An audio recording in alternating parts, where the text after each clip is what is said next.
It starts with one. All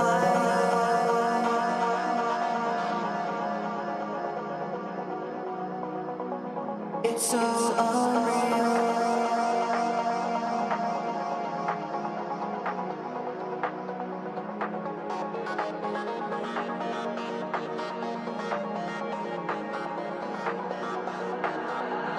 I tried so hard and got so far, but in the end, it doesn't even matter. I had to fall to lose it all, but in the end, it doesn't even matter. Mom, I don't want to shower. I'm streaming. Hey, Bandidos, Tux here. Hey, we got a lot to do today. We're going to be running up the summit stairs, getting our steps in, and we're going to talk about some of these secret comms.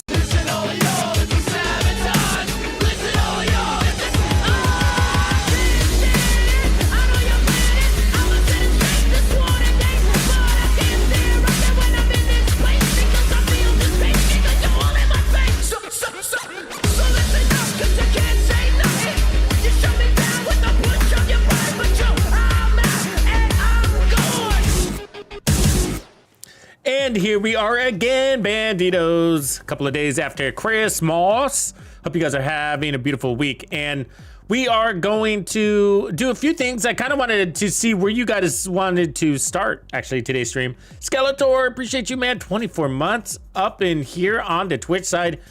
You maestro. Look at you. And also a founder. Props to Skelly. Appreciate you, man. So look, we got to do the Die Hard thing, and that's definitely the primary agenda, but we also have the comms that I haven't cracked yet, and I wanted to know if you guys wanted to start there or we can circle back. But if you don't know what I'm talking about, there's these collectibles here, and now that what is it, progression collectibles, somewhere over here. Where are we? Comms. And then if you go down to was it Puppeteers? Just kind of weird the order that they have these in, but yeah, Puppeteers. And then you scroll all the way to the bottom. As you can tell, I've listened to these intently, but yeah, so we got the Recruiter Insurance 1. So this is sort of like a secret quest that unlocks a series of communications. So I haven't done this yet at all, and I was kind of curious if you guys wanted to help me uncover this series first. Does anybody know how long it would take to unlock them all? Not counting the wait time, you know, for things that have to happen at night. Is it like an hour's worth of questing, or is it like a half hour? Can it be done in 20 minutes?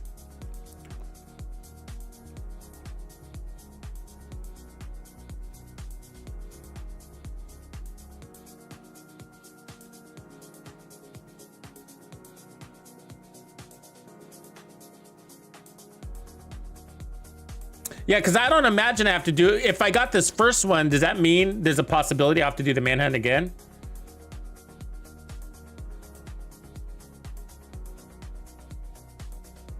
Okay, that's cool. So let's do them all together. We will crowdsource the information. So I'll play follow the leader.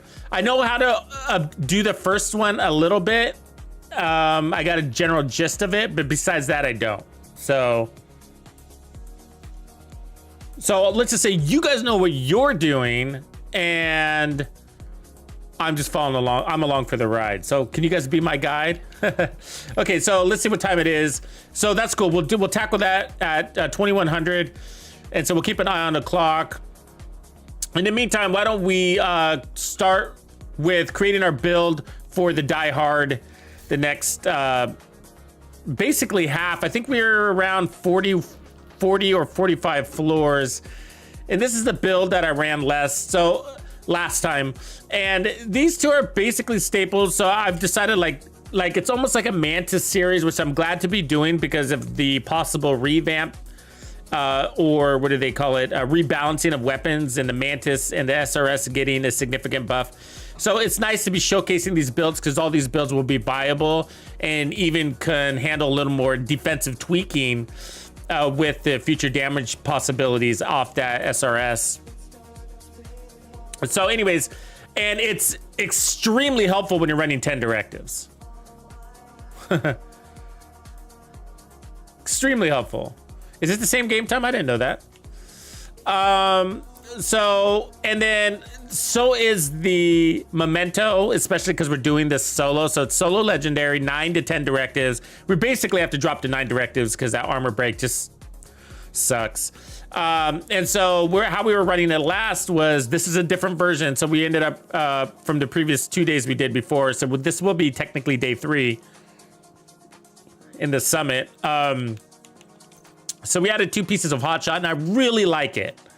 I really like that weapon handling. I noticed it instantly when we added it. The armor on kill is nice, and then we have Murakami. So one of the things we could do is shift off the regen, which I'm a fan of, and move on some more armor on kill. That's one possibility, because I kind of feel like not losing the weapon handling, but maybe we can look for some other attributes besides weapon handling on these other pieces like Bellstone. You know what I mean? Because 30% is good. We're golden with that 30%, right? So, and it had even more there because I wasn't able to roll it. But God, we had a lot on. So, because I changed this on the fly, I wasn't able to re-roll it. So, I'll take some of those off. But like I said, of weapon handling, maybe we can find some pieces that had like headshot damage and what? I don't know what the what is. A minor armor regen rolls? I mean, that would be nice. We could do that. And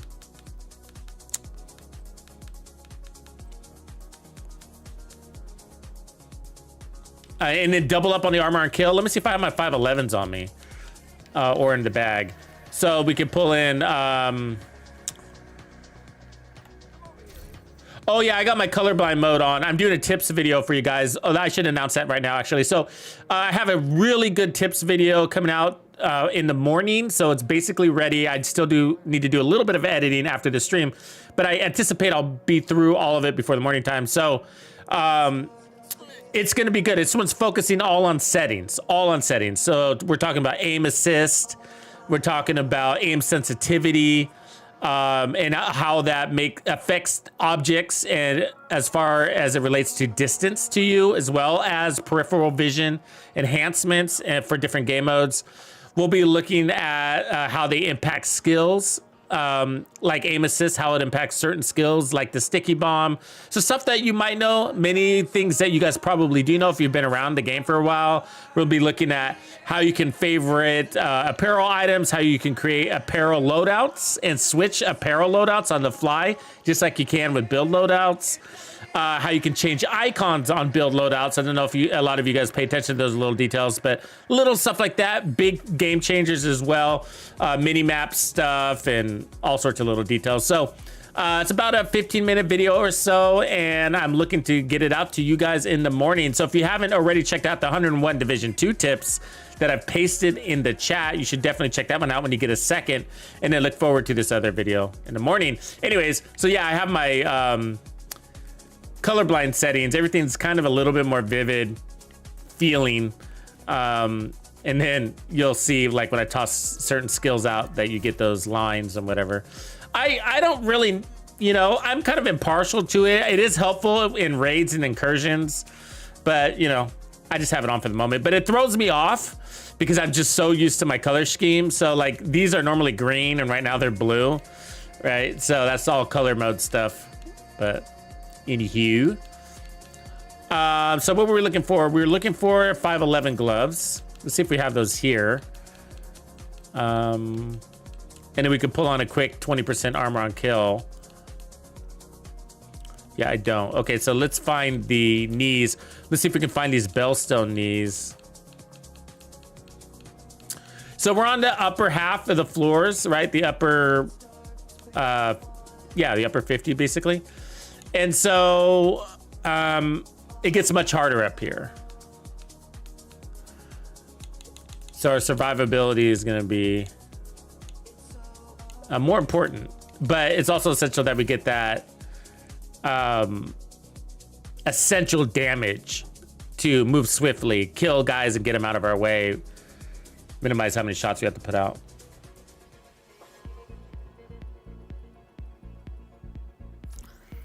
Okay, so we'll go over here. Pashi, what up?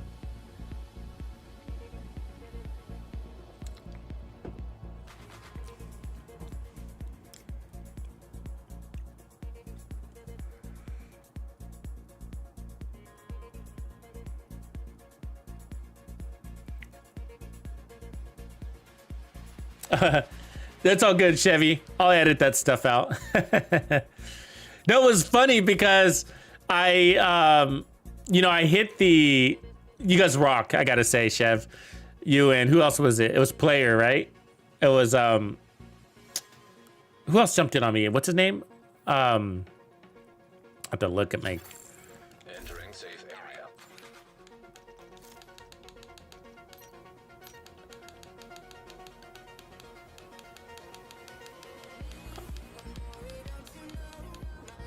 Drawing a blank. Anyways, yeah, so I put out a distress call, and Chevy and one of the other players jumped in on me like super quick. It was awesome. It was like my heroes. And so I was showing like settings like on-screen keyboards and little details like that, and how to chat with people and the pros and cons. So if you're on the Xbox, there are cons to on-screen keyboards. Is anybody else? Is that just me? Am I the only idiot with on-screen keyboards? So they can get you killed, right? They could definitely get you killed. So there we go. We got a couple there. We're moving over, and then let's look for some bellstones. So I would preferably like bellstones with headshot damage, and then we'll double up on the armor regen.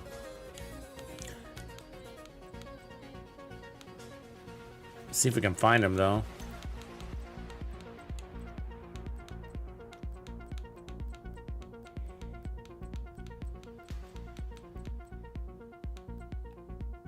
Yeah, doesn't it? I mean, or also when you cancel out of menus, that's another thing on Xbox, right? If you cancel out of menus, including the on-screen keyboard, it can get you to jump over barriers. You hop over barriers in the middle of battle. Oh boy. Take that Habsburg in case we decide to go more damage. Picking up some spare parts. Because at this stage, what ends up happening is we end up getting a lot more chungas, and we end up getting a lot more interesting combinations, I should say. Difficult combinations. And so we just want to be prepared with that. And so we don't want to slouch on damage. And some explosive resistance wouldn't be a bad idea either, huh? Some incoming repair, some Langmo. Bring a couple of these.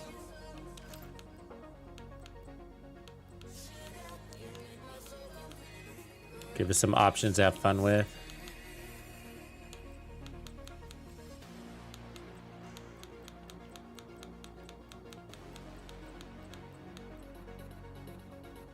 Yeah, so I think we've exhausted everything, right? Let me just look through here.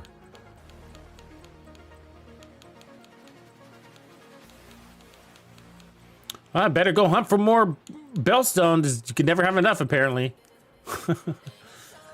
See what I mean? I mean, that's a really good one, right? Crit damage, armor regen on an armor regen gear brand set. So, but I need that with headshot damage on it. That's exactly what I'm looking for headshot damage, with headshot damage. It just amazes me that how much bellstone I don't have. You know, I'm amazed. I really am. It's just like, I've been farming bellstone for years. And the reality is, I think what's happened is I probably did have it and then had to delete it. Because of stash space issues. I swear that's probably the sitch. That's a good Habsburg right there. Okay, we got a couple of good options. That's a good Langmo right there. We could use that one. Pick up that explosive resistance. Maybe we'll do that. Maybe we'll do that. I kind of like that idea.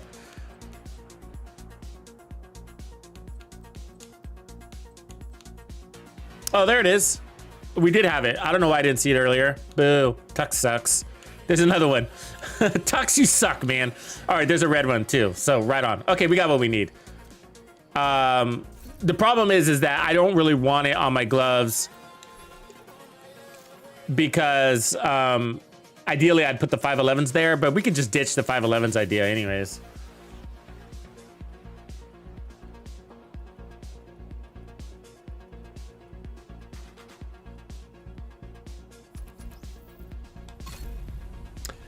Yeah, so yeah, I was gonna stream a little bit earlier, but I had to go through and delete some things. I mean, my stash is extremely full again. You know, I get to that point in the season where it's just like, multiple times in the season this happens, by the way, where I get to like every character's at basically 150. My stash is at the full 300. And I have to spend a half hour or so going through different characters and moving things around. Yeah, it sucks. It sucks. And you guys don't know. I mean, I do heavy deleting at the beginning of a season or the end of a season, ideally. I mean, I'll go through and delete at least 100 things. At least. You know? It's like, fuck. Yeah, unicorn. Yeah, I'm with you, Grumpy. Me too, man. Me too. Those unicorn chess pieces. And sometimes I feel like you're better off just putting on chess. Like, that's a trick that I did early on. I'm sure you already know this, but when you see chess pieces or backpacks, just in general, like right here this is holsters, but like if this was backpacks or chess pieces. So chess pieces and backpacks are like the hardest thing to farm, right? Because you're looking for a lot of things to line up, right? You have to have the talent, and then you have 2 attributes and then a core, and you're looking for them not only to be really good rolls, but you're also looking for them to be the right rolls. And then when you're looking to re-roll the attribute, which is what I do, I always look for, I need attribute options. And so I need one with crits that has crit chance and crit damage, and then I need to be able to re-roll that core, and that means I need one with obliterate and whatever other popular chess talent that I run, you know. And then I need one for headhunter, same brand, different attributes, and it's hard to get those things to line up. So what I do is just farm. When I see those general chess piece or backpack areas, I'll just farm that, you know, and because other things will pop up that I didn't know I was looking for, if that makes sense. It's just a good way to get really interesting and rare combinations. I mean, there's no trick to it. It's a way to fill your stash over time with those unicorns like Grumpy was talking about, you know?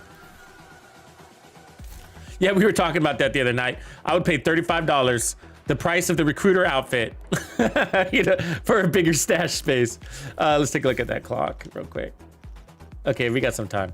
So let's move over. Let's start with that bellstone piece, because I think I only have it on my glove. But the, so we got that one, and then we have that one, and then I thought I saw a Langmo. This one, let's see if we have something like that. I wouldn't mind one Langmo if we can afford it, but 2-piece hotshot is almost mandatory. So if we can get that Langmo to be the chest, that'd be ideal, which I don't think I have. Sort of. I could, let me take this one and then take off status effects, put on explosive resistance, and then try to minimize the armor cores I put elsewhere. I don't mind running about 1.3 up to 1.5. Yeah, I really want that outfit. I just don't know if my wad of cash can afford it. You know, and I love throwing money at the devs just to support the game, good of the order kind of stuff, but like, that's $35 for an outfit. It's a little hard for me to chew on. So actually, I'm thinking maybe this one, and then we put on explosive resistance instead of regen there. And then, I mean, we could keep.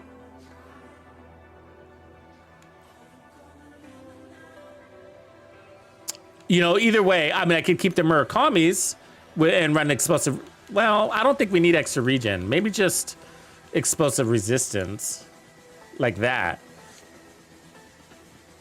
and then that'd give us 3, 4, 5 regen.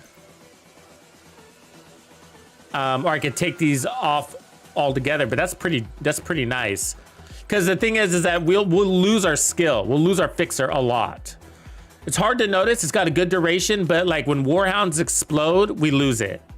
And then there's jammers and all that shit in there. So there's a lot of time where we won't have any skills, even with the Mantis. And so this is going to give us duration. That's going to give us duration, but also having really good regen to help when we don't have anything is helpful. So this is a good setup. I was going to say the other way to go is we could run that Picaro's holster. Now it's going to give us skill haste, which isn't super helpful, but it does give us weapon damage and a blue core. So it's a way to sneak on more armor to the build. And then by doing that, I could take off the Murakamis. You know. This is probably good. This is probably good. So let's go ahead and take off that regen on the gloves. Okay, so I can put explosive resistance. It's not so that doesn't give us like, we're not going to be immune to it, but it's definitely going to help. Let me see, that's, well, let's actually add it to the chest.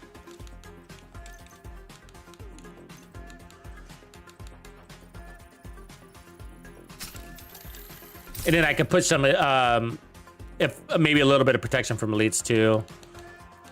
But so that's almost 70% explosive resistance. That's pretty darn good, right? Jesus.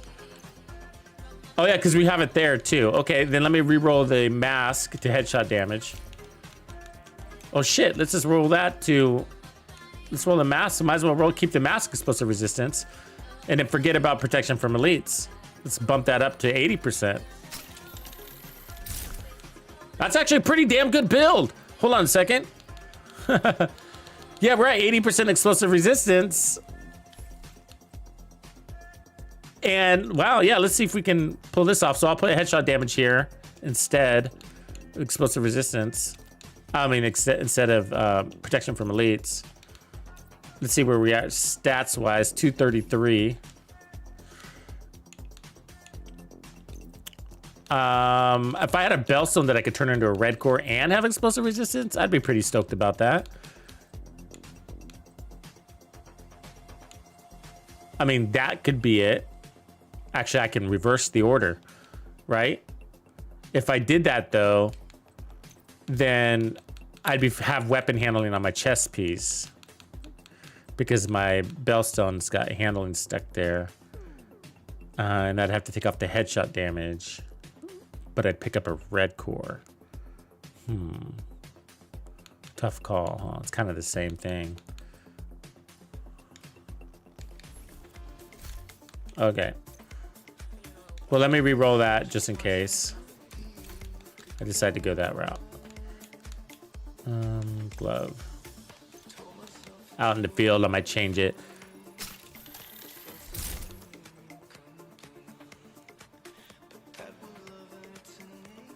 And then let me put on the Bellstone and re-roll that.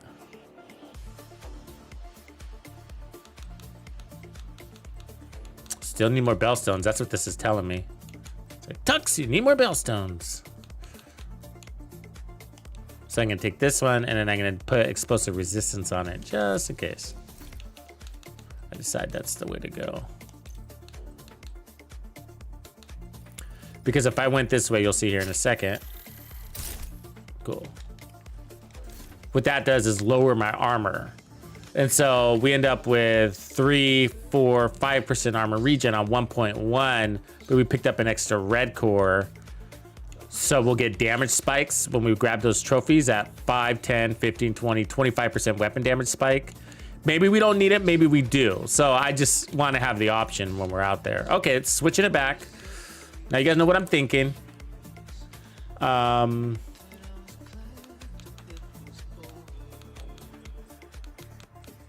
Leg mode. Bellstone.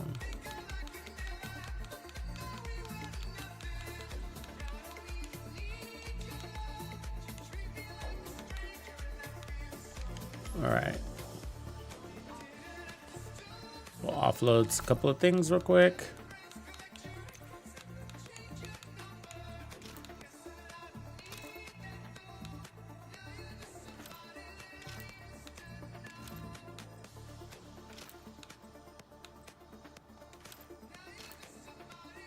Ew, what are you doing in my bag?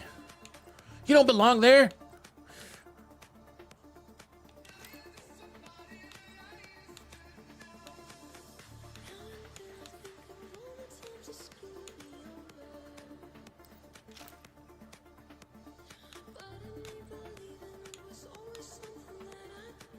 That one's kind of close, huh?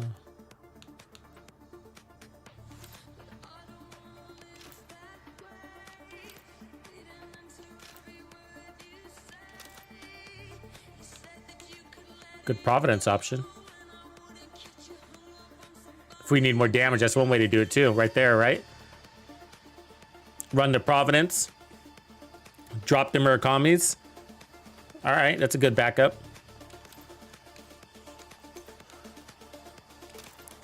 What would I do without you guys?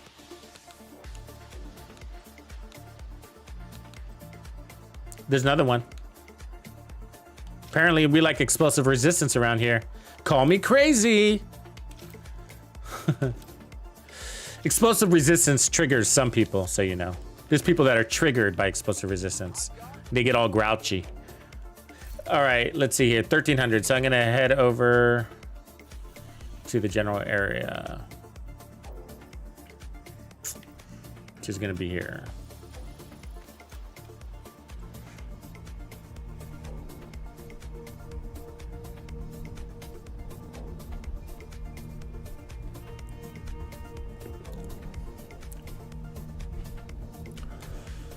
All right, all right, all right, all right.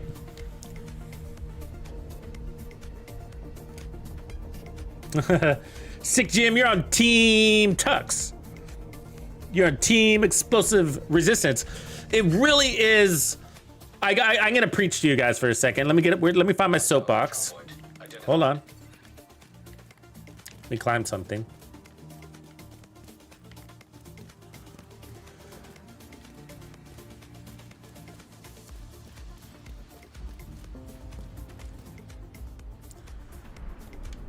All right, yes, yes, yes.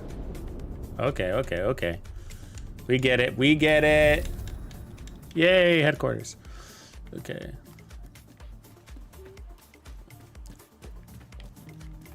Okay, let me go like this, and we go to photo mode. There we go. My dear banditos, banditos, banditos, banditos. Today, explosive resistance is what we are gonna talk about. So explosive resistance is actually really good, but the catch to it is that it's only great against certain factions, and that faction is only the Black Tusk, really. Now, the Hyenas have explosives, the True Sons have explosives, but you just encounter those guys sort of rarely, right? They're like 1 in 25 or something like that. So really it comes down to who you're fighting. But if you're fighting the Tusk, a lot of people think that tech is their biggest strength, which it is, right? It's one of their biggest strengths. But in my opinion, their biggest strength is actually in their explosives. And if you think about how many explosives or sources they have, it's a lot. So you have tanks. Okay, tell me that those tanks that launch explosive projectiles at you aren't the worst thing ever, because they can shoot under arches and over cover and land perfectly on your feet, which are like impossible angles, impossible. Like they defy all physics in the world of the Division 2 and any world thereafter. And so they are ridiculous, the explosions that are coming off of grenades. And those piss me off more than anything. It's just like, no way you can hit me at that angle. I'm hiding behind cover, and they're under some land bridge and just shooting things under the land bridge and over my cover and hitting me perfectly at my ankle. And it's just like, Jesus. But they also, so they have the tanks, they have the Warhound, the artillery Warhounds, they have the drones, and they have the Grenadiers. Those are all explosive things. And then I don't think anything else is explosives that I can think of, but there's mortars as well in certain missions. So lots of sources of explosions that come from them. So if you take away the ability to hurt you with those, or even stagger if you're running Sawyer's knee pads, then they're not much different than any other NPC out there, right? And so there's multiple ways you can counter explosions too. It's not just explosive resistance, but you can counter explosions through the Demolisher Firefly, which, by the way, explodes or takes out their weak points, which happen to be their explosives for the most part. But for tanks and Warhounds, it won't take out the tank's explosives or the Warhound's explosives, but it does disable that tech so that they can't launch projectiles at you. So, so the Demolisher Firefly is another way to not only eliminate their tech, but also to take out their explosives. So anyways, when you neutralize those explosives, or when you're immune to the explosives, you do feel invulnerable in the Division 2.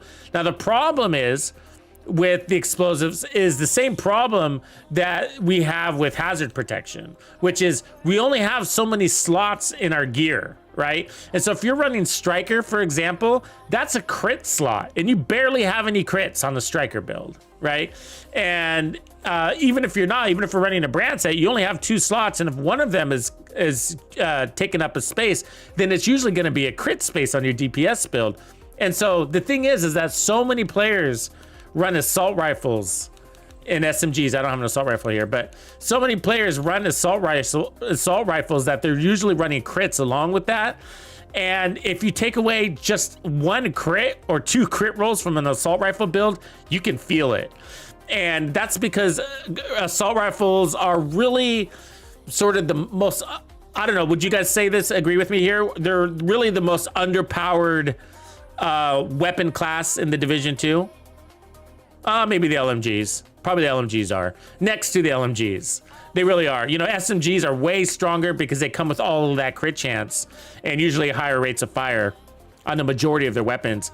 But the base damage on the SMGs is very comparable to the base damage on many of the assault rifles. And then, of course, snipers are one-shotting things. So are shotguns. So are rifles. So are pistols.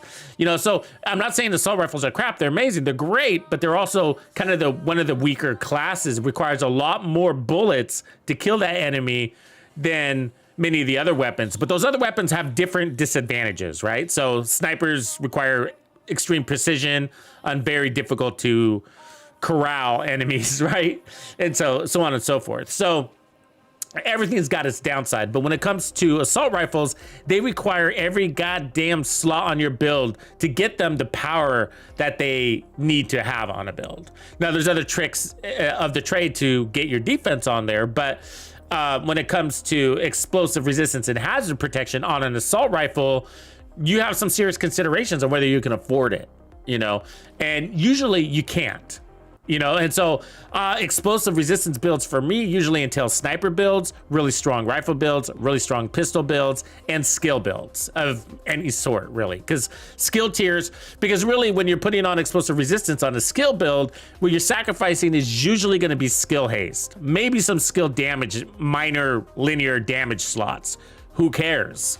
Really, honestly, who cares? Because skill tiers are doing most of the heavy lifting. So if you didn't have all of your skill damage down below, then you're not that less effective, really. Not everything has to be super peaked out to skill damage. On skill damage builds, they're really strong. And you have weapons to fill in the gap, right? Like the capacitor, which I don't have here. But there are weapons that can fill in the gap on any missing damage on your build. The other one is the test subject. So that's why those builds are better. And so a lot of people who have negative feelings about explosive resistance are usually players that really stick to RPM weapons like SMGs and assault rifles. So yeah, SMGs, assault rifles, LMGs, I wouldn't run, and I have tried, I wouldn't run explosive resistance on those builds if I'm trying to make one that's going to be powerful offensively, because you're just not going to have the slots to have your cake and eat it too. But on a sniper build, oh yeah, it's amazing. You can one shot everybody that you're up against except for chungas and bosses, and in a 4-man group with directives running in legendary. So it's not that hard, right? I mean, the Sawyer's knee pads are strong. They're going to give you explosive resistance, can't be staggered, plus 30% damage, and then run enough headshot damage, and then your snipers are usually hitting close to 1 million just at that. Just at what do you call it? At base for the most part. Anywho, so that's my speech on explosive resistance. Enjoy. So currently the cap is at 90%. It used to be 80%, and there's hints that it might be pushed up to 100% next season. And I don't know if that's going to actually be the case. It looks like you can equip 100%, but I don't know if the cap is going to be 90 or 80. Oh, we better delete these. That's as fast as I can spit out that spiel. I would need more caffeine to go fast to say that all faster. Okay. So looking at the clock, let's see where we're at. 1700. Okay, so a couple more minutes here and we'll be able to start our quest.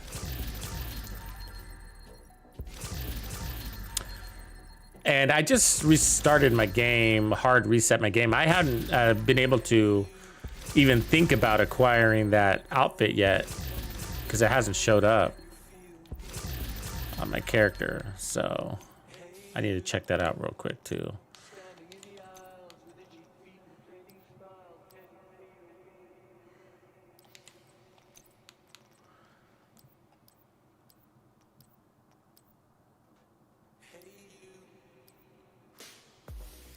We need to start saving more LMGs for next season too. We should identify the ones that we want. It's probably gonna be my next video actually. I probably got to put a build video out first. So I got the settings video, and then we'll do a build video, and then I'm gonna do a shopping list video.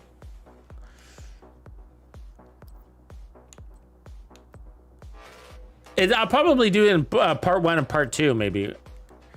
Because I don't like that phase 2 of the PTS is so far out. So I don't want to wait all the way until then. And then you guys don't have any time to shop. So I'll do a part 1 and then maybe do a part 2 if anything hops on our radar when they do PTS phase 2.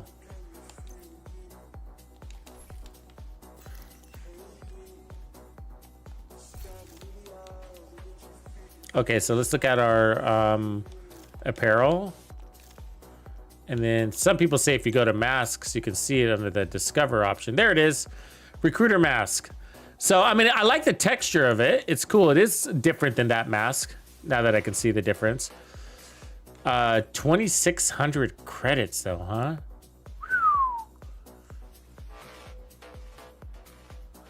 And so when you buy this,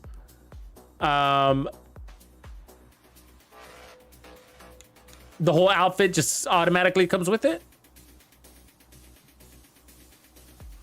Let's go under outfits and see if that's a thing.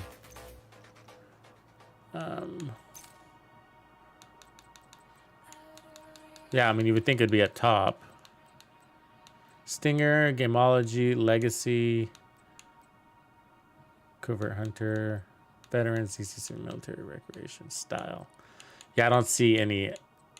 You think it'd usually be here. It just comes with it. Yeah. Well, that kind of sucks because you kind of want to preview it, right? Let's see if I can find the... Yeah, you can't. There's a covert Gameology, so you can see the covert ones here. Don't forget to spend your textiles. So if you see this little yellow symbol, it means that you can buy it with your textiles.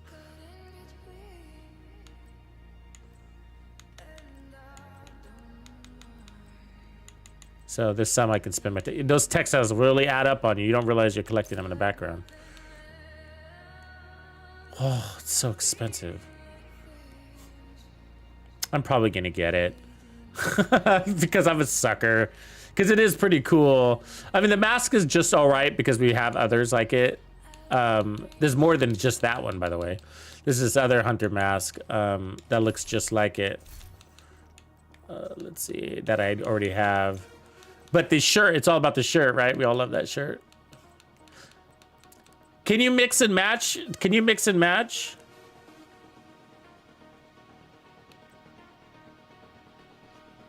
You broke down earlier too. You get 2 outfits, huh? Oh, all right. Well, there's that. So you got a carbon mask. It's kind of similar, but there's a black one in here. This one, the Wraith. It's got more scars on it, but similar, right?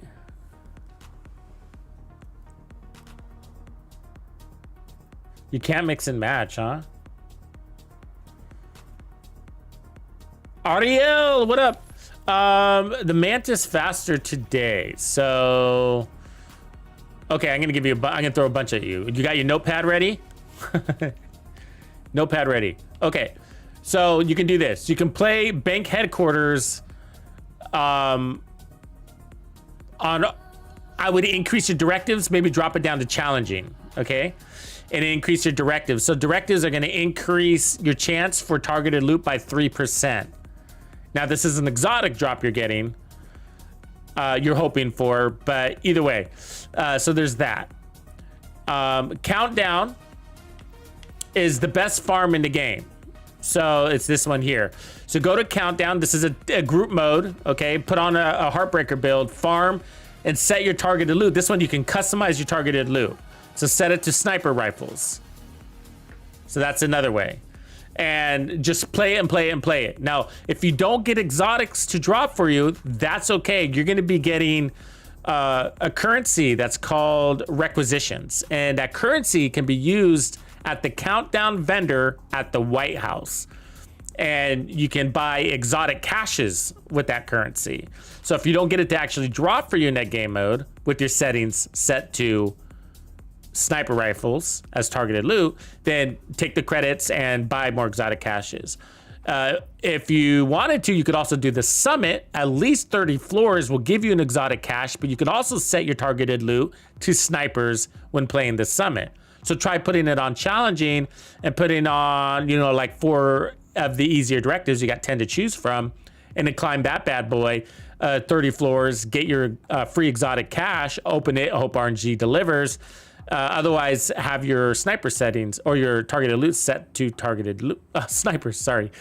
Let's see. You can also do the Descent game mode now for, which is this one, by beating the Nemesis, which is going to take you about 6 loops in there, about an hour or so for an average person, I guess. And by beating the Nemesis, you get an exotic cache. And then you can open that. Lastly, you got projects, and these projects, so the summit one we talked about, 30 floors, but this weekly Descent doesn't say exotic here, but there is one. And then you also have SHD requisition. So this is a really easy one here. So just by donating that random crap, you're gonna get an exotic. And I haven't done mine for the week, but this resets every Tuesday.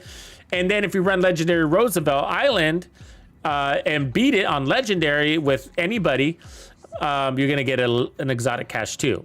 So you do all those things and probably what, guys? I don't know, 4-hour session and get all those exotics. So, okay, 1800. So we're pretty close.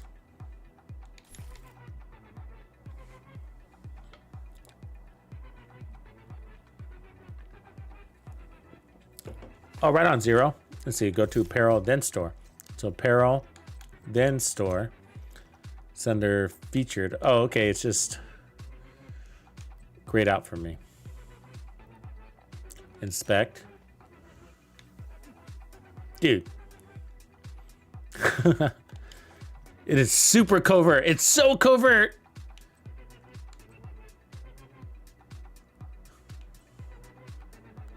Look at True Sense Patrol outfit. Wonder if I have everything in there. Not the glasses. Good. I like that jacket though. That's a pretty cool jacket.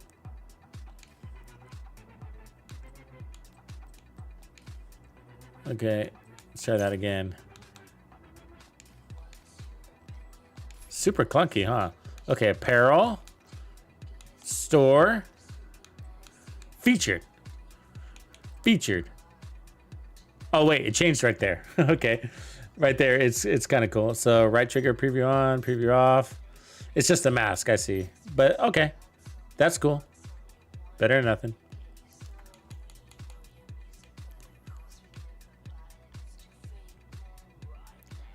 stretchy.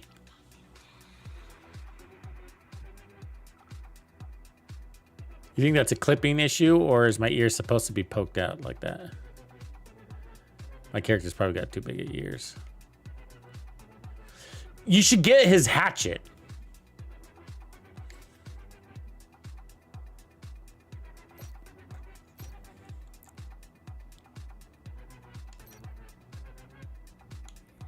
Don't you think? You should get that. He's got a special axe, that guy.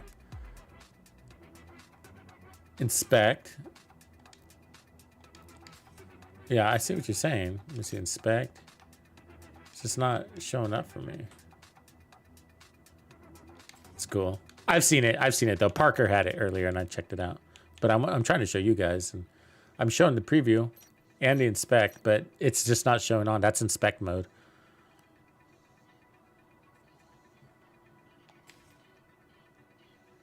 I thought that too, Pipster. I thought that would be cool. I mean, it's a downside. You know, when people run the white tusk one and then you're like, Hostile control point detected.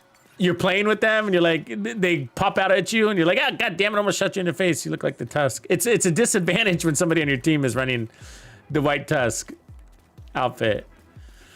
If you didn't know, you can get the white tusk outfit by beating all the tusk legendary missions, strongholds, the 3 of them. Roosevelt Island, and then DUA and Capital. And it's called Operator, I think, isn't it? Something like that. It's been out for a while, but a lot of new players are still trying to get it. This one here, Operator shirt. So there's a whole outfit. There's pants and I think a hat as well. Maybe shoes too.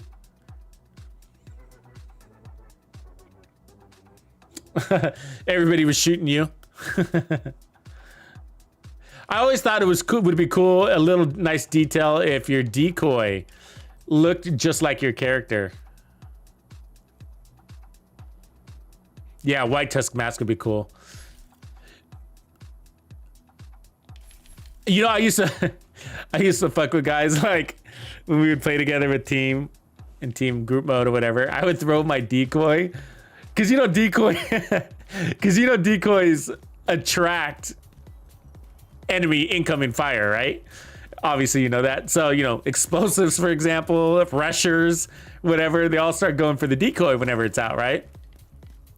So when your ally. When your friend, you should do this sometime. When your friend is in cover and he's fighting and whatever, throw your decoy like right on his cover spot, and see if you. But don't say anything, right? Don't say anything, because I'm sure it happens all the time on accident, right? I do it all the time on accident, where I'll throw my decoy right where one of my allies is about to take cover in, and I'm like, oh, sorry about that, and see if he notices. Maybe does, maybe doesn't say anything.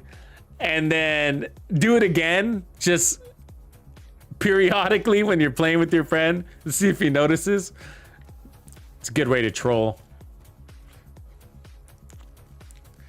It's funnier if you were there. All right, 1936. We don't have to activate anything on here, do we?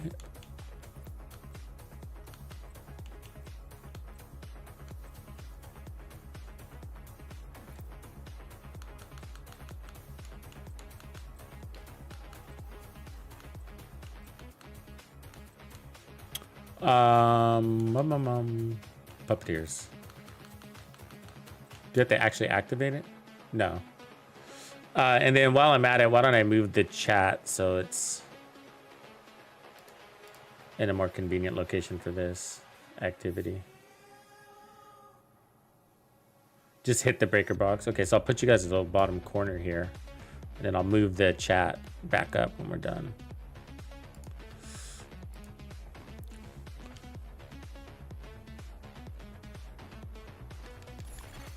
Hostile control point identified. While we're at it, let's save this build. Let's see.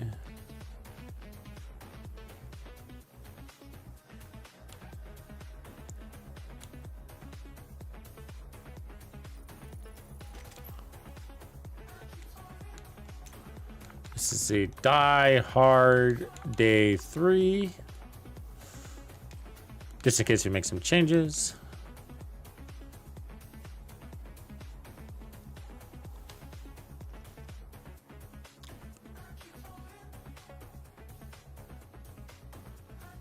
It's weird the way this clock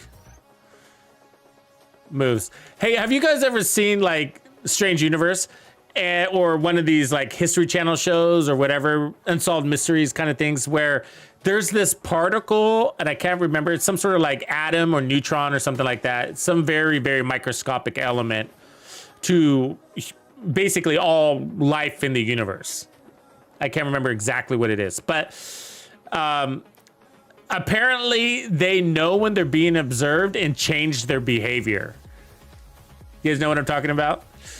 This element. I'm sorry, I'm bad with names. I never remember anything. But I feel like the clock does that too in the Division 2. So when I'm like looking at the clock, it takes forever. But when I like, when I don't look at it for a minute, the next thing I know, the time flies. I swear, it's like, it knows that I'm expecting something to happen. Or is that just relativity?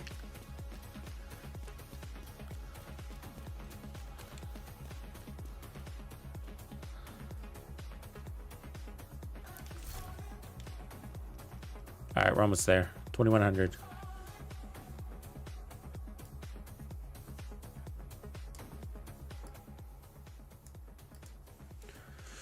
Okay, so we're basically there. So what I'll do is go back to the comms. So we're gonna go to collectibles, so you guys know in case you're following along. You can go to comms, and then what you're looking for is the Puppeteers comm, the Manhunt Puppeteers, and then down at the very bottom, you're gonna have one that's basically a paw, and it says Recruiter Insurance 1, and there's a code there. Not sure what the code means, but 930-1024. Hold the fort under the light of the moon. So hold the fort. So I think that's saying come to the fort, which we're at, which is the castle settlement. And under the light of the moon is obviously indicating that this needs to be nighttime, in which our case is 2100. And if you didn't know, you have a clock right here, and it's 2109 exactly. So you can run up to, I think it's going to be this thing here to interact. Now, if it's not available for you, it might be this one over here too. I think there's another one too. Let me just double check. Wasn't there another one? I think that's the right one. But you can fast travel back to this spot. So I'm pretty sure that's the right one. So let me just fast travel here to load it back up. Super quick and easy. All right. And let's see if that's the right one. There it is. Cool. And so we're going to interact with this. And network detected. All right, there's a blue Q. All right, and so we're going to hit this zone, and it's going to realize that we're here, and it kind of gave us a visual cue. It looked like it said go that way. So the camera is changing movement there. So that's the camera doing that. So it's automatically turning my angle of view. And then here, Record nearby. and then it told us that there's something nearby, data record. Sir, we're approaching the coordinates. Should be in DC by nightfall. Agents Dunn and Ward seem pretty shaken up by the death of Mantis. Frankly, sir, I don't understand what happened back there. I don't know who took the shot or who would have killed her to keep her quiet.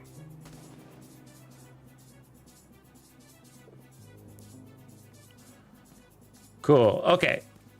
So keep following the blue lights, but how are you supposed to know where the next blue light is?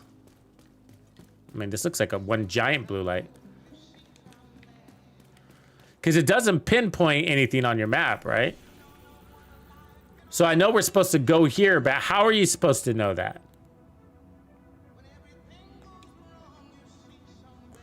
You know what I mean? I realize that we're supposed to go here, but how are we supposed to know that? I know that because somebody told me.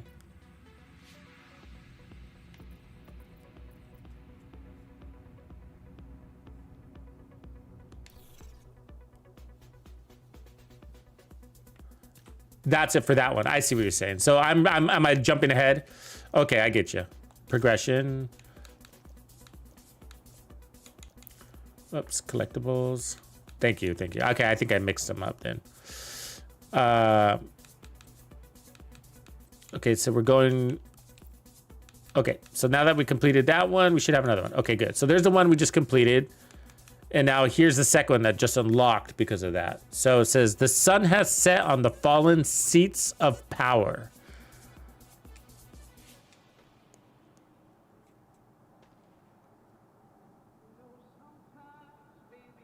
The coordinates. So 20, I see. 2047. So the coordinates are in four, and aren't they in fours?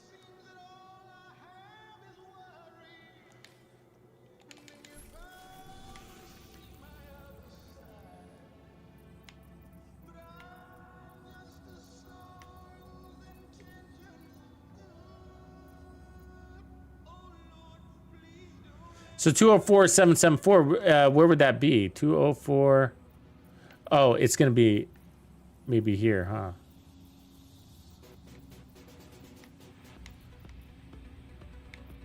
Two oh four 774.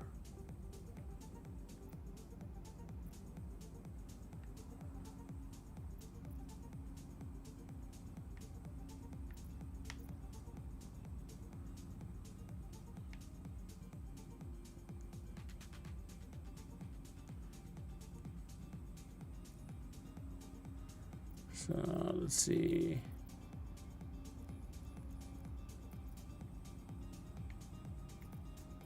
So where's 7? I'm looking for 774 first. Yeah, it's somewhere.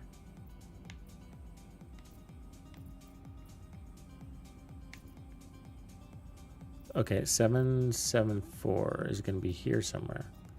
And then where's 204?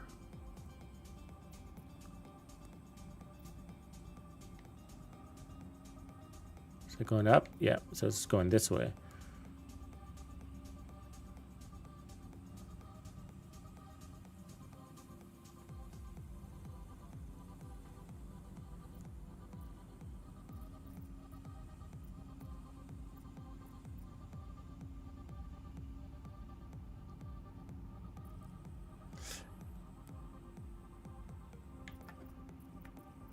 It's right here, right?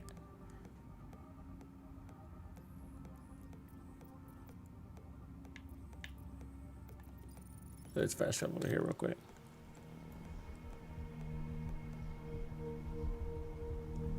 I'm trying to see if those coordinates line up, but let me get over here first. I want to make use of the night. I don't want to wait for the whole clock to spin back around.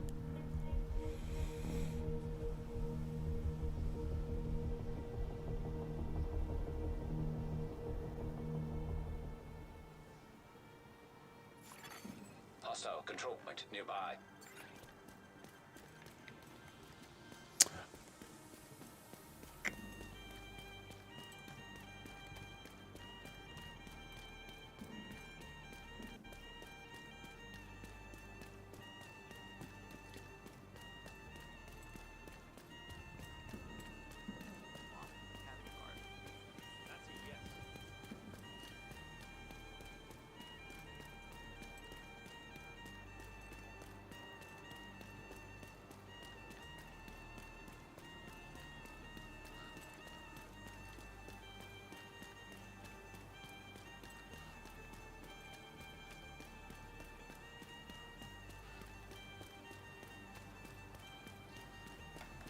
Okay, let's look at that comms. So progression, collectibles, comms. God, I wish there was a faster way to keep this up. So that coordinate says 2047766.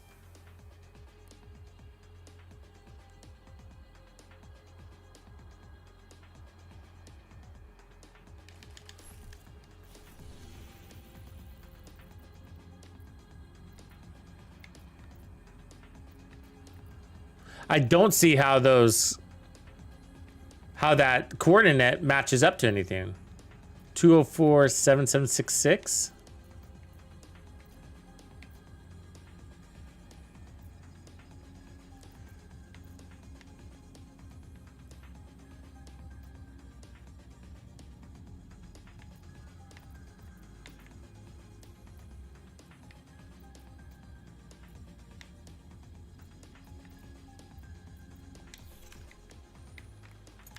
Whoa.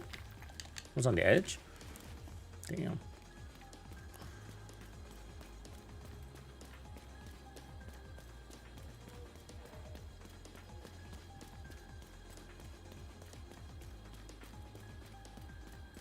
What up, street?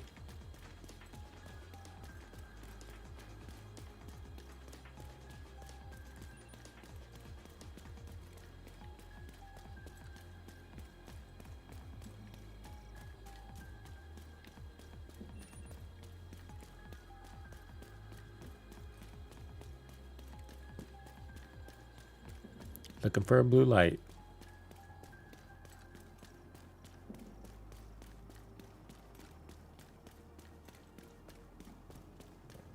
Sarah sign.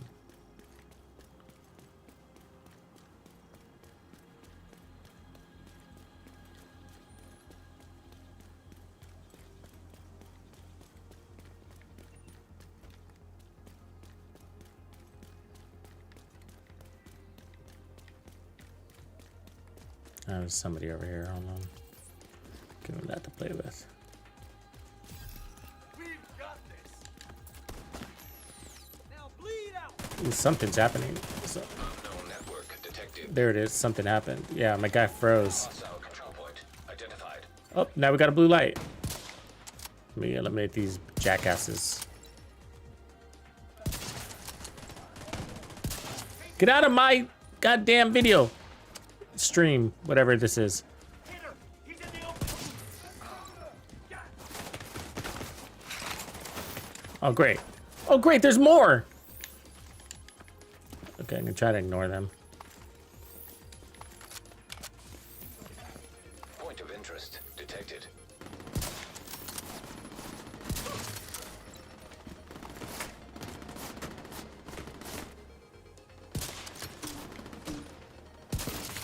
All right. Point of interest. Where are we at? Over here. Blue light.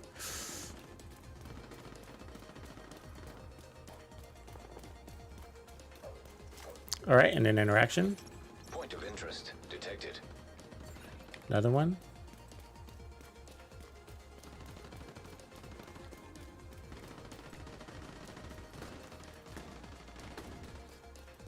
Here we go. There's a little piece of paper right there. With a blue light.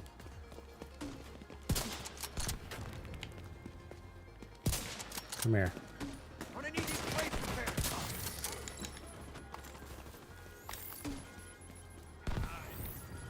All right, what do we got?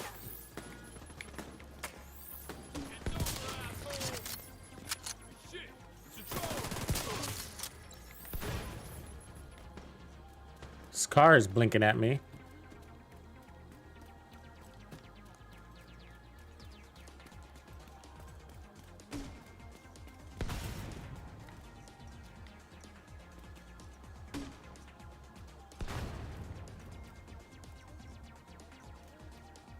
Happy holidays, Smoke. What up? Shoot my foot. Doing good, man. A great holiday. Now we're solving unsolved mysteries of the Division 2.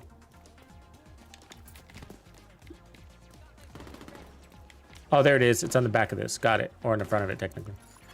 Okay, so we're looking for those little pieces of paper. Now what? Over there. Got some trouble here.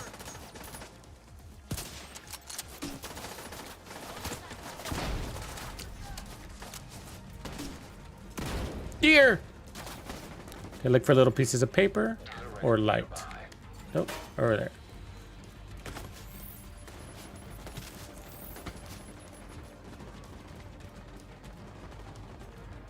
Oh, interact. Here we go. Can I talk to you for a second? Sure, Agent Johnson.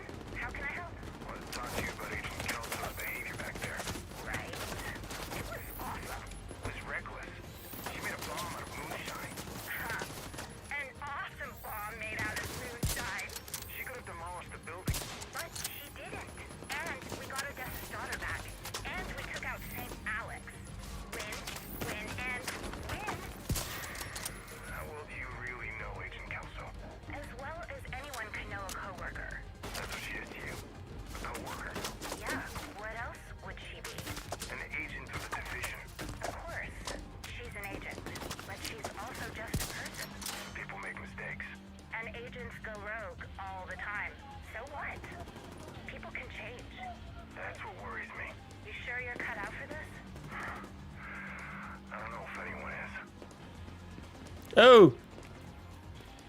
I like Agent Kelso.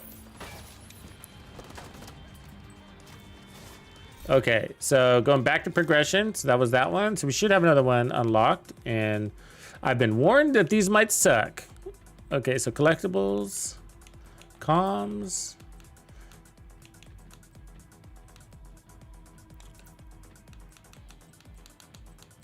Okay, and we got a new paw. So recruiter. So the last rays of the sun couldn't reach the house of the wealthy.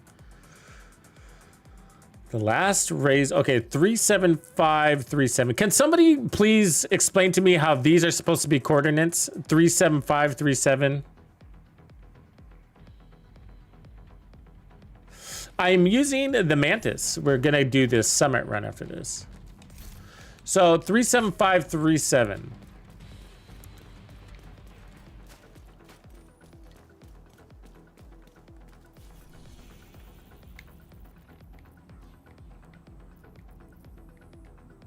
Yeah, of the wealthy. Maybe the bank? The house of the wealthy, the bank?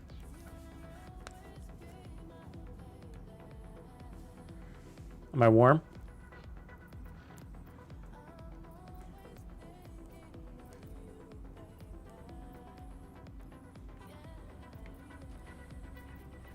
Okay. What up, Ted? All right, tell me where to go. Tell me where to go. You guys are my eyes and ears. Bank headquarters. Oh, okay. House of the wealthy. Good guess, I guess.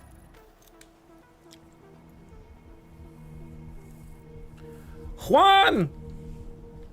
Senor Martinez! South of it.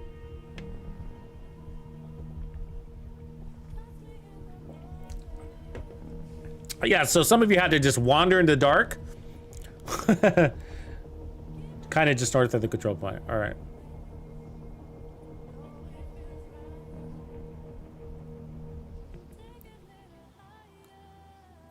Okay, so here we are. There's a control point we're looking for. So I'm guessing you're talking about that one. So next up is just south of the bank headquarters, but north of that control point in an alley. So somewhere around here-ish, maybe.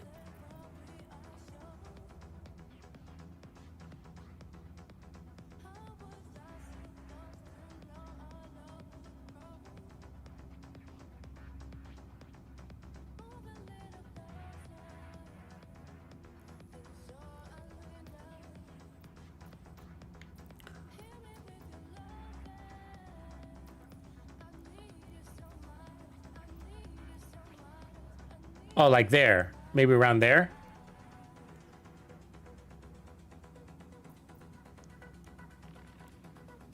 Around there-ish. Okay, cool. Let's see. Toy car spot-ish. All right. What up, Nasty Glass? We're uncovering mysteries. There's a raccoon. Is that part of it? Is that part of it?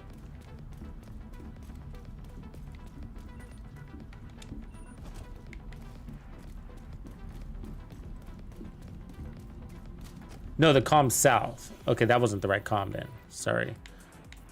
That comm. Okay, I get it. I get it. I get it. Hostile broadcast detected. Sorry, there's a 10-second delay from when I show you, so I'm trying to track what you guys are responding to.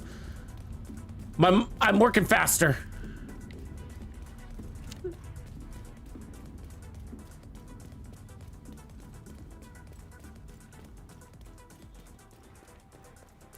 This is good practice for taking instructions. Aren't these little things creepy? You know what they remind me of is I Am Legend. Did any of you feel like they're references to the I Am Legend movie? Will Smith? All right. So there's an alley. I heard something about a van, blue truck.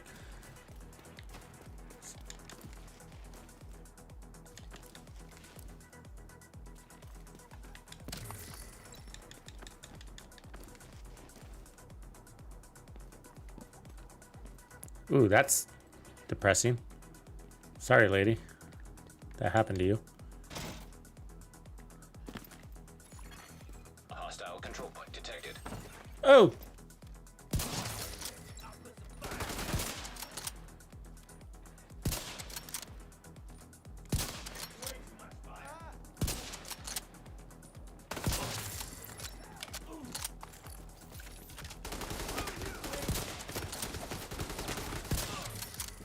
All right.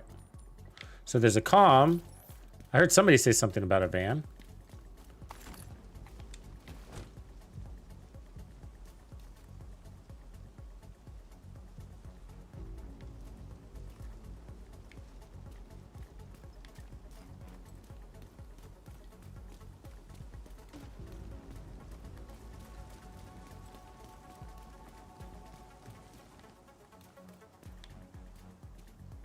How tiny is this piece of paper going to be? This is the start, huh?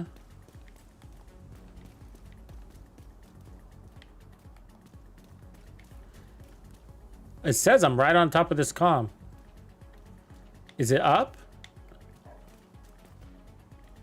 This is the alley where it starts. Okay, so I need to go back in technically, maybe?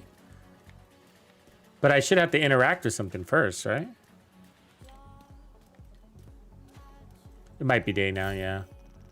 6:09 it is. What is it? What is it that I'm... will I have to interact with something here?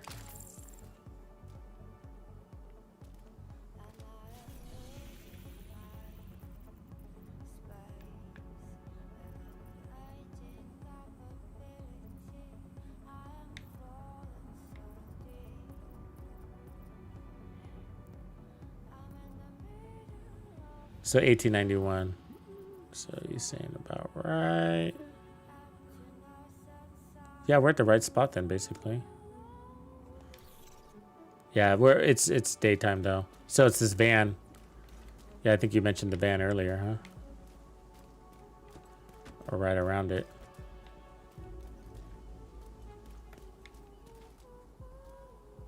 When you go near the alley, the lights turn blue and then you follow the trail. All right, let's go kill something. Let's go put this build to the test then. What's the gear here? I'll keep that marked so I don't lose that spot. It's pretty easy to see now that there's that symbol.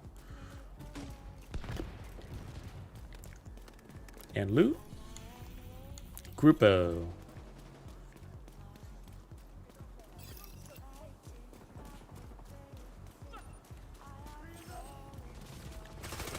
What's up, boys? I'm here for the party. I brought beer.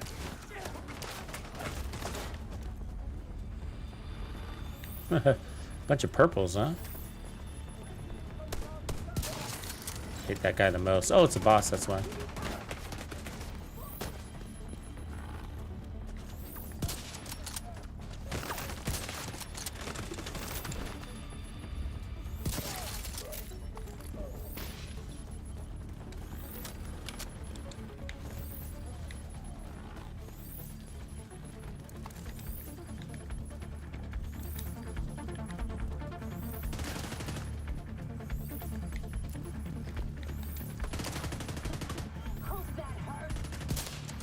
Whoops. Hostiles guarding location nearby. Serious trauma detected. Stop dancing, lady.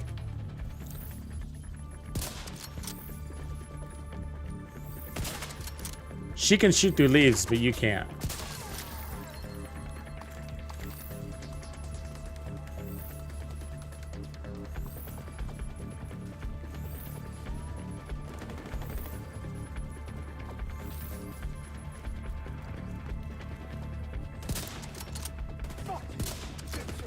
Oh, you didn't stagger off of that bullshit? Damn, bro. Ah, that's weak sauce. When you hit him right in the face and they don't stagger. Vivian Conley has joined the stream. What the heck? Vivian! I thought we took you down.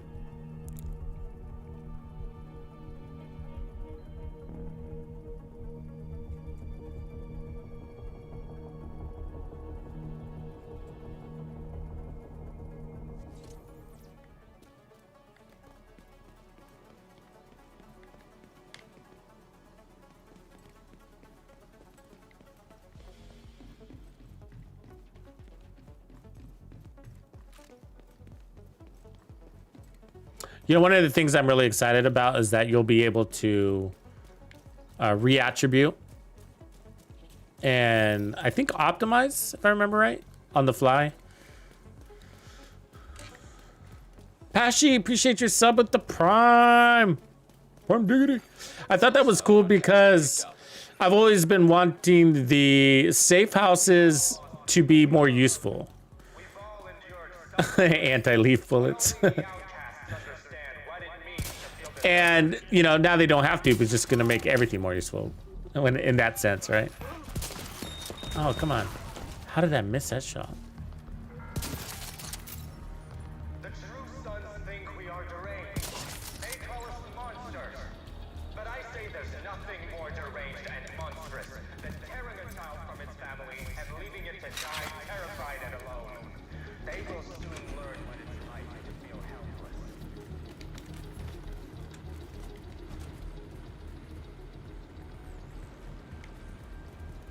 We're near where the you get angel eyes, Hunter. Have you guys done that yet?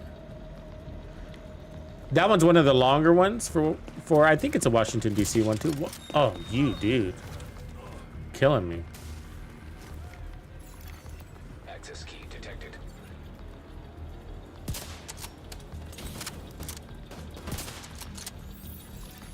Progress halted. Override required.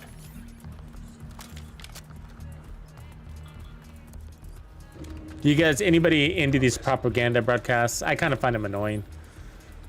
They're one of the activities I avoid. I don't like the wait in between the waves.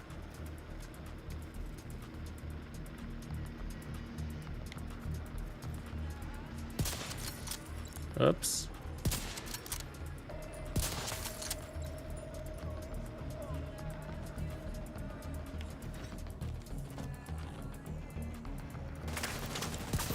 Override required.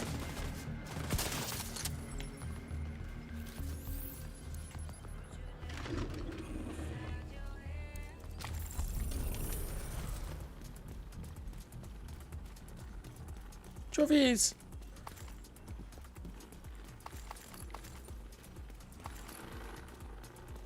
One of these days, you know, I got all these faction keys. It'd be kind of a fun activity to go to every faction locked cache and see how lucky we can get.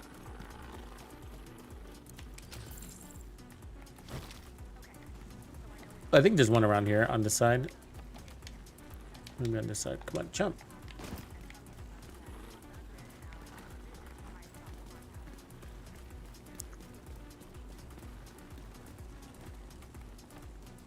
Yeah, here it is.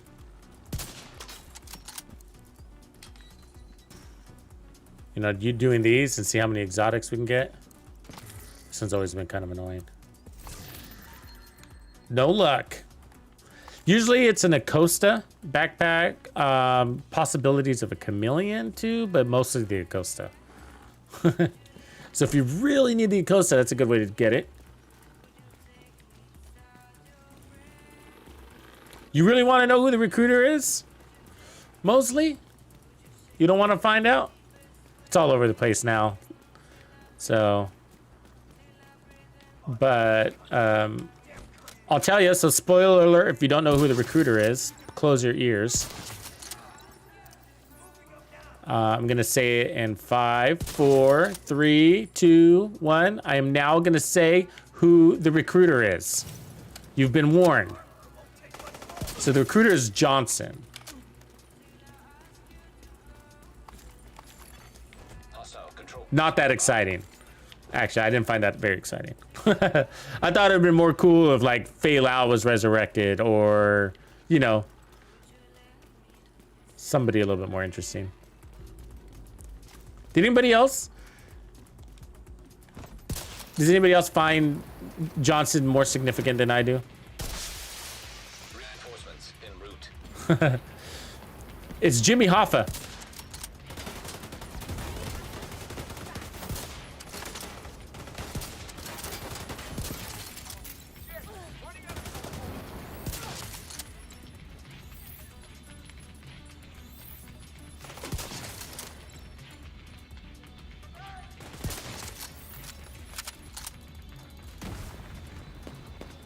It's the man on the grassy knoll.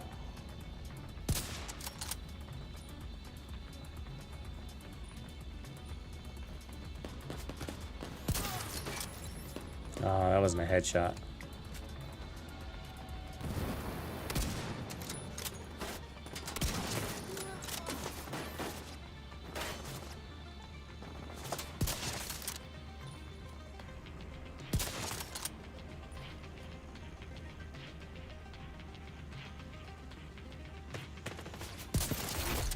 Heavily armored hostile detected.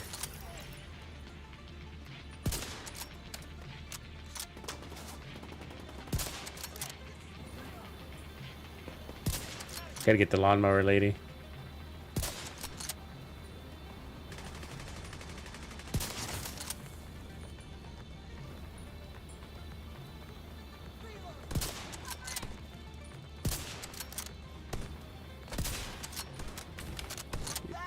One more shot at it. Come on, lady. There we go. Not used to my numbers being there. They look ginormous.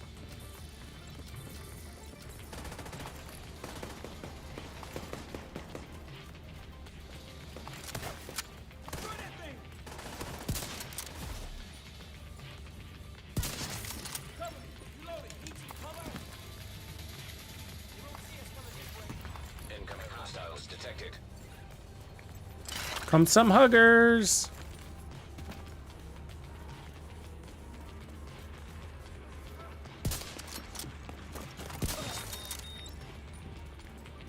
Usually two of them.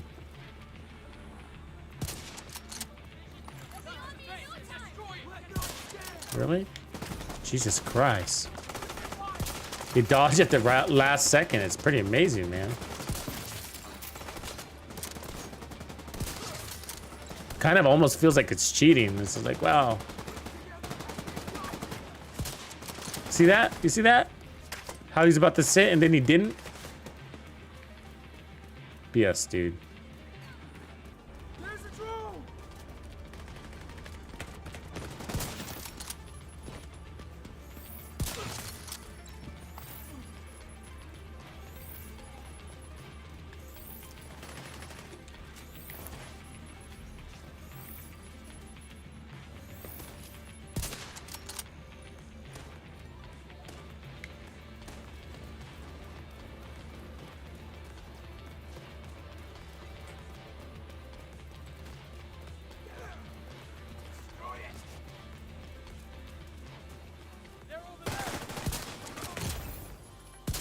Ah. Serious trauma detected.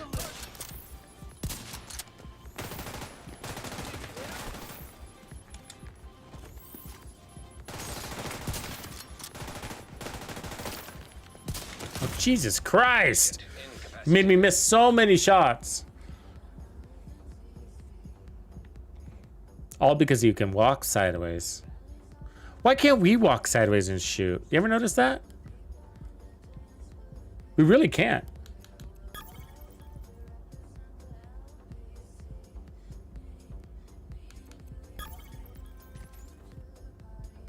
Really?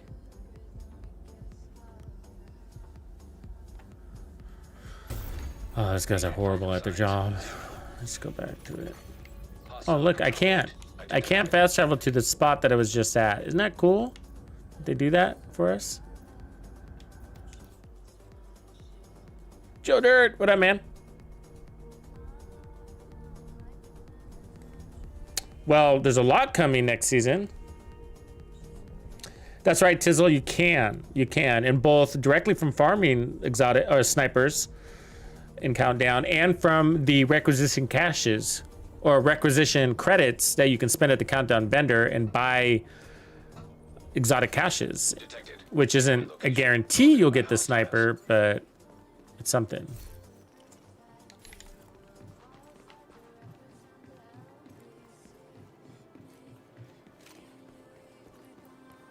While the people of Washington, D.C. are eating bagels, I'm killing true sons.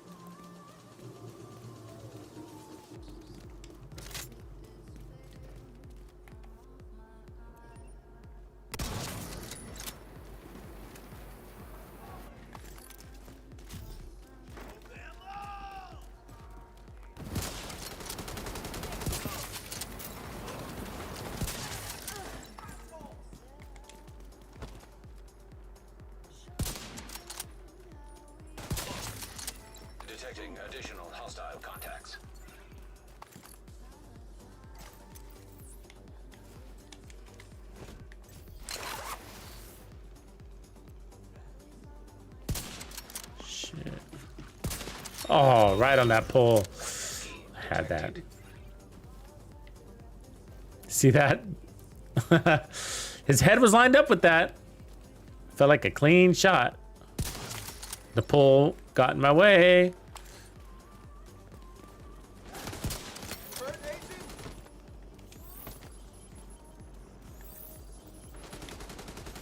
What is that over there? Get the hell out!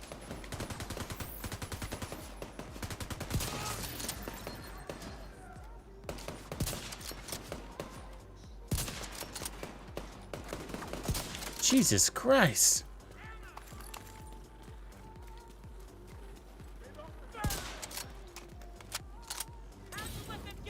That's why I don't like fighting these factions. It's not because they're tough, they just move weird.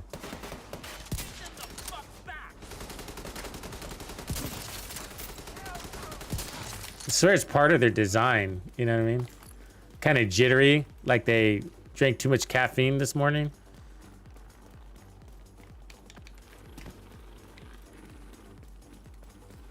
The hyenas are the worst.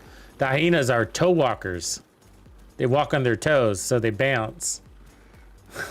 You guys ever notice those little things? They bounce when they walk. A little more obvious when you're sniping, I guess.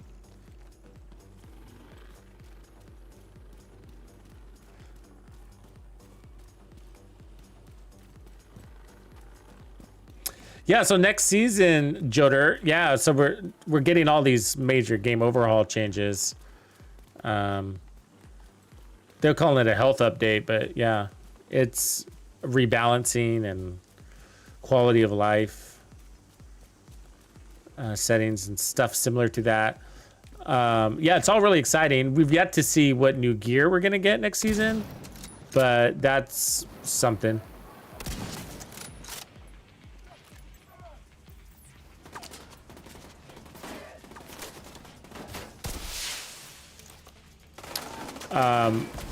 For me, I mean, so I like basically most of the changes that are coming. Some of them are a little, I feel like, watered down. You know, they're changes, they're positive changes, but I don't think they're gonna affect a lot. But they're all for our benefit. So they'll probably make more of a difference maybe for some new players. I don't know, I'd have to think about that. But for me, like a weapon getting, you know, 10% more weapon damage, I mean, I don't really care, you know. Fine with the way damage is allocated right now. Not saying that there's not a few exciting changes, but like, I know a lot of people are really excited about the Eagle Bearer being one that gets a buff. I personally am not, but I'm happy for the community.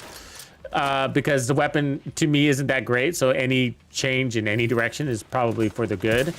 So I'm glad they're doing it, but it's not gonna, you know, it's a preference thing, right? There's some weapons you just like and some weapons you don't like. And the weapon I like, the talent I don't. So the talent is just kind of like, eh. You know, it's basically designed to give you immunity and it's a pain in the butt to maintain. And so I'd rather run with a, you know, preservation weapon if that's what I'm going for. And, you know, it being, you know, the best DPS from a base weapon perspective, you know, it's got a nice size mag and all that. It's just, you know, not worth it because it also has handling issues. And I'm just not going to forget about that, you know? Just not going to forget about that. And so for me, I end up having to add something to counter the weapon handling issues.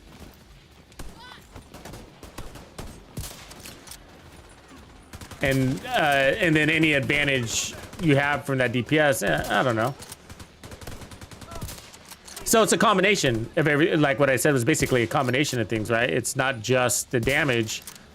I'm sorry, the handling. It's also the shitty talent. I just don't like that talent.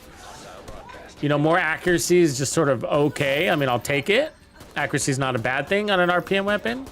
Keeps that dot from jiggling, which is going to help you fight better at distance. Especially. But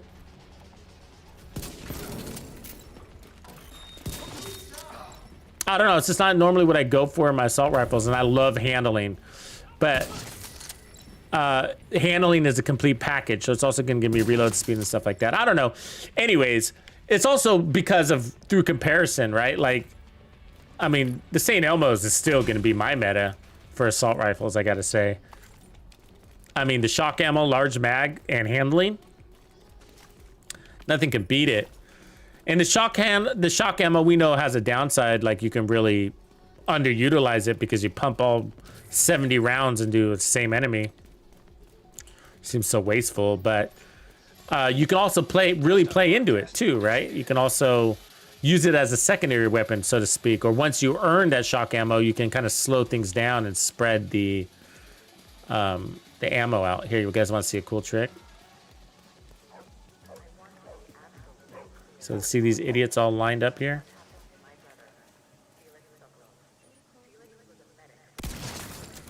How many kills do you think that was? 4? That's a TAC 50, baby.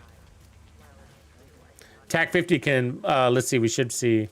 Did it only give me 1 trophy out of all of that? That's bullshit. 1, 2, 3, maybe 3 targets right there. They only gave me, they stole trophies from me.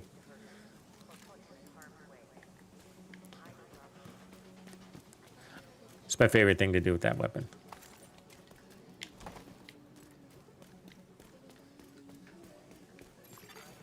Did this thing bug out or what?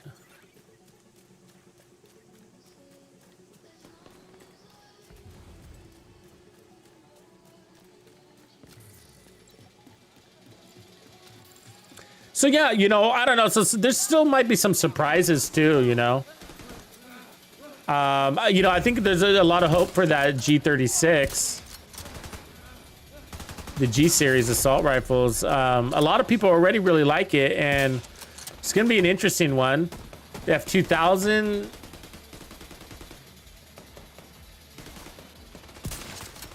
I'm not super excited about it, you know. They made it faster, didn't really need it. They gave it a larger mag. Well, they had to because they made it faster. So, along with faster weapons comes more misses, and thereby equaling more reloads. So you're gonna want a mag to minimize that impact. Otherwise, you're technically in a roundabout way nerfing the weapon by giving it more RPMs. Even though it is a DPS enhancer. But the reality is DPS calculations assume you're not missing any shots. So the reality of that change is going to be that you're missing shots, and that's going to maybe be something you don't like. And so there's some weapons that I honestly don't want them to increase the RPMs on. The AUG assault rifle, any of the G series assault rifles, I don't want them to change. I don't use them a lot, so it's of little consequence to me, but but I do like the Born Great, and I don't want it to increase in RPM, and they just made it increase. So that kind of sucks. I want it slower, to be honest with you. So some of these weapons that are really well balanced, it's because you're landing, or some of these slower weapons are really good because you're landing so many headshots. And when you add more RPM, that means you're missing a lot more when you go for those smaller targets like a head, and then causing yourself to reload more. That's why the Bighorn kind of sucks, right? And a lot of people don't like the Bighorn, including me, because you're always reloading because you're always going for the head, and it's got a small mag. And so that's the one that needs a larger size of mag really to be better. They made it stack better. Anyway, so a lot of good changes. I think there's gonna be some surprises. There's gonna be some weapons I didn't think I would like, and I do. So we'll see. But overall, even with what sounds like negativity to this project, really isn't. I think it's really great that they're doing this, and you know, it's all buffs. These rogues, where are they?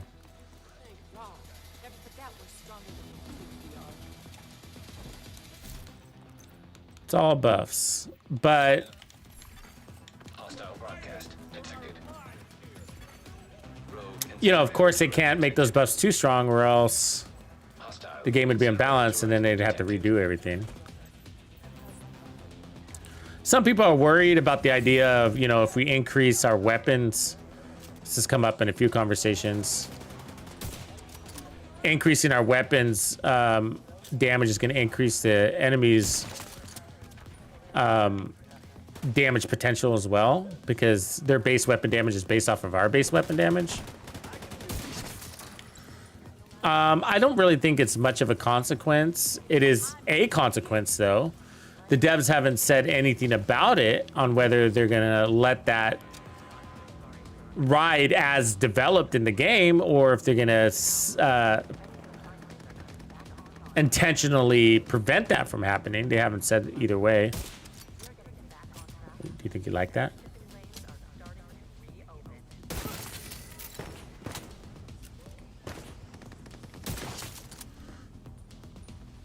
But like I said, I don't think it really matters. The enemy already hits harder than anything. I mean, they can punch and break your shield. What's a little more damage in their favor? Nothing. On it, you know, I really don't. Yeah, so I don't think it's a big deal. You know. What's the alternative? What are you gonna do about it? No less damage for you, and no changes to them. You know.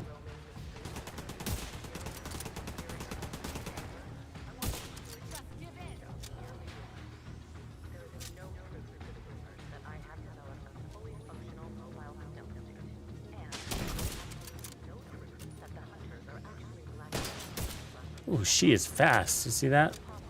How fast she put that shot out?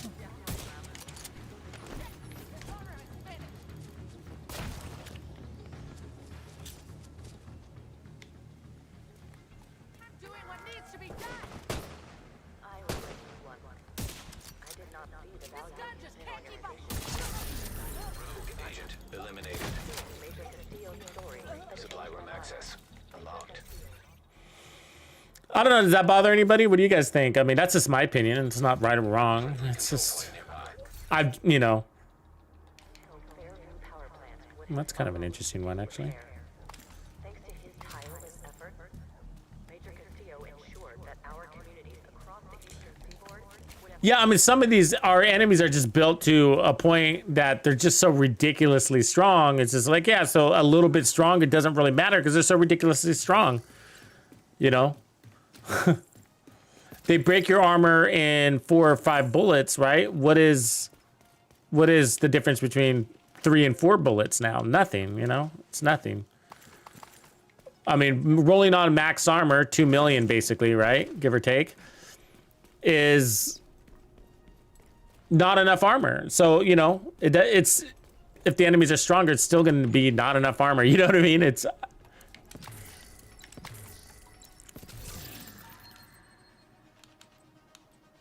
but in the end, like if somebody were to hold me to the coals and say, what would you rather have? You know, no damage increase and the enemies stay as they are also, or a damage increase and the enemies also get the equivalent damage increase of the base weapon, then I would say give the equivalent damage increase to the base weapon to the enemies as well as me, because we're also getting talents increases to damage and they're not.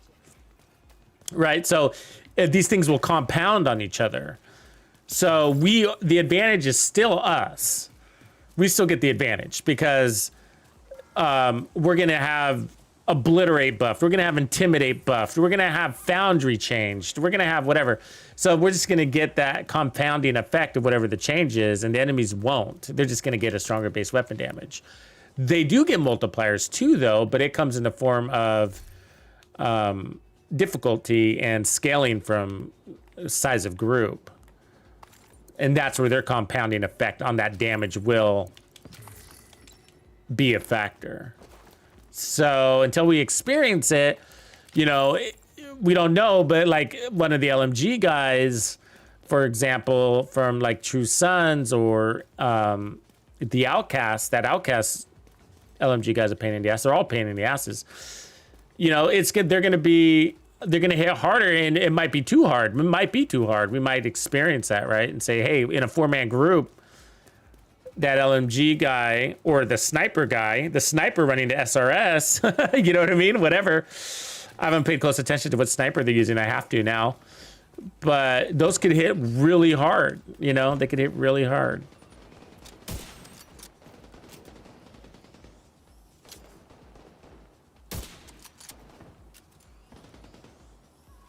And then they'll be the guy to avoid, you know? But in solo gameplay, I think we'll be all right. Civilians in distress.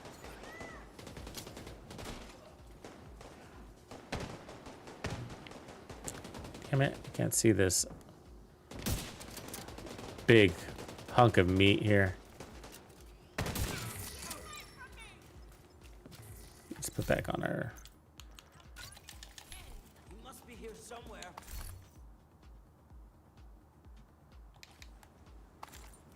What did the Berserker talent do? I don't remember that. I remember the name, though.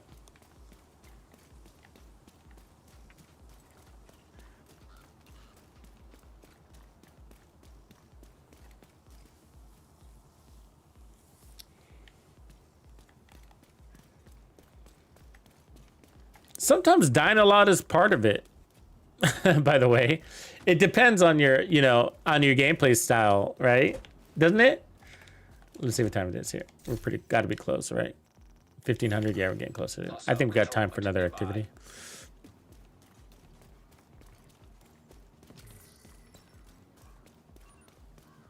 I mean, I think that if I played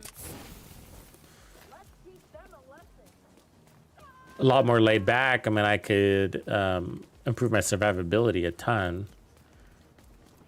But I love, I guess, being silly and ridiculous at this stage, I guess. Like coming up here to snipe from 10 feet out, you know what I mean?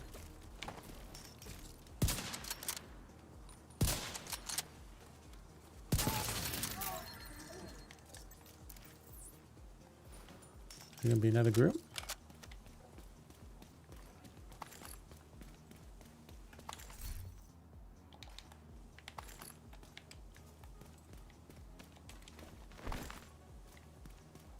What build, I gotta, you know, this is kind of related in a funny way but what build gets you to come back, log in every day? Does anybody else have that?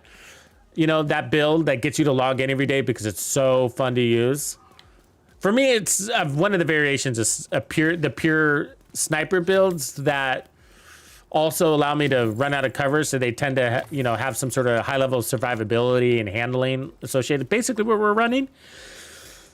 I mean, this one's a little bit tuned for legendary with its explosive resistance, but you know, if I wasn't running that, I'd probably be putting on like weapon handling everywhere, and then we'd just be ace.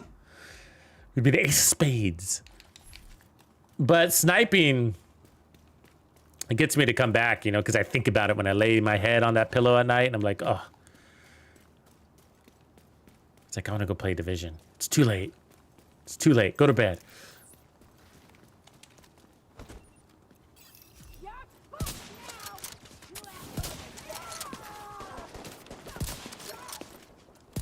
Oh, come on. Oh, jeez, you tweak. Really? Go whole fucking mag to kill you.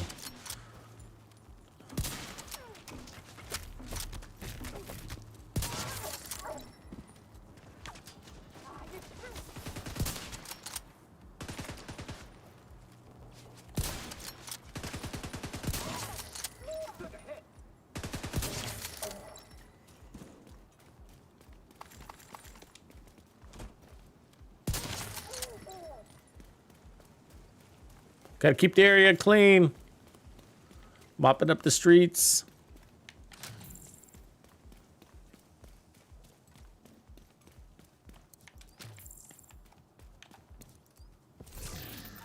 So these things are all scaling too. So all these caches, I never opened them, but they're all going to be scaled to heroic now.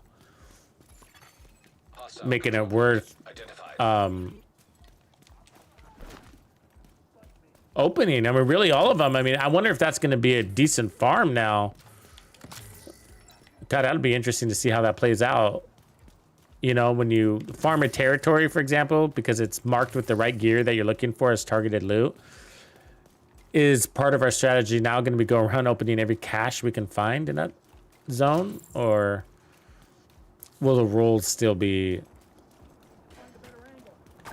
not that exciting because they're not level 4 control points, which are scaled up? How do you like my driving?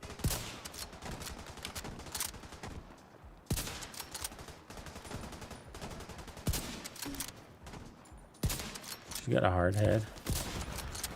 And she moves a lot.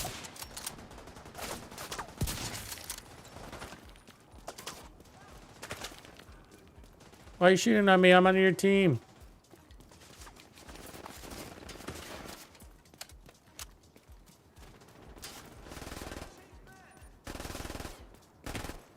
Sounds like a Tech 9, doesn't it? Let's see what he's holding. Oh, it's a Vector. Protection from elites. Right as you said that, Parnell. Got a 13%er. I mean, 11%er. Wouldn't that be some shit to get it off of a random dude on the street? Gotten it off a random control point.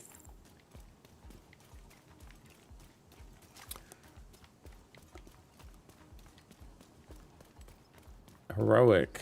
Can't remember if I was running directives or not.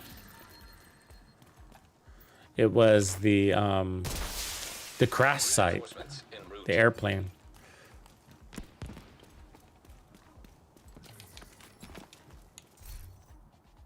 Ooh, nice Hela guards. Take those. Civilians in danger.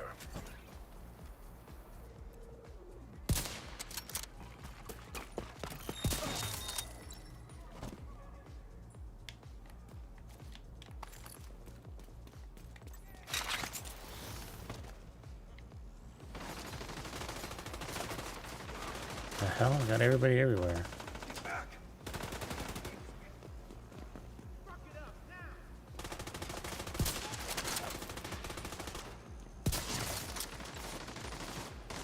I love the sound of this gun. Snap. My 6. I'm reloading. Fucker.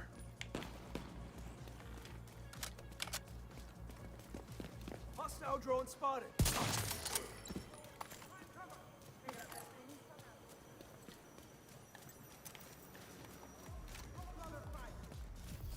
Let's go get this beer drinking Civilians in outcast.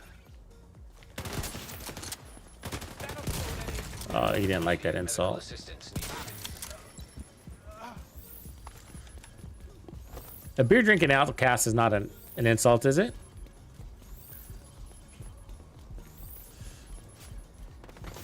Some would consider that a compliment.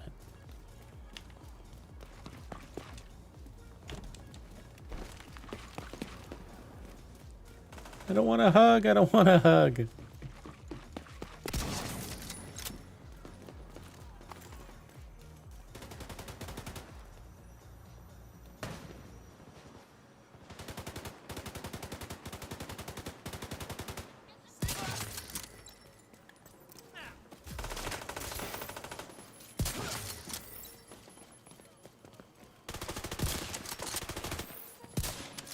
This'll eat things up.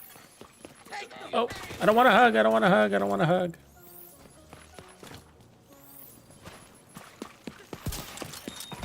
Fucker. Look at that size of that explosion. He got me.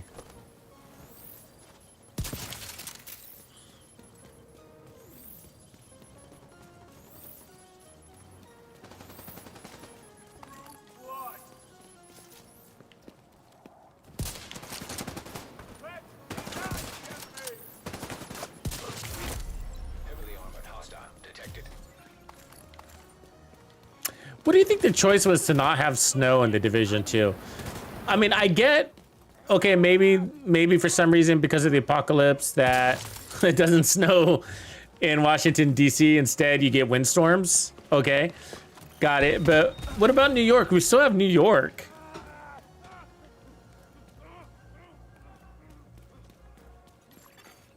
Civilians in distress.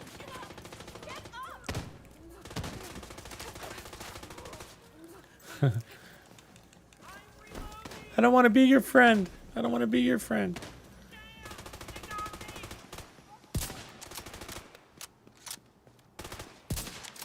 Aw.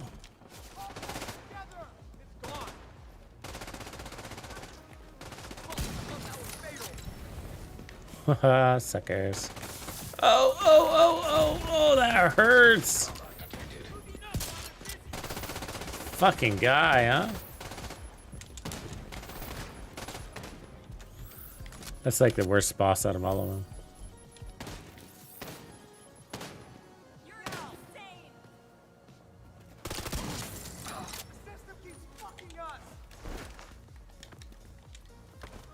That was Ridgeway's fault, man. We had nothing to do with it. Civilians in danger.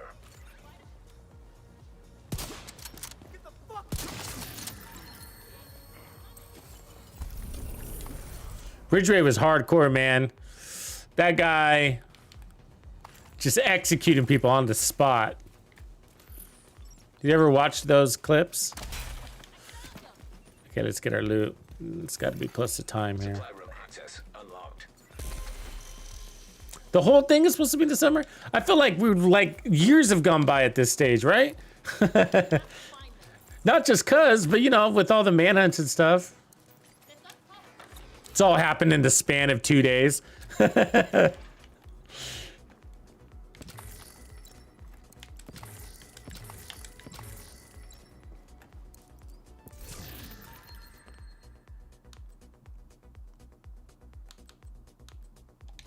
must be Murakami Zone because, yeah, it is.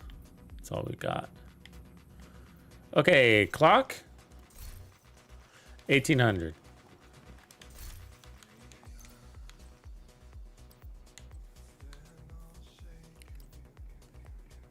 Grouper with crits. Yeah. China Light is getting a buff next season, right? I can't remember what it is though. Probably don't need that.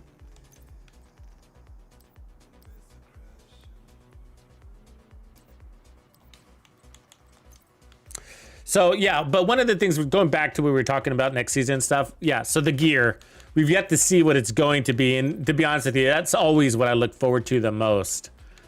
Because gear in this game really doesn't always, but can have more legs than the content. I mean, besides those that don't have the Ouroboros, for those that do have the Ouroboros, how often are you going back into the incursion? Is it worth it for you to go back there? For me, not really.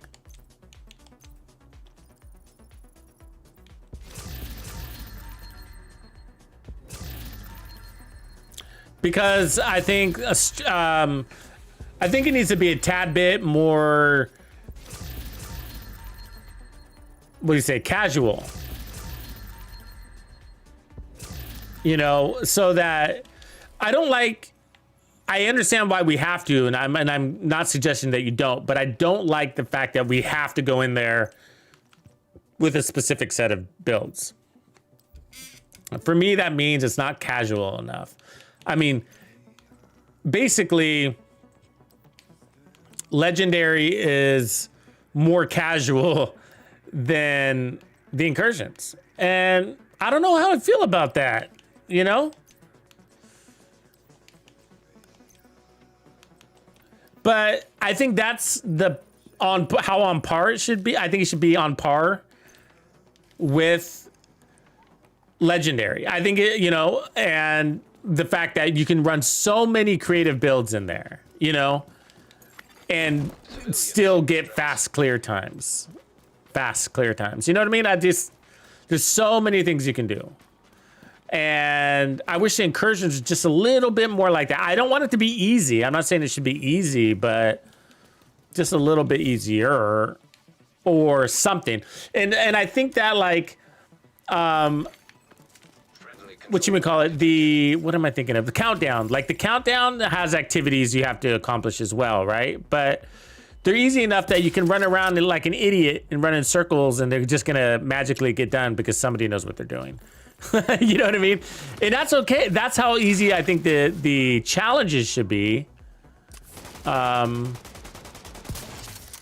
You know, but the right thing is this probably a little bit too much. I think, you know, there's so many things they could do to the end bosses to make it easier, you know?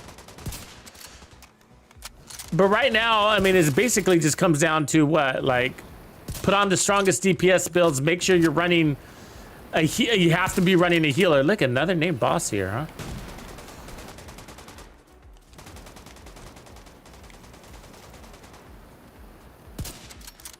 Make sure you're running a healer, you know, make sure you got maximum DPS, and you basically just run up to the bosses and just DPS them all to hell. And that's the easiest, hard thing you can do, right? Super easy, super hard at the same time. It depends, right? It depends on the experience of the player, but more importantly, you got to say how much they've done the incursion, and that's the problem, you know. So most of the people that find it extremely easy is because they're running the incursion like 20 times a day, and it is easy. It is. Once you know what you're doing, it's extremely easy. Once you have the Ouroboros, it's even easier. You know what I mean? And it's just like, and it gets super easy because everybody you're running with knows what they're doing. But there's thousands of players in the Division 2 and growing. You know what I mean? And it's a new game mode that a lot of them aren't comfortable with. Still not comfortable with opening up to or whatever. You know what I mean? Or jumping in and.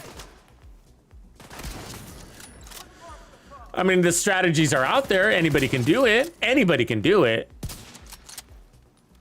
But yeah, I just think it'll be more enjoyable if it was just a little bit more casual. I don't want to go in there. And I've been meaning to do this, actually. I got to put this on my video list. Like, I want to do a video of me random matchmaking to just random people. No, whatever. Maybe there's combos, maybe there's not. Just what am I going to get? And just seeing how easy it is from the general community perspective. Like, you don't have a clan and you don't participate in communities, events or discords or something like that, you know. Ooh, look at that MP5. Look at that. Another grouper with skill damage. Not that good though, but look at that god roll.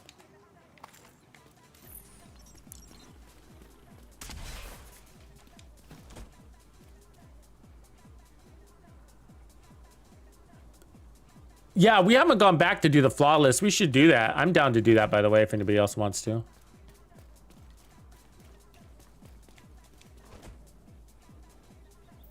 Yeah, right, Blue Manchu? Yeah. Hey, welcome back, Blue. I haven't seen you in a minute. Like, how many incursions did I did in this lifespan? I don't know. What do you guys say? Most of you guys were there. I don't think I ever did. I think I only did the incursion once off stream, maybe twice. Just to go get my personal second or Oreo, and I got it. We got it. And when try we didn't even. I got it on right. We got off boss 3, but otherwise I don't know. We gave away maybe a dozen Oreos, give or take, and we maybe did 50 runs. I don't know, something like that. Maybe less on stream, but yeah, I find it extremely dull. You know what I mean? It's, you know, it's good to help the community and get the strategy out there. Also to see it's easy and hard, you know, depending on the day and the circumstance, right? But anyways, so it shouldn't be easy, and it should be easy and hard, just like legendaries are. I think we could say that about every legendary. It's easy and hard depending on the circumstance and the day. True, but it's just the, you know,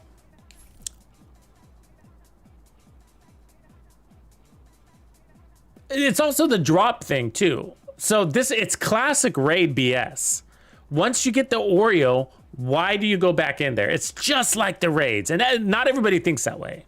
I do though. I do. And so, because like, I mean, and I did the Iron Horse more than in Dark Hours, but let's just like, once you get your Eagle Bearer, once you get all of your exotics, and then you're doing it over and over again to help all your friends get it. But that, you can only do that so much, right? Because this is your game time, and what you can't do is just like spend it sitting there while somebody explains for a half hour how to do stand at the door and shoot somebody. You know what I mean? And it's not that, but you know, different ways of leading, and some people explain the whole raid to that new player, and they're never gonna play it again. They just want their exotic, which is okay, but I don't think you need to teach them every facet of the raid if they're not interested in it. And that should be your first question. Do you really want to know this, or you just want your exotic? Because we're down to just give you your exotic and let you go on your way. You know, because that's what we're all up here for. But once you get the exotic in the Iron Horse or whatever, just you know, I don't know if it's worth going in and playing with 8-player bullshit, right? Somebody eating chips and salsa, somebody falling asleep. I mean, we've all experienced this shit, right? And it's funny, you know, whatever. But like, if you have an agenda, you know what I mean?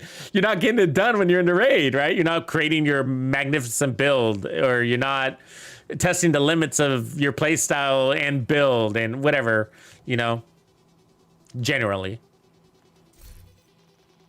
There we go. We're almost there. And so raids are great, and I like them, but I just feel like there needs to be something along with the raids that kind of link it to the build side of the game, the technical side, right, of developing your character. And I think it's easy. I think they should just give credits and have it apply to a vendor. It could be that easy. You know what I mean? There's a raid vendor, or just you repurpose the same vendor. They don't need to come up with new vendors. Like now we have an NSA vendor. You know what I mean? Why can't the countdown vendor also be the NSA vendor and also be the raid vendor? Why not? Why come up with a new vendor for that? I just let it be the same vendor. You know what I mean? Let it be the same vendor. It's that easy. Just now distribute credits. And then now you get gear, because now you can at least get caches, right? And exotic caches and whatever with those credits every time you complete a raid. Friendly control point nearby. All right, here we go. Okay, so I forgot the comms, so let's go back in there. So collectible, comms.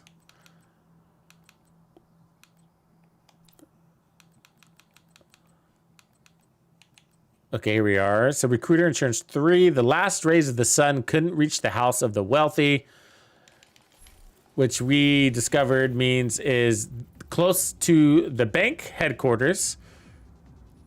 And we are here at this comm, which is basically just, what is that, east of 18th and F Street in this alleyway. And there's going to be a white truck here that we're looking at. And you have to be here at nighttime, which we are. It's 2116. Let's see what happens. There's this creepy dude who has nothing to do with it. That's circumstance. I can give you the location. Okay.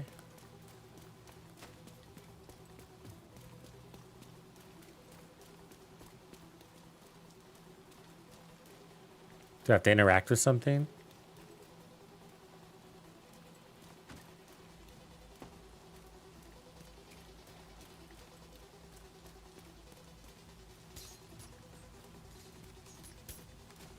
Maybe I have to go further. Come here. I've got new contracts. So we're looking for a blue light, huh?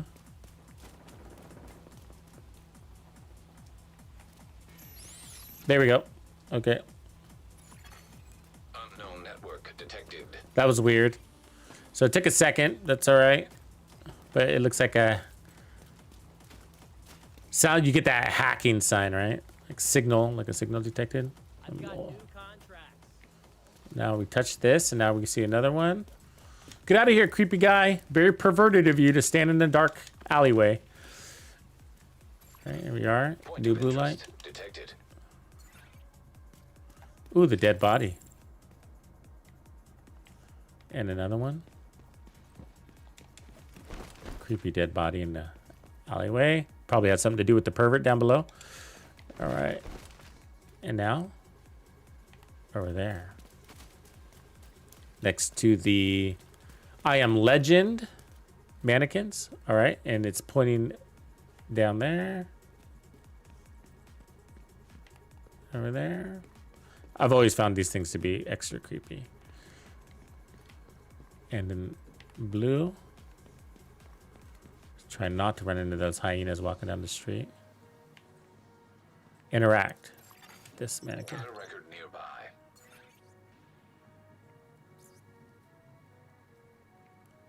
That's all it said. Did that unlock it? No, there's something else here. It's blinking.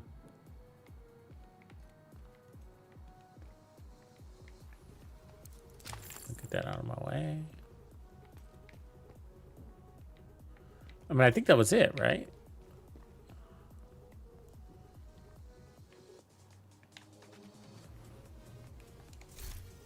Let's look. No, because we should have a recording automatically, right? So there's one more step we're missing here. Let's touch everything. So I feel like it's this, but...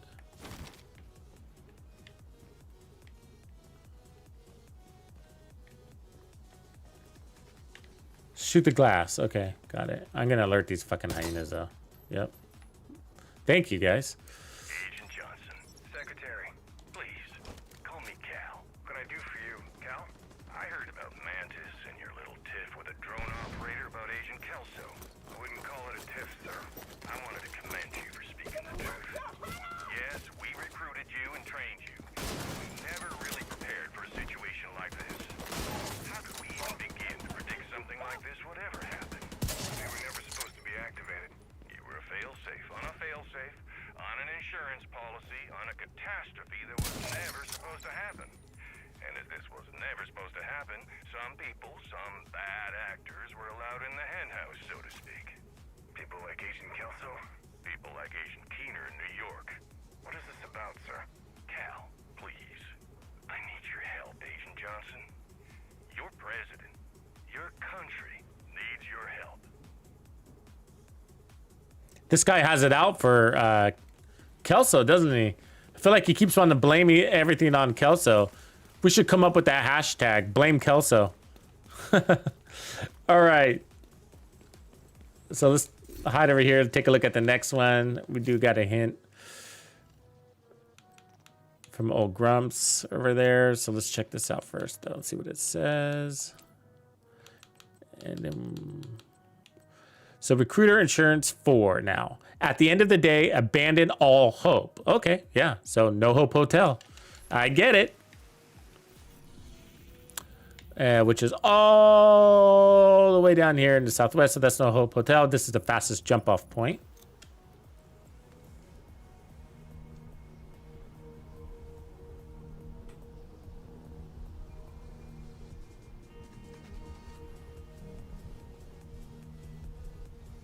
Yeah, Boom and Chow, I was saying the same thing. I was like, I don't mind supporting the game, but god damn. You know what I mean? Like, god damn. We just funded the whole DLC year 5. Better be free.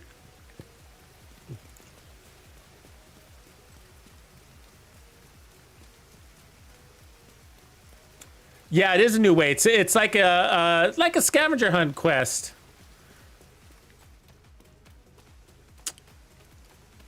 Similar to, you know, waking a hunter, summoning a hunter. Follow the clues. Don't go to the actual control point. All right, I'm guessing it's going to be in a room across the way, maybe one of these rooms.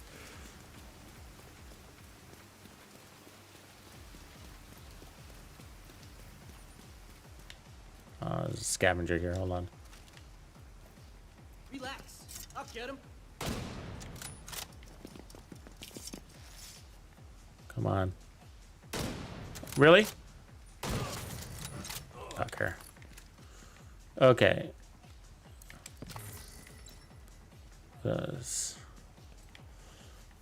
What is it gonna look like, this item though, huh?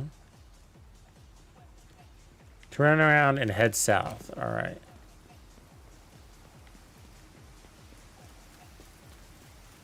This is where it ends up, actually. Okay. I went the wrong way. Okay.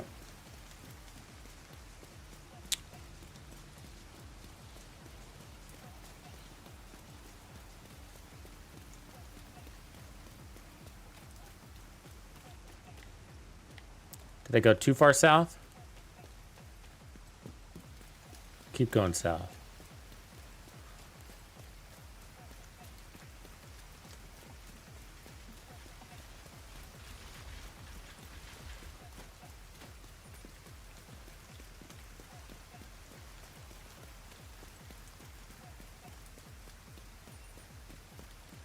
Oh, there's this. Okay.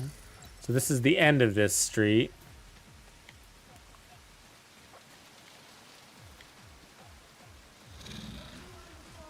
Missed it again, huh? Right, but up to the railroad tracks. Okay. How do we get up there?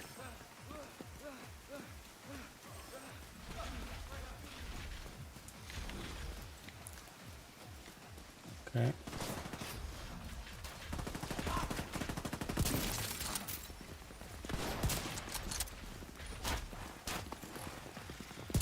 Am I gonna find like an enemy at every one of these goddamn things?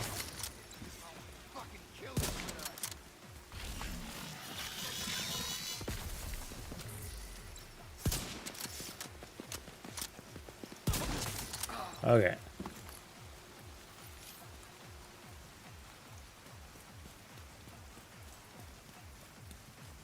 Okay, so go to the courtyard, go left up the stairs, okay? Following that. So I'm guessing this courtyard. Go left up the stairs, which I never do. Of course, there's more enemies up here. Left up the stairs. I'm headed towards the train tracks, continuing that way. Let me take off that control point marker. Hostile control point nearby. Oh, blue light. There it is. Yay, you guys are cool. Unknown network detected. So let me pin that. So I'm right here. 513. Coordinates are 518 4403. And then I got to look at this collectible because I have a feeling the number has to mean something.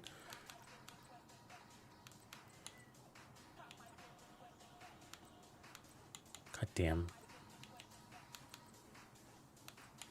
If I can just find it. Comms. Man up.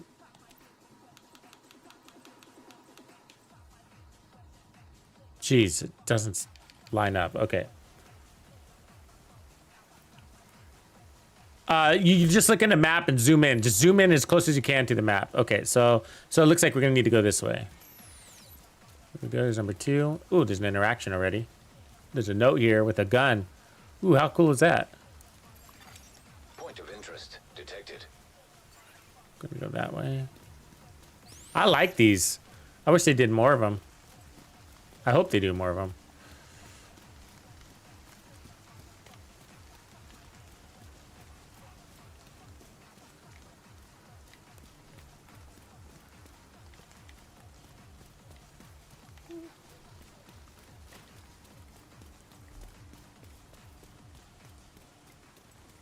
Following the blue. Hey, we did end up there. The right spot. Devs are kind of predictable that way, aren't they? A little bit. Just because if you know the areas, you know that if I was a dev, I'd put it here. But the start is where it's hard to figure out, right? Like, in many cases. It's just like, wow, up there in a random intersection. Ooh, look at this.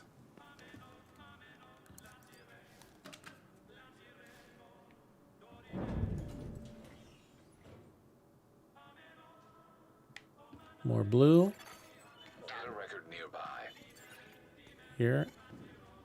And then we got this thing blinking at us. Oh, cool. Look at that. There's something here pinned. We're going to have to look at that. Maybe that's the next clue. You wanted to talk to me? Just wanted to check in and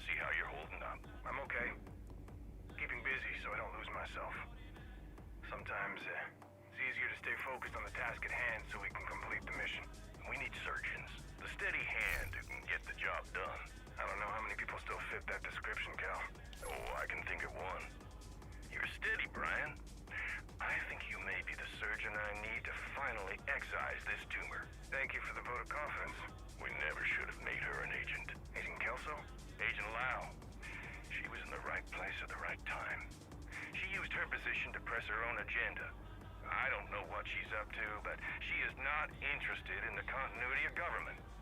How else do you explain her vendetta against Keener? I can't explain it. But I want to help contain the damage they could all do. If you really want to help, Brian, if you're ready to take back control, I've got a new assignment for you. But I need you to promise me you'll keep an open mind and not believe everything you've heard about Natalia Sokolova.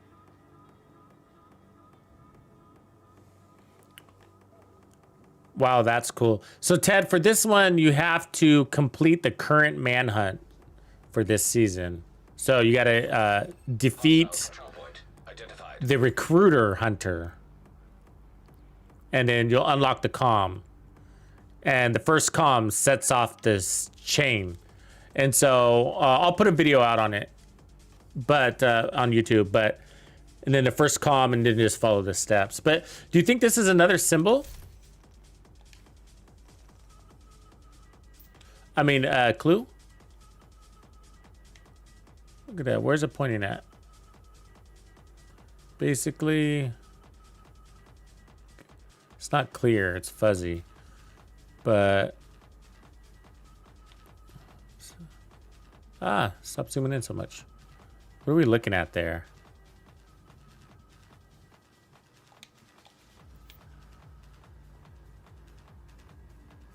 I mean, it's hyena territory somewhere, if that is DC. Yeah, it is DC. It says the national capital. So there's this dark zone in the corner. I'm guessing that's just in front of the dark zone entrance. Anyways, I don't know if that's a clue, but interesting. There's also this, I gotta say. I don't know if this is anything either, but those look at those yellow X's everywhere. What are those? Anybody know? Anybody got answers to those? Okay, let's take a look at the next comm. That was cool. That was a fun one. Interesting the way it ended up in this nice room. So we go to progression for comms. We go to collectibles. Back to comms, and then we're looking for the puppeteers manhunt here. And so we are now. That was the last one. Then is that right? What up, Joe?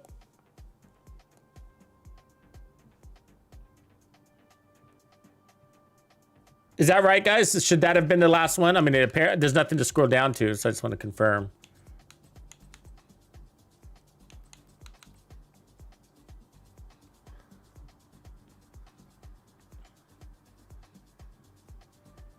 Thanks, Pipster. All right. We can get onto the agenda for the day. Thanks for helping me get through those, guys. That'll help the entire community. So I'll put out a video and, of course, thank all you community members and mods, Grumpy, for helping me get through it. All right, this is cool. But I love this stuff. I love this stuff. I love the Hunter's quests. I did it once I figured out they were a thing. I took them all on. That's all I did. I did, you know what I mean? I went after all the hunters. It took me a little while to get into the New York ones, though. I took a break and then went back in. That's a cool poster, though, isn't it? But I find these, I like the mystery of the game. It's one of the funner parts of the scavenging in this game. Okay, we're headed now to the summit. So yeah, for all of you that didn't catch the first chunk of that, I'll whip out a video between now and Friday so that maybe you guys can take it on for the weekend.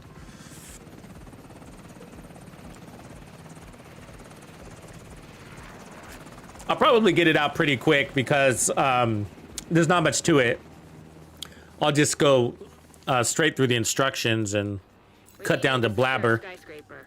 This may take a while. Hope you cleared your schedule. All right, here we are. All 9 directives. Help me climb the summit. All right, I'll walk you through the build of just if you missed us assemble it in the beginning. So we created this build. I was using it out there in the open world, but this was designed for this Summit Die Hard challenge. The goal is to get to floor 100 on Legendary with all directives. Now we are down one directive because it's glitching, which is the armor break one, which is actually the hardest one. So lucky us, I guess. Anyway, so we need to go in and get a feel for the build. And so, and then we're going to tune it or change things around based on how it's performing. So I anticipate we're going to need probably a few trophies in our backpack to get the power where we want it to be. Otherwise, this is, I think the stat to boast is the explosive resistance at basically 80%. The cap is 90. And we're still getting our marksman rifle damage. We still got our weapon handling, which is pretty cool. And in headshot damage, we're at 233. We got 4 red cores, 3 blues. 1 skill tier. So should be a pretty fun build. Let's go see if we got the damage we need to be effective killers in this legendary climb. So we're on floor 41 here. So when you have all 10 directives, it's 188 XP. But I want to be clear that the Summit isn't the best XP farm. So you're getting an appropriate reward for taking on the challenge, but if you're actually farming XP to level up quickly, this is not the way. It takes too long to clear floors and you don't get enough XP per floor to make the exercise worth it. So you don't want to, you have to be very choosy on what builds you run in here. Like assault rifle builds, SMG builds, they'd be very painful unless you constantly cycled in your pistol. If you're able to like maybe work in an orbit, because ammo is a serious issue, right? You got ammo hoarders and you got pistol arrows. So it's a double whammy there. And so I'm running sharpshooter and that's helping us earn a little bit of ammo. But I play out of cover a lot and so that can be a pain. Because you need to be in cover to earn that ammo. All right.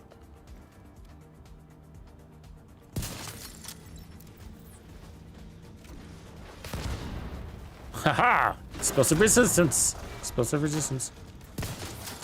So of course you're dealing with only legendary, white tusk, because that's legendary. So there's gonna be no hyenas, there's gonna be no true sons, just tuskies. So let's get some pistol ammo here. Kill with our pistol so we get more ammo. There we go.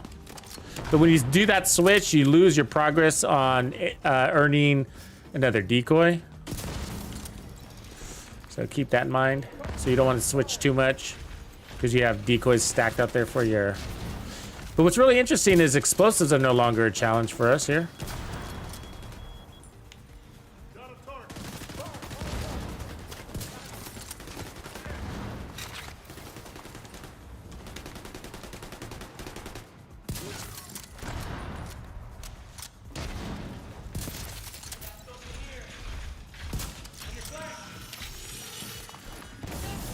Oh, you fucker.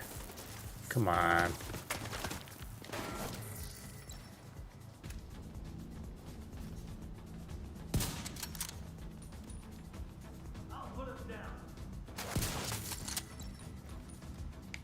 Good to know that piece of wood wasn't bulletproof. But a leaf is. Oh, that sucked.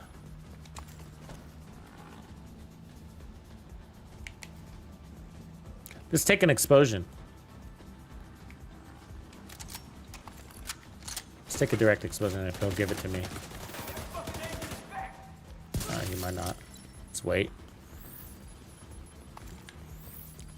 Alright, one down. A shitload more to go. So because, oh, we should change our loot. Because so this is how you change targeted loot. Just go into this menu. Hit the targeted loot button, whatever it is. And so we could run like chess pieces, for example. Let's do that. Intimidate's interesting, and we always need more bellstones, so let's just see what comes up. We were talking about that earlier, so.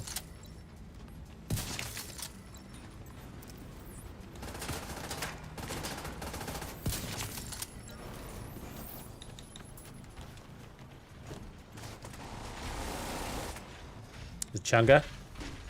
Just take down that.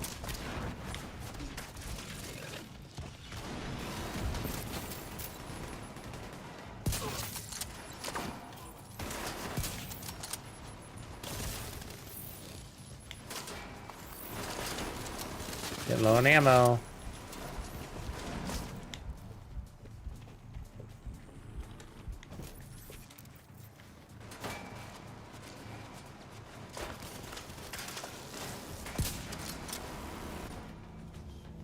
Yeah, fucker.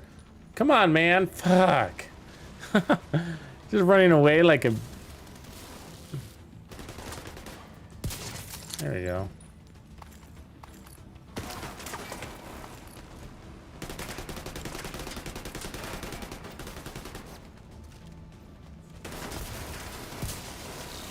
And I'm out of ammo.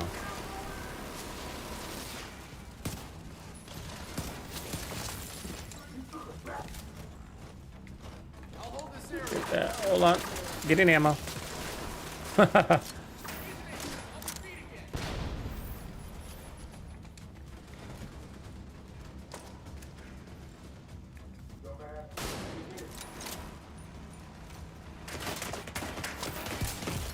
Oh, you fucker.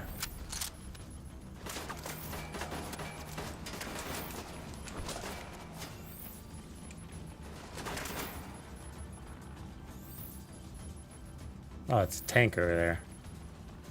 Not running into it. Just trying to be conscious of my ammo. I could switch to the rifle, I guess. Come here, you fucker.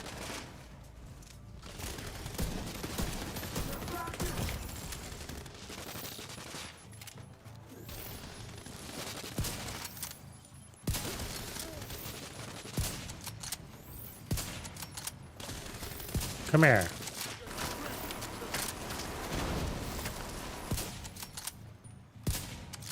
Oh, I can't see shit. There it is. Somewhere out there is an engineer. There he is. Up. I have the enemy.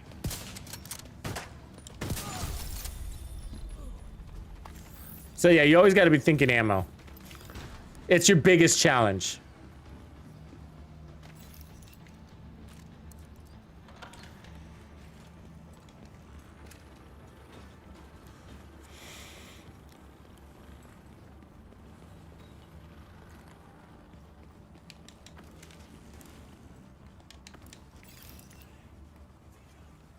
So there's some annoying things that I'll tell you, like if you're gonna do challenges like this. So one is, I say like you got to watch your ammo, and so one example is like when you go up to a door and you try to open it with your primary weapon, like my sniper in hand. Sometimes many times, like 9 out of 10 times, it'll force a reload as you're interacting with the door because it's the same button to interact as it is to reload. So then you waste that ammo because we're running ammo hoarders, so it deletes whatever remaining ammo is in your mag.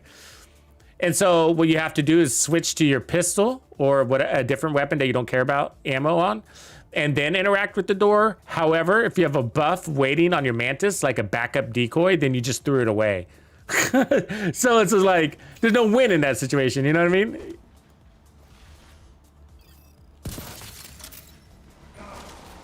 So yeah, we're getting Chungas and Warhounds now, so definitely a harder floor.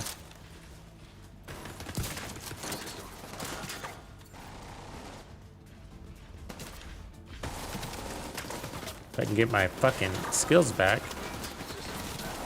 Yeah, we better run. Ah, that's not the way. Run. As you can see, that's why regen is really important, because you don't always get the heals.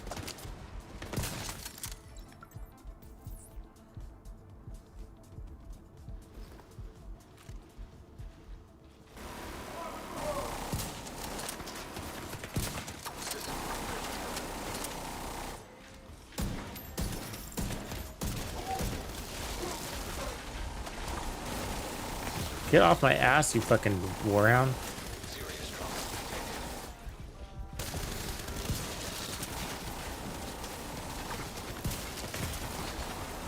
Oh, he's gonna kill me. Yep. Agent deceased. It was that warhound, really. He did more damage. System back online. Sometimes you can swap over to the Nemesis too. Isn't a bad idea. Sometimes it's not a bad idea to even have the Nemesis as a backup, but I run the rifle because you don't have to worry about ammo on the rifle. So if you get into really tight ammo situations, then the rifle is a good one.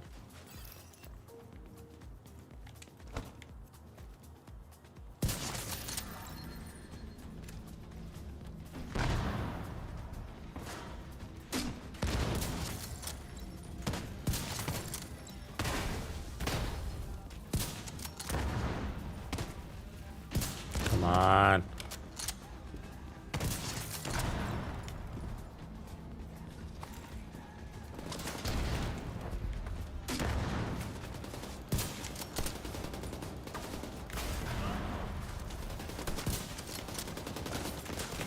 System disrupted. Oh, those bullets take out your tech too, right? So you don't only have your skill cooldowns, but you also have those bullets taking down your tech. That ammo.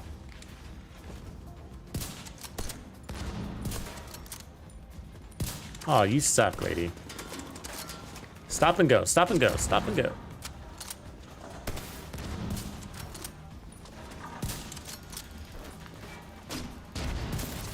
Jesus. It's like tango dancing with her, I'm telling you.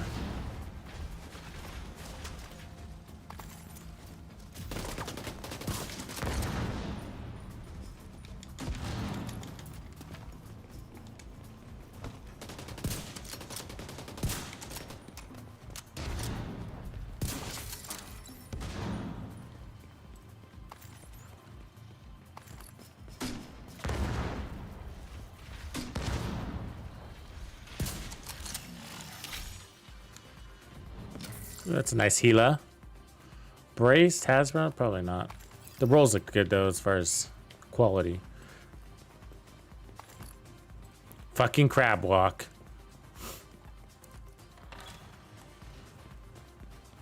That should be written in their talent tree.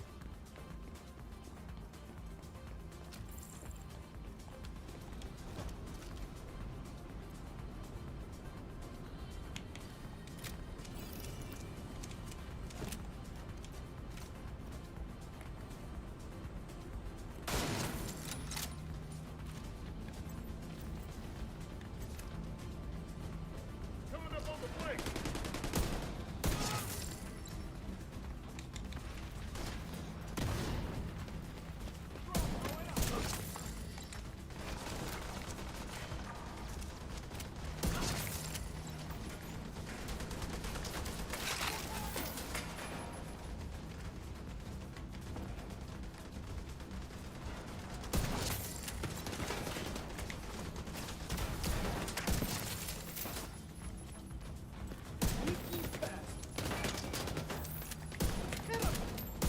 Jesus Christ, dude.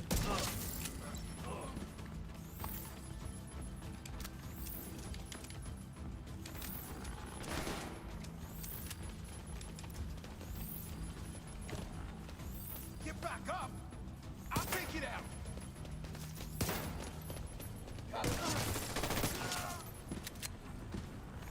Weapon ready.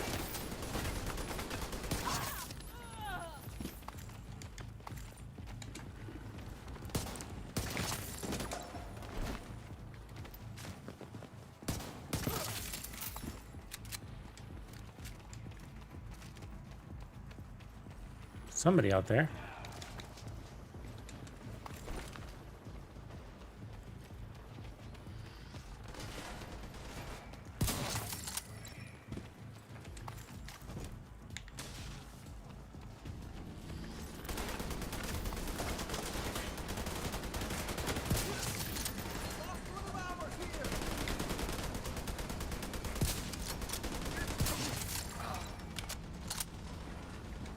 Busy room, apparently. So those trophies are giving me duration on my decoy when I grab them, so it's worth it for me to be on the move.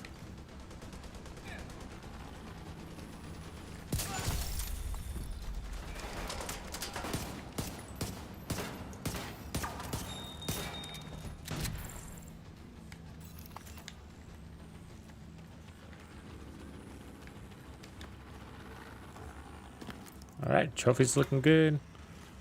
Power rise feels okay.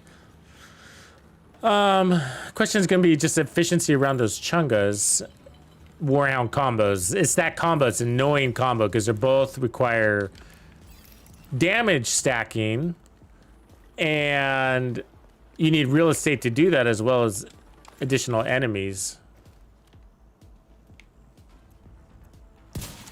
Really? EMP jammer detected nearby. One of these.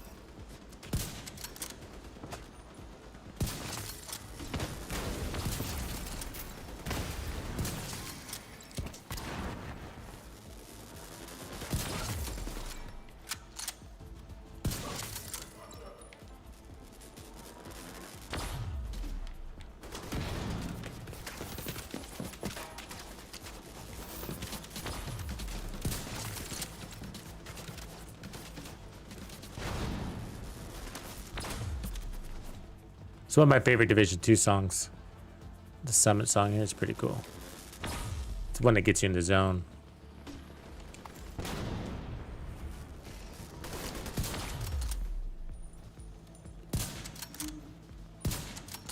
Get out of here, tank. See that? Fuck you. that we were talking about their explosions earlier. Vital signs critical. What am I getting shot from now?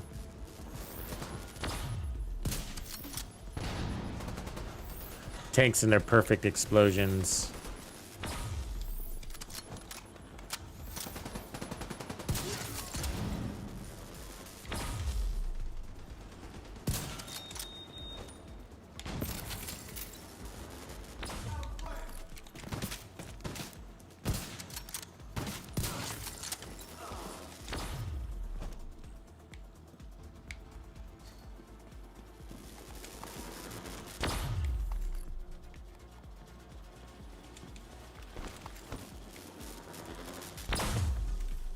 Nope. Get off that. I swear these things are never in a convenient location. Guess that's the point, but see that? I mean, System malfunctioning.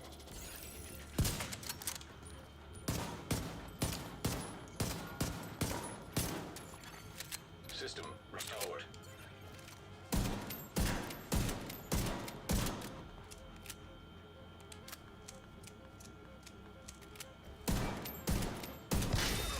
EMP jammer destroyed.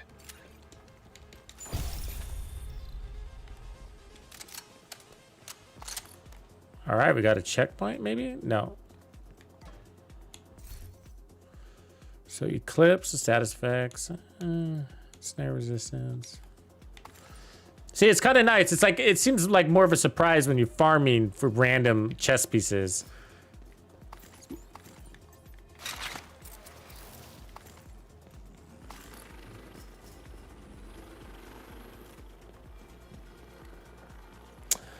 Yes, that's right, weak.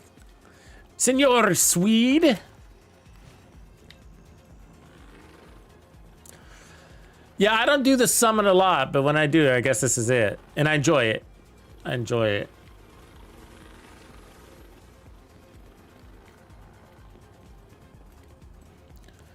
I mean, the real challenge is if I came in here and did it and was forced to use like an assault rifle. That'd be a real challenge. Because you need to have a lot of damage on your build, you know, use up all your stats to get enough damage to not use as many bullets.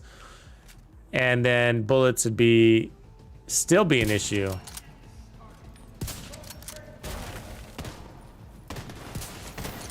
System disrupted. God damn her.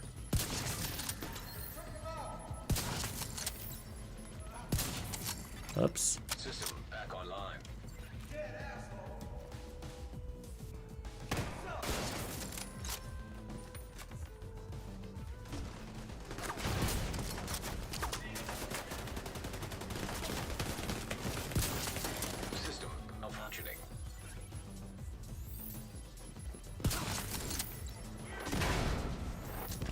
Woo-hoo-hoo-hoo. System restored. Didn't hurt, didn't hurt. Oh, what? Oh, but that stagger. Look at that. Look at that. Wow, that's what it's like. That's what I'm telling you. Explosive resistance, man. Feels good. We're gonna have to hurt this thing because that guy's never gonna come out of cover. Step up, step up, step up. There it is.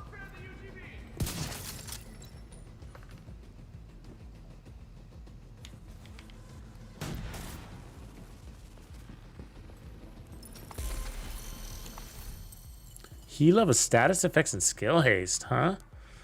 Interesting. Ooh, look at that, Alps. Too bad it's got Mad Bomber on it. But wow. Probably gonna end up deleting it.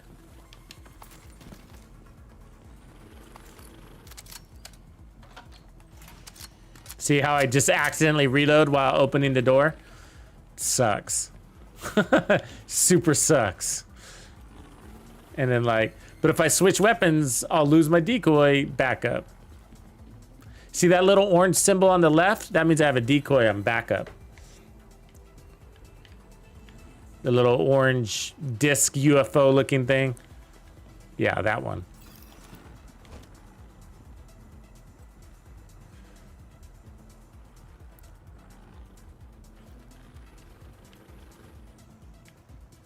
What do we got?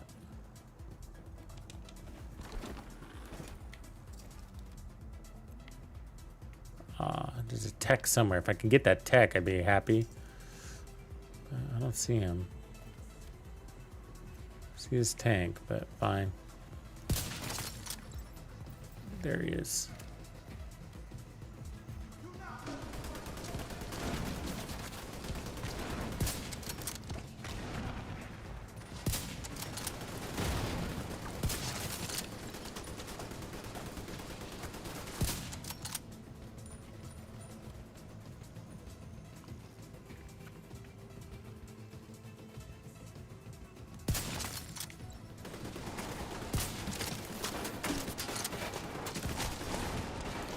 I like it. Keep sending them. Keep sending them.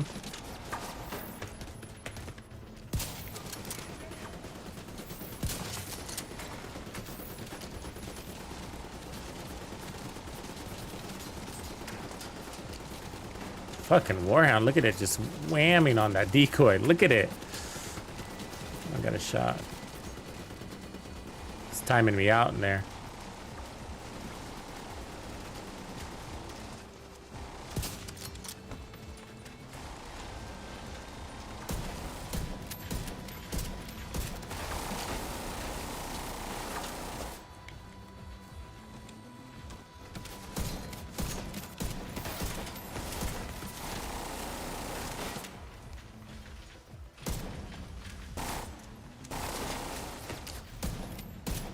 Fucking Warhound.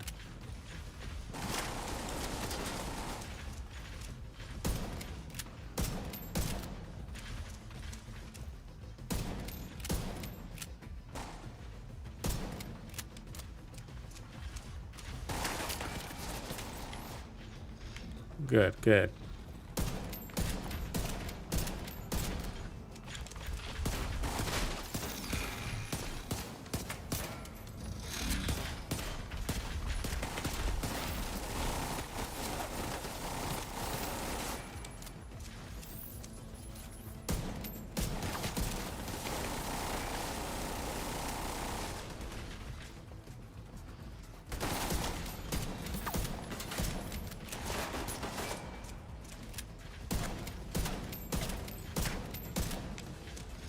Wish he came out earlier.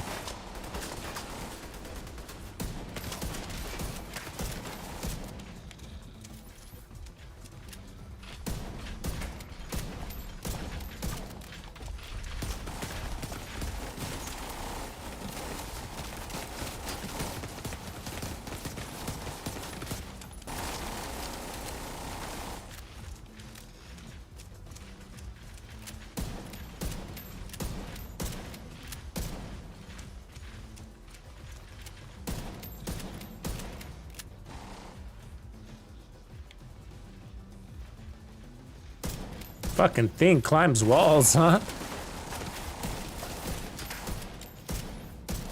Fucking A.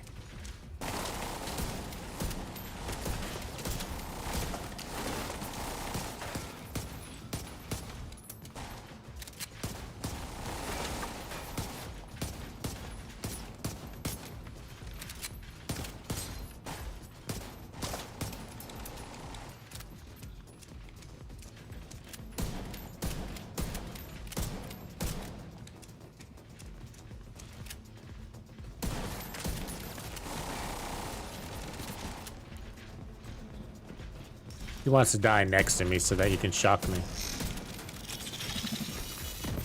That's what it's all about.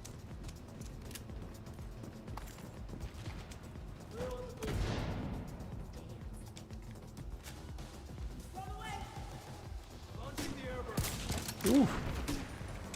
And a sniper.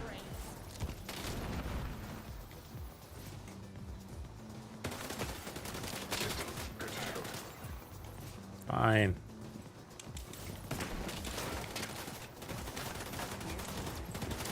System back online. System disrupted.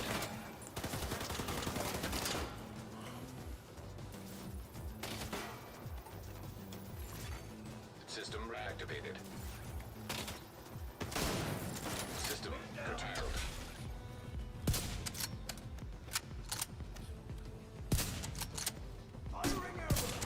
I like how the rooms get progressively foggier the longer you're in them. System malfunctioning. Can't take much more of this.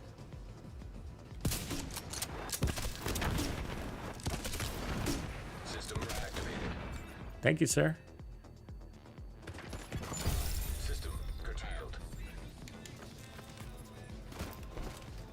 All right, we got the checkpoint. System restored. Golan, yeah, we're getting good rolls. I'll hold on to that. Golan's gonna get a 2% buff, so if all goes as planned.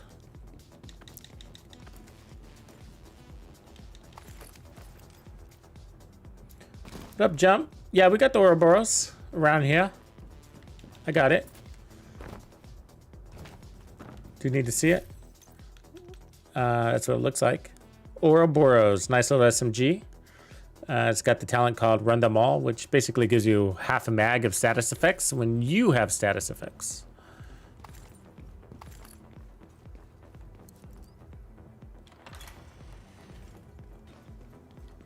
Why is my regen not working?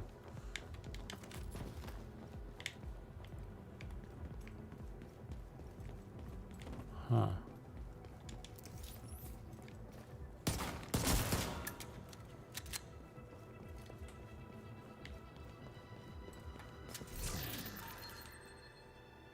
Junk.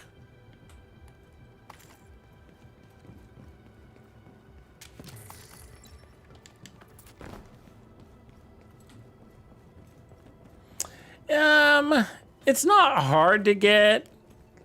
It's easier to get than a lot of other weapons. But it depends on your comfortability with group game mode where you have to coordinate. But there's enough tutorials out there. I have one out there where, you know, it's pretty easy to know what you're doing. And then, but from there, you know, can you find a group to play with by going to Discord or going into a clan? Or do you have, or it's a matter of good luck. Do the stars align and you just got a good team when you random match make? But it's actually not, the RNG in there is pretty good, I gotta say. There you go, there's a link. Jump to everything you need to know, basically.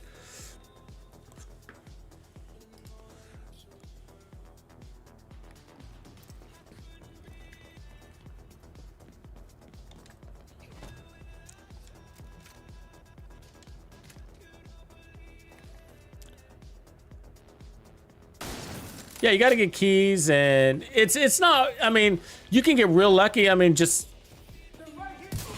you random matchmake and you get a group that's played it a lot, and nobody needs the Ouroboros.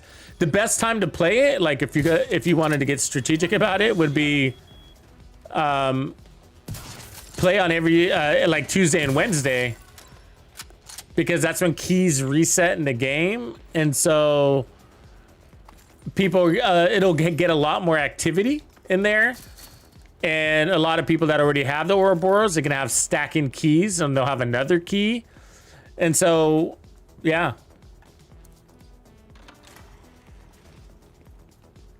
Try that.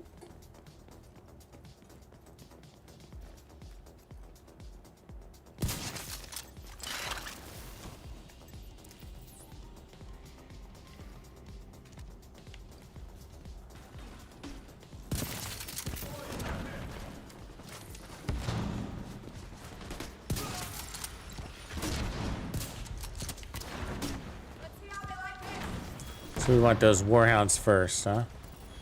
I can find one. Not hiding. Or running. I think there's two of them, though.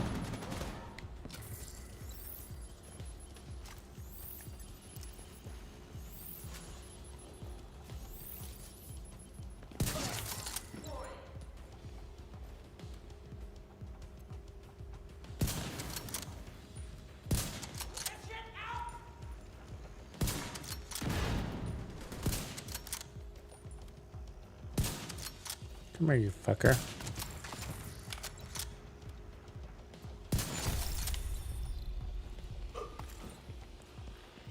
Yeah, you bet, man. I mean, I do suggest going to Discord. That's where I would start. And then just keep Tuesdays and Wednesdays on the top of your mind if you really want that gun. And it's a great gun. I suggest you get it. Strikers is going to be the build that you need.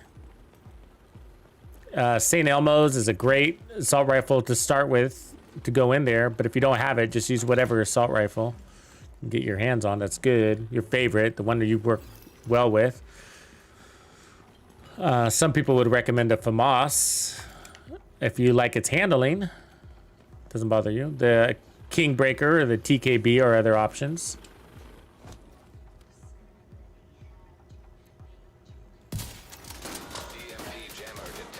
Another one, huh? What the hell?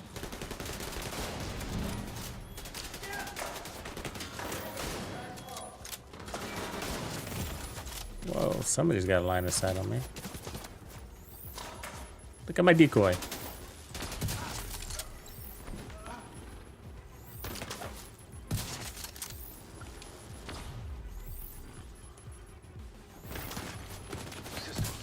God, who's really? God damn it. He's totally ignoring my decoy out there. System reactivated. Let's give him something to come crawling to daddy to. There you go. See if they brave up.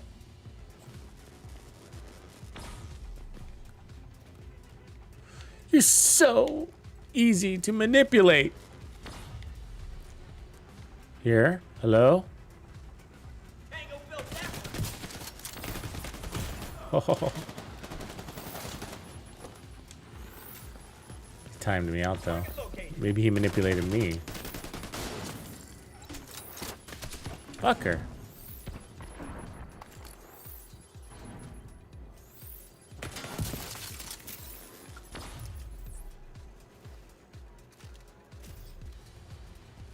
See, it's this angle. It's just like, even if I'm hiding behind cover, they get an angle on me. It's a pain in the butt.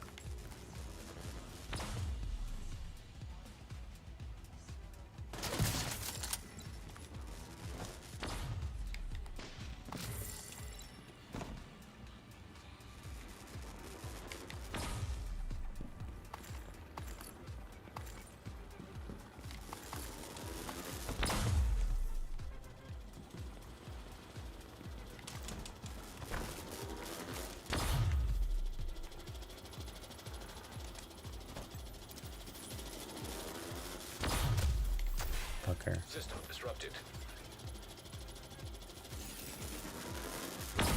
Oh, I had to throw one last one in there, huh? Fucking thing.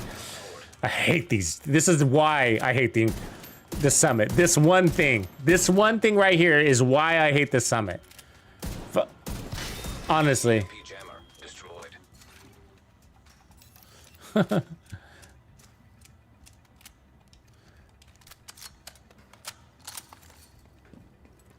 Fucking thing.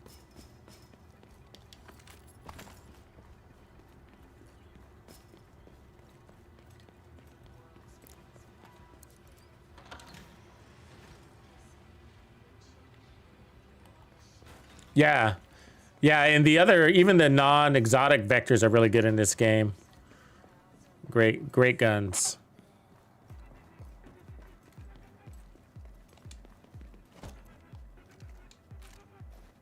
Stand right there.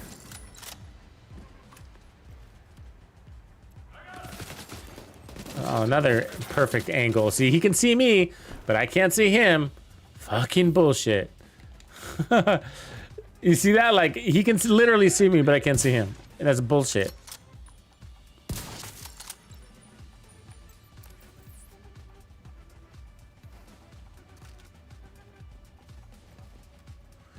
And their special ammo sucks because it's like a third directive on your skills. Takes out your skills again.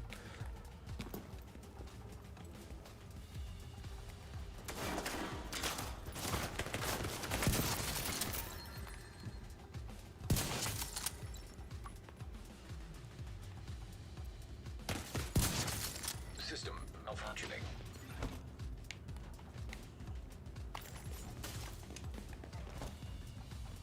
I don't know why my system is malfunctioning still.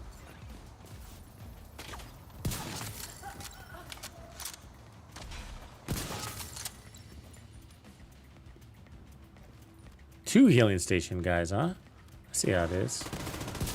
Well, that's one of my favorite reasons for running the snipers, because those healing stations aren't that tedious on your killing.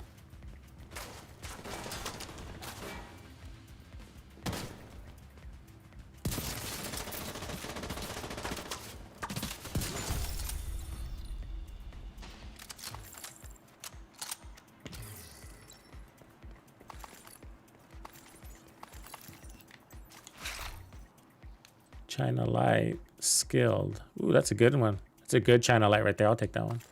Got the right stats.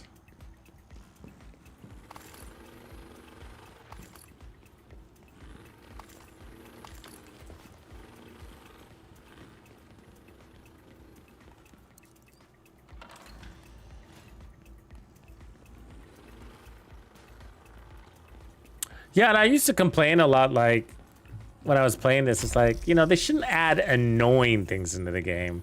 Things that make it not fun. Like, it's cool to put in a challenge. Man, I dig a challenge. I do. You guys know me. I mean, I did that stupid manhunt with all directives, and I stuck with it for hours.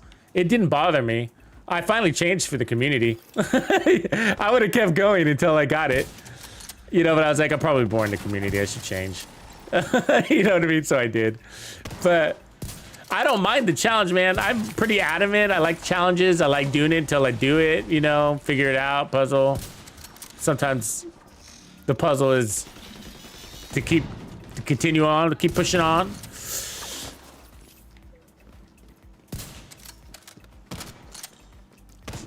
I like how I redirected her with that headshot. Didn't even see that. She was coming right at me and I hit her with the headshot. She was like, never mind. Started going for the decoy. But yeah, so, you know, I really dig challenges. At this stage in the game, that's all I'm looking for. And that's why I really enjoyed playing that thing on directives. And it all went smooth until the boss, but annoying is just something else, you know? Dude.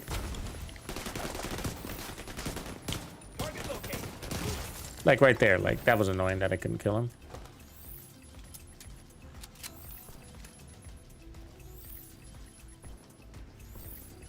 Come on, lady. Got my head. I'm collecting heads.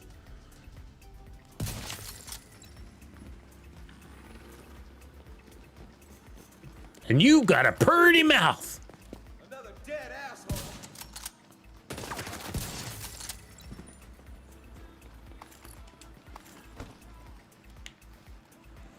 But yeah, so, you know, and those things are just annoying. They're just annoying. They're really annoying because you can bypass them by never going in the room, clearing out the room, and then going in there. You know, and that just makes it kind of pointless, kind of shitty, you know? And it's not even fun to take on that challenge. It's just the cover, you know, it's like the only way to not get shocked by it is being cover. And they put it in a zone where there's no real cover. The spamming of grenades and stuff like that, that's not challenging. That's annoying. And unrealistic.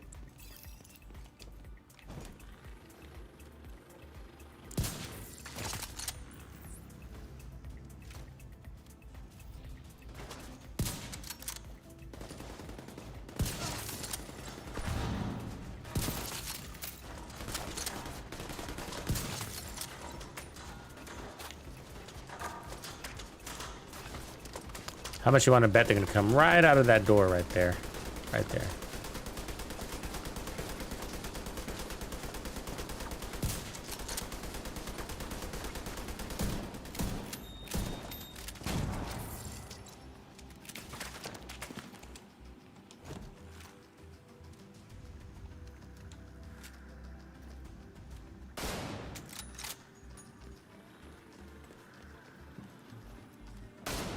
I don't know why I shot that.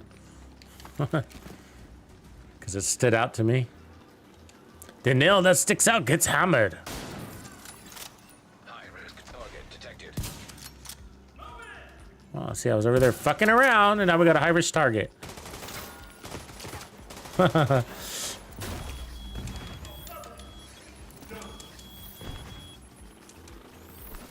wasn't paying attention.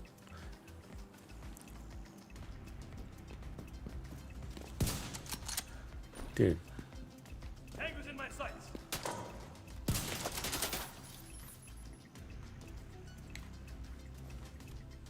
Fuck.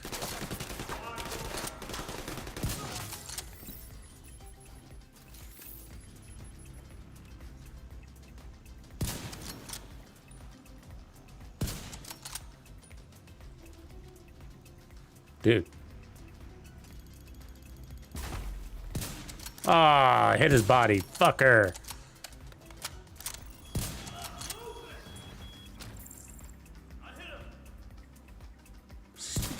You're not gonna shoot at my decoy? A mighty, mighty fine decoy?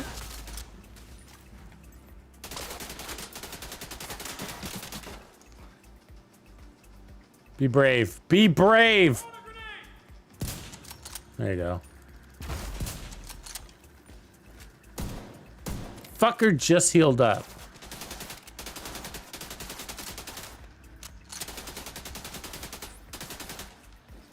Hold that. System curtailed.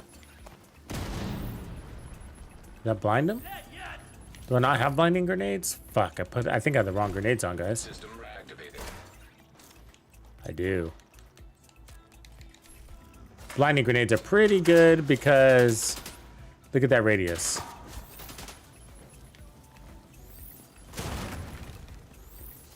Stay down.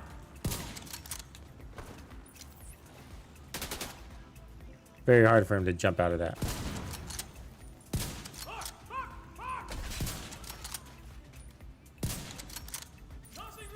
They're good against rogues too that are disabling your skills. System Anything that functioning. hunters too, if you don't have skills, fire grenades, blind grenades. System Can probably use them all up on this one guy though. We're having a grenade war. Can't see.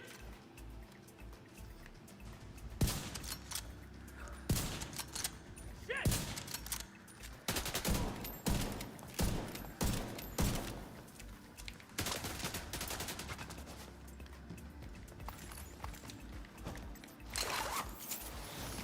See, his fire ammo is a problem because then you can't ADS when you're on fire, so you really don't want to get hit by that.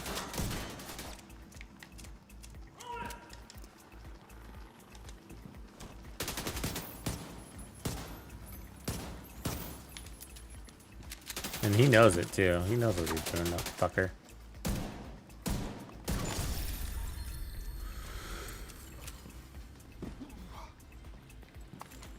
All right, Alp Summit, more Sokolov with explosive resistance and intimidate. Ooh, that's a good one. Sokolov with intimidate and explosive resistance. So I'd take off the explosive resistance, put chance there, or even headshot damage. So, but intimidate's a good one on the Sokolov. We'll take that. I'd prefer if it already had crit chance or damage there, because then I would put on an armor core, which is great for intimidate. So it's not 100% perfect. I might even trash it, but it's good. Because, you know, you can always just run Grupo. It's the same, but different, you know. So some people will choose Sokolov because it increases your base weapon damage as well as the crit damage, where if you go crit damage, it's only on your crits, which is only 60% of the time, which is a lot. But does it affect your gameplay? Not really. You know what I mean? Not really. I mean, whether you live or die is not because of that. Whether you take top kills for team is not going to be because of that. It's going to be because of you. You know, so... and the general overall performance of your build, not little incremental things like that. So, and I'm not saying like versus like 5.11. I'm saying like, you know, Grupo versus Sokolov. There's no real wrong answer there. Just whatever you got going, whatever you have in your bag.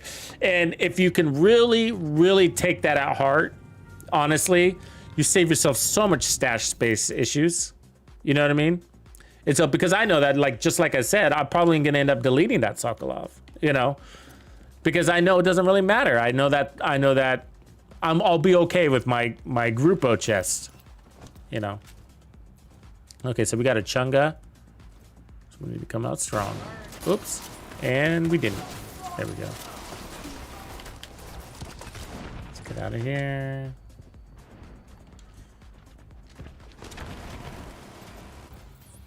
What I'm gonna do is put this out here. Need a backup decoy for this Chunga. Don't know if I'm gonna get one.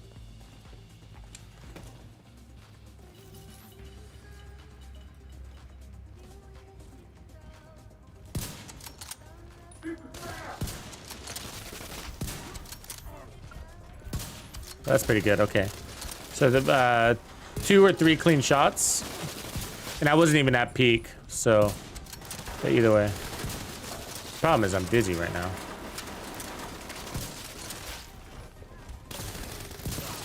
There it is. So, you know, you lose a little bit of aim performance when you're bleeding out. So you don't really want status effects. Snipers feel it the most, you know, because of your ADS impacts.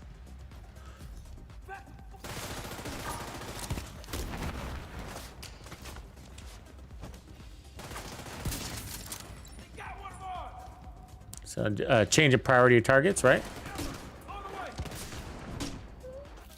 So when you get a new spawn in the middle of combat, you need to reassess who your priority targets are. So for me, it's gonna be that rusher.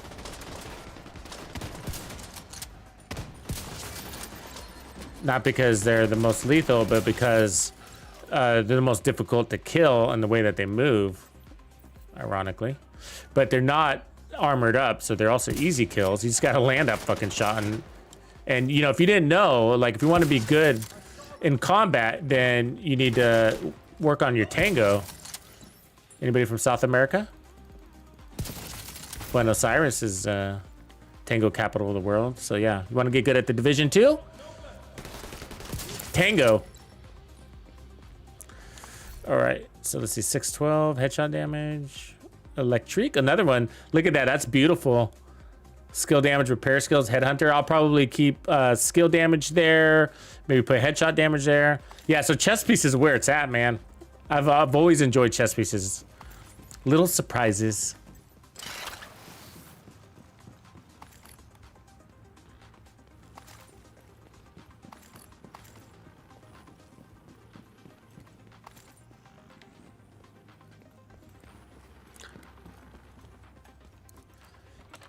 Yeah, I think we'll be doing a lot more PvP come February, huh, guys? PvP for me isn't too different than the incursions, I gotta say. I'll enjoy it depending on, more or less depending on who I'm playing with. Because when you're running with the squad and they know to stay and to fight as a squad, I mean, you guys perform so much better, right? And, you know, I solo a lot and not everybody's on my schedule, which is the biggest reason why I'm not in squad, is because I'm streaming or working on videos, and that's always going to take priority. And so I might not have my ideal squad when I'm streaming, and, you know, it could turn sour and go sour real quick. And it's not about, you know, players being good or not. It's about players' play style synergizing, you know? If I'm aggressive, I need something to either balance it out or to be aggressive alongside with me. But if I'm the only one that's ever sprinting towards my enemy while my other guys are hanging back, then I might be the only one that takes all the damage and dies, and I'm constantly dying, and I'm playing the right way to my way, if that makes sense. My way. And so, you know, I should be running straight at them while maybe two guys are flanking, you know, something like that, right? You know, whatever. And so you just need a team that not just knows that, but can do it, that you can count on, you know, and that can adjust to the variables. So PvP is just, it's a whole nother game, man, in here in the Division 2. And then you got more on top of that. It's just like, I know that the devs, look at that. The devs aren't necessarily encouraging this, but the reality is that there's so much to counter in this game. You do have to change builds, you know, again, depending on what your opponents are running. And they want to discourage that by doing this whole gear lock thing, but I don't think that's enough to do it. You know, it's just gonna annoy the fuck out of everybody.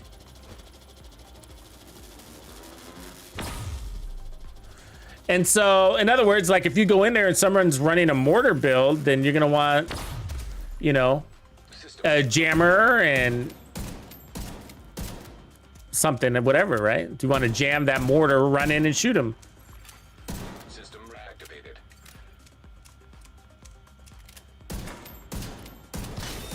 EMP jam. If somebody's running an SMG build, then you either want to run an SMG build also, or something that's going to punish that guy for running at you, right? Or to stop his flank. You know, one way to do that is to blind him, right? Whatever. So it's just like you got to adapt to your scenarios, and just so this isn't like other games where it's just like, oh, you know, he's got an assault rifle, I got a sniper, he's got a rifle, I got a SMG. No. This is like skills and vulnerabilities and blah. It's just so many things, and they keep introducing more. Right?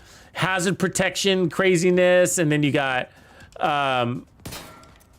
what do you got it? The shock ammo, right? Becomes a thing, which never was a thing before. They introduced it recently, right? It was never a thing before. And now it is. Now it's a thing. You got to be prepared for people with St. Elmo's ammo, and they're cutting down the ammo, but it doesn't matter if they have half a mag. I mean, come on. If they have anything shock in their mag, you're toast. Anything.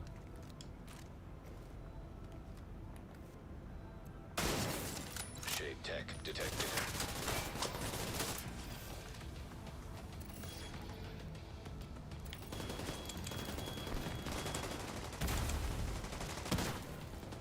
Come on in. So yeah, it's just a whole nother animal. Anyways, that being said, I mean, you almost need at least one character dedicated to your PvP gear. It's a whole nother round of stats that you would never really use in PvP. I don't. Like, Unbreakable is something that I'm willing to use in PvE, but I don't enjoy it in PvP at all.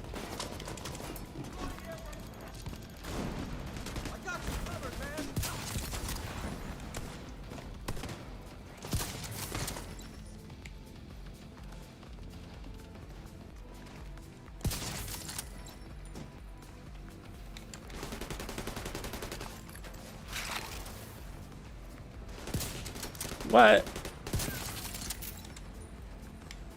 How dare you duck? This is gonna be a battle in the air. So whenever you see these tech stations, that means lots of enemies.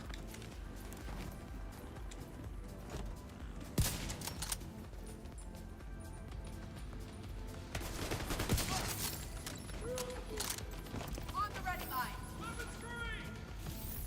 Sending them out.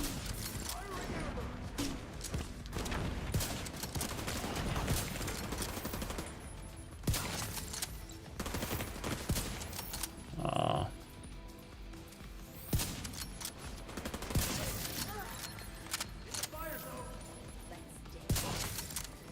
Fly, little bird. Going out.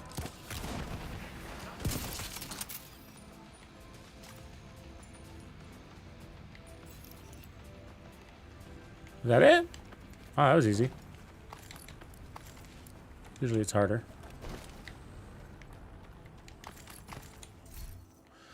Healer gloves. China light chest with focus and crits. Probably not.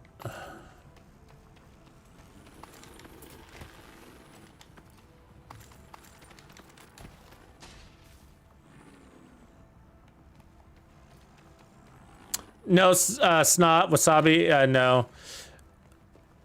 I mean, the latest news is that it's near. I'm sure you heard that news because there were ratings in Asia that were released.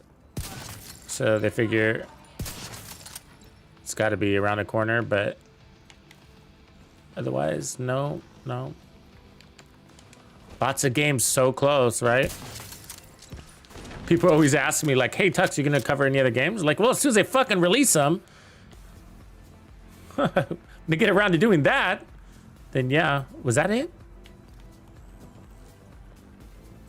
Can't be it, right?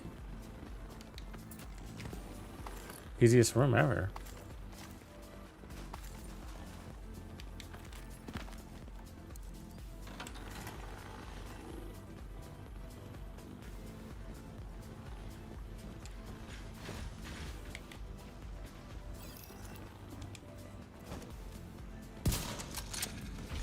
Oh, I guess we timed out.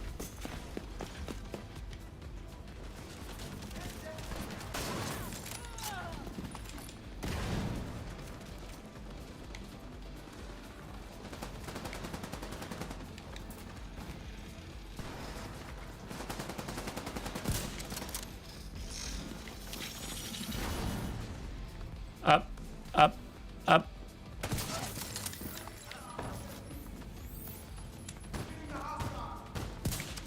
Oh, too soon.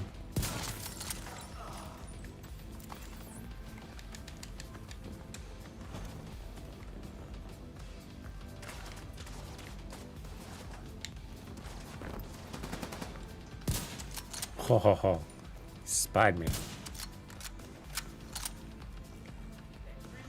Up, up, up. So it's on your third up, they come up.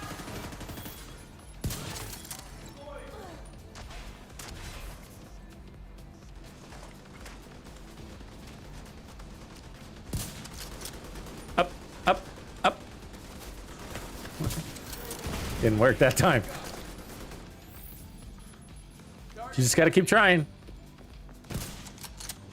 Maybe it was my decoy.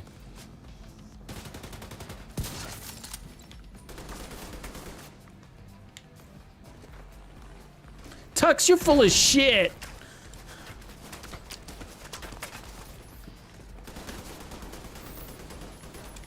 Hey.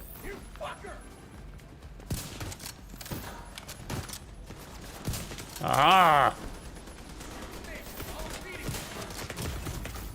Immediate medical assistance needed. All because of this one fucking engineer, man. Same engineer, been chasing around for the last couple minutes. Oh, and he was the final enemy too. Perfect.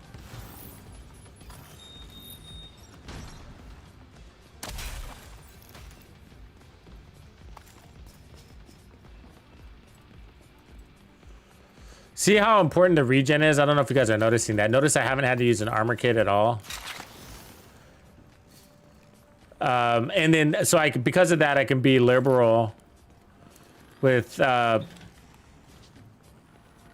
you know, stepping in front of the enemies and taking some damage because of the regen.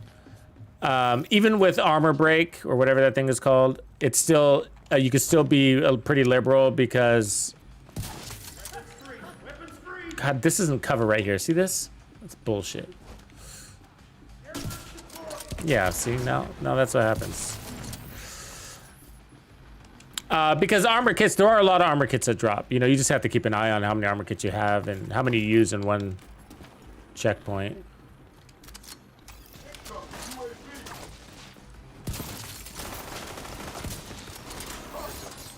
Ah, you took out my skill. Fuck. Jump, dude. Here, let's heal from that. System restored. There we go. So if you put your decoy in a corner, then the chunga is gonna turn around when he gets here to shoot it. Show you his back. It's always pretty convenient. Over here. There he is. Now it's on you to take the shot and land it, of course. Come on, dude. Don't you do, oh my God, that was stupid. Stupid. So all that body flinch, I just couldn't land the shot because I was taking impacts, you know, impact. We had that shit too. We had it, you know, it was easy. Just, I don't know. Maybe I gave him, I was too liberal with his space. Server terminal detected.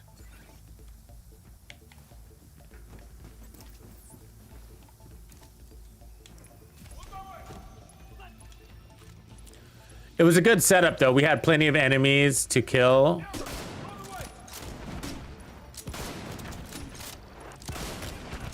Fucker. But yeah, it's always kind of irritating me in this game that, you know, body flinch is just really, it's really painful and there's no counter to it. Restored.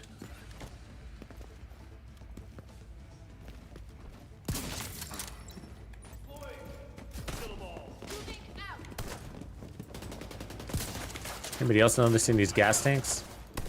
Right where I'm supposed to be?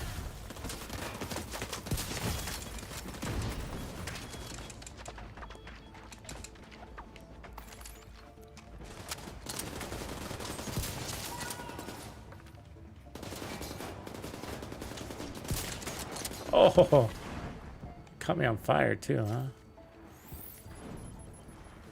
Damn, bro. Show me them pretty blues. Ah.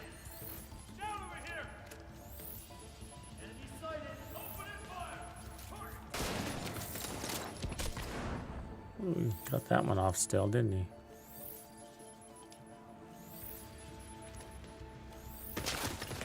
See that? So your body like totally misses. I mean, your shots totally miss. All that bouncing. Sometimes you get lucky, like if you time the shot. I do it all the time. Like, you know, because you're bouncing up and down. And so if you time the shot just right when your barrel comes back down, even though you're taking body flinch, you can still get the shot off. But it's painful. Otherwise. Active in area. Take the lead.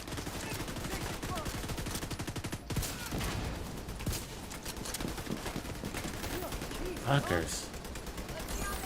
Well, that's a tank too, huh?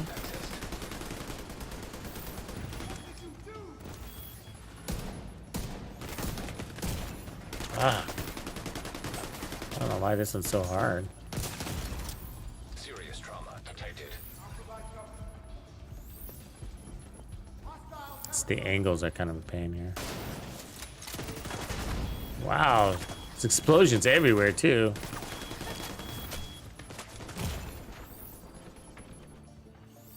That tank isn't gonna make it easy on me either. Wait one. Come on. Of course you are.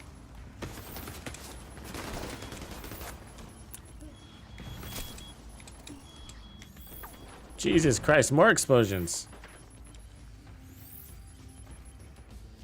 The problem is they're not coming out of cover. I don't got anybody to shoot.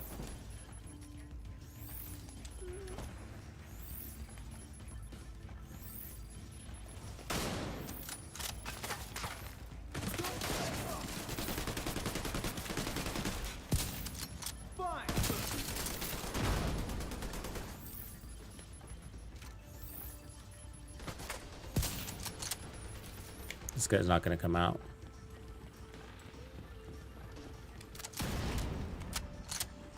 This tank is guarding him too, you see that?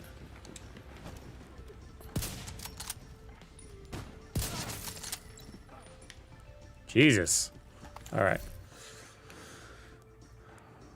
Alps of brace? No.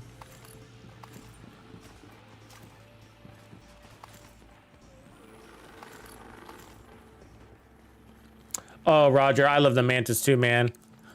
That's why I'm glad to be doing this feature, you know, the Nakatomi Tower Summit feature, because the Mantis, I've found, for me, is like the best way to do this.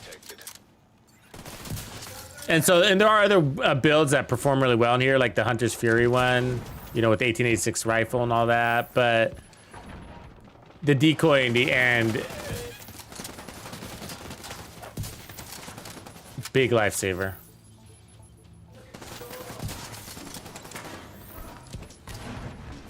There you go, Mr. 3 grenades. There you go, get that third one off. You know you got it.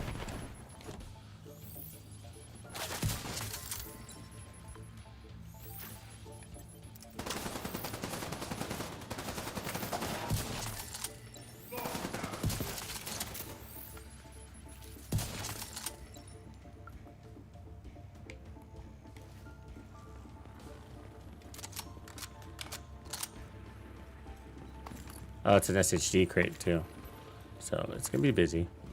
Whoa. Division agent in my Target located. They just took a while to get here. System malfunctioning. It's not the damage I'm looking to avoid, it's the body flinch. It really is. It's the body flinch. Because I can't, because I have enough damage to get my shot off and kill them, but they won't let you land that shot. It punishes you hard, that body flinch.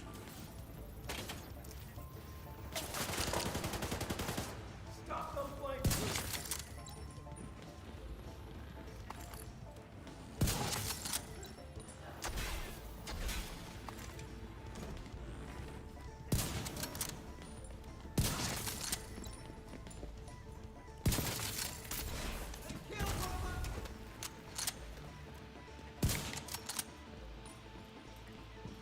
So if you're fast enough like that, then you can pull it off before that bullet hits you.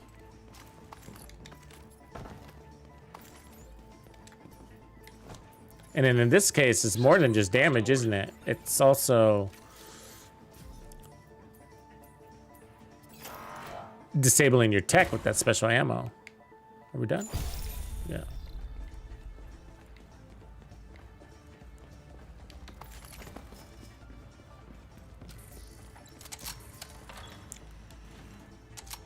Fen Macho.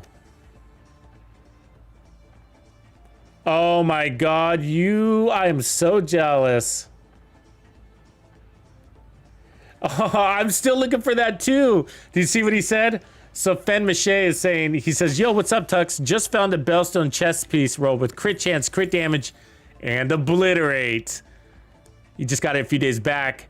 And with this, he can roll the blue to a red core, which is absolutely why I'm looking for the same exact one. And he said he's been looking for it for 3 years. Me too. I've been looking for that since Bellstone dropped. Now I have a version. It's just not exactly perfect. I think it's got crit damage and headshot damage on it with obliterate, so it's workable. I wonder if I have it on me. Hunter's Fury, Aces Eights now. Fenris, headshot, crit damage, nah. Xena, Unbreakable, maybe? China, Alps, probably delete that one. I doubt I have it with me. Bellstone. Yeah, that's my headhunter one. Yeah, no. Grupo. 0Fs. All red 0Fs. That was another one I was looking for. That's a unicorn, right? And a really good one because I think Bell's shotgun. Oh, sorry, what is it called? Stupid thing.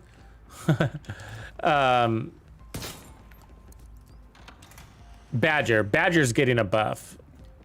I think it's 15% armor on kill, isn't that right? So, yeah, it's a good chess piece. Perfectly unbreakable. Now, I don't normally run armor on kill, but it's something. Immune. All right. Active terminal detected. Now they're coming? Are they out? Malfunctioning. Yes, they're out. System reactivated.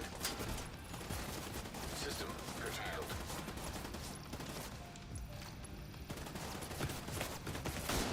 A body flinch, fucker. System forward.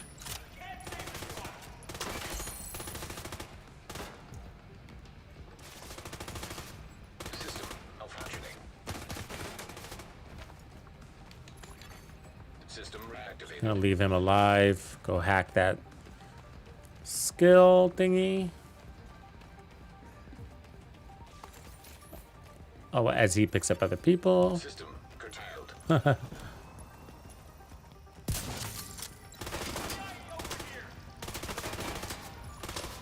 System restored.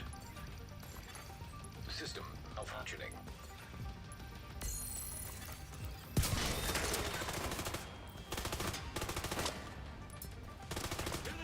Fuck you. You see that cartwheel? World's worst cartwheel ever.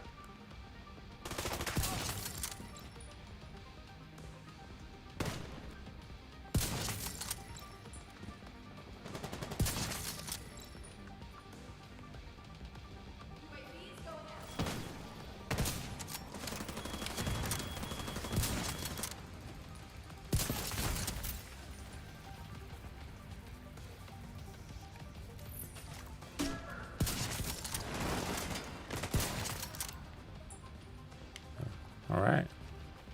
Well, all right.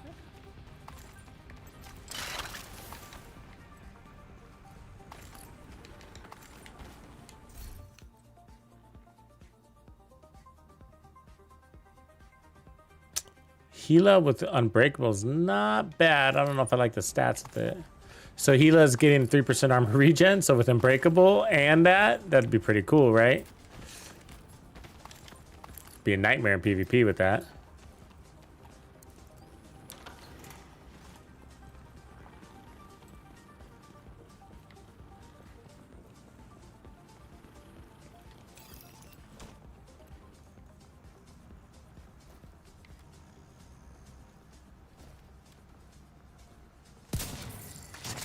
Chunga.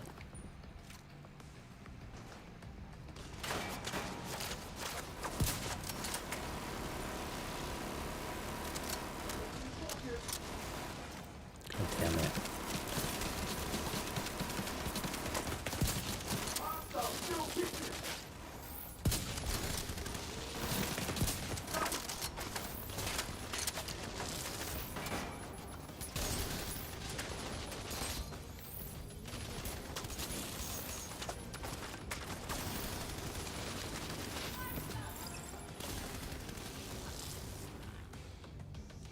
Come on, dude.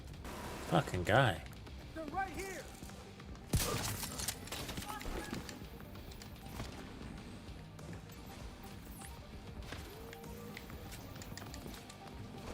I got him. Ah. Daniel's back in the fight.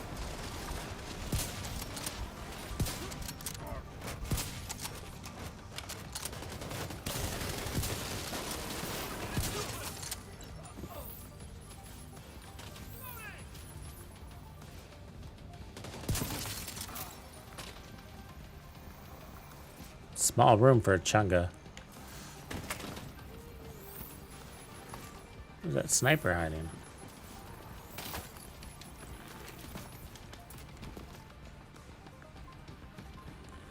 Oh, there you are.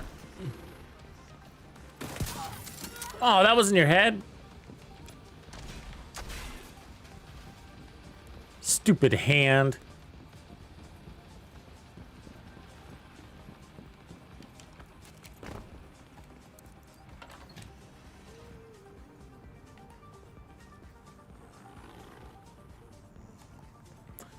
Yeah, it's a good point. The key. Oh, it'd been so much easier.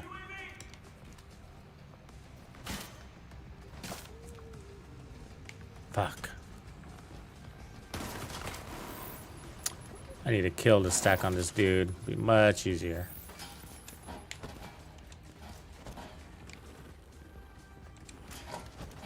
Oh, no line of sight on that doorway? That sucks.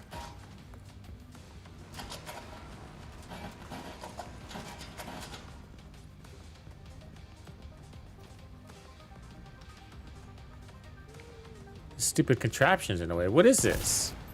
What is that? I mean, that doesn't make any sense, right? Is that procedurally generated? Look at this electrical box. The fuck? Usually this chunga comes marching in at whatever room you're at. There he is.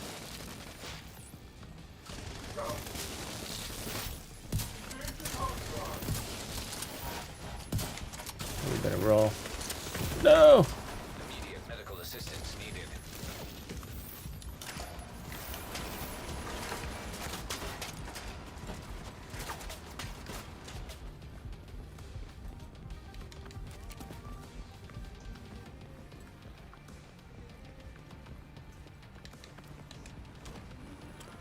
I need his friends to come in, but if I bring him far enough in here, then I could go in and eliminate his friends. Unless he chickens out.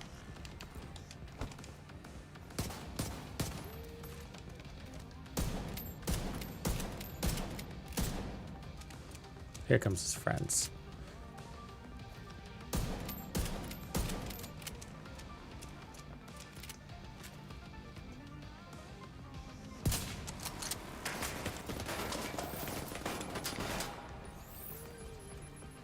Come on, dude. Come on. Jesus Christ.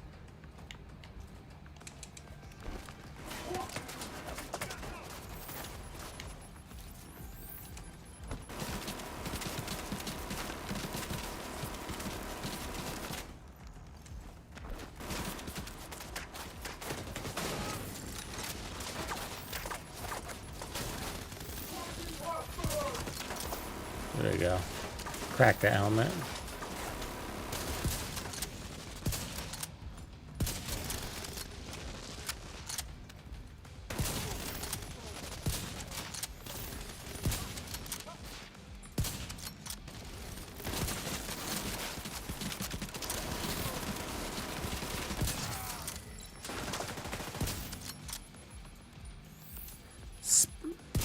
You notice it was all about speed, right? Like, the Nemesis would have a hard time doing that because you have to charge, even though the Nemesis is stronger. So, with more space, the Nemesis is definitely less shots. But when the pressure's on, speed is really handy.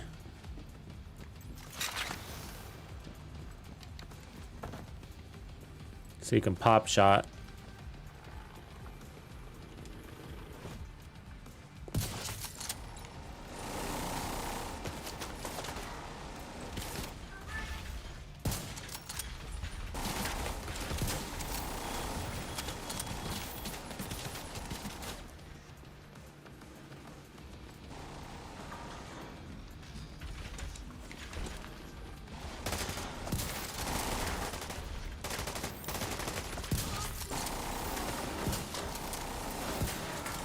Really?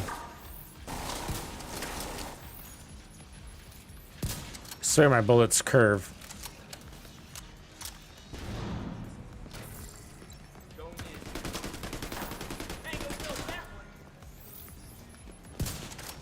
Wow.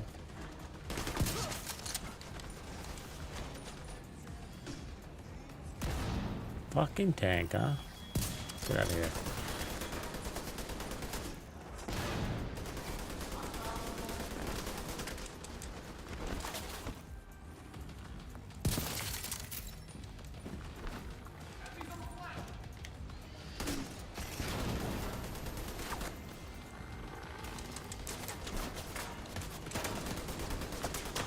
Oh, there's 2 tanks. Fuck her.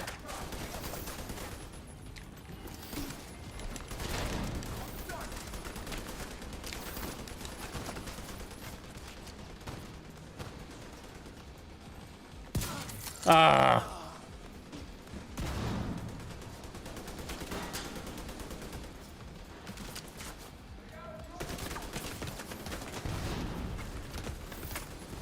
Fucking tanks.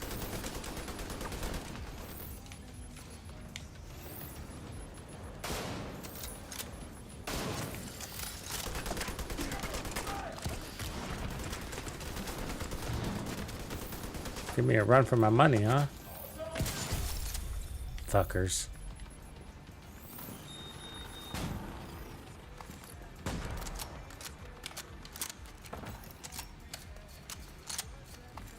Just wasted out ammo. Because it double reloaded.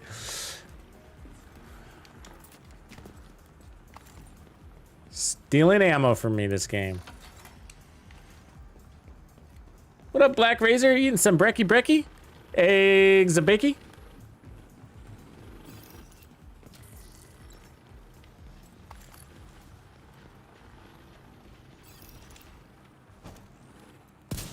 Oops.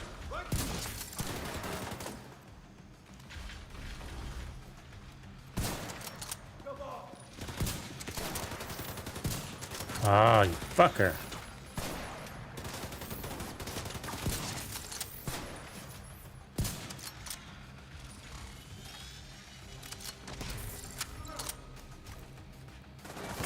Oh, saying that just made me hungry, bro. As soon as I said the words eggs, eggs and bacon, I got hungry.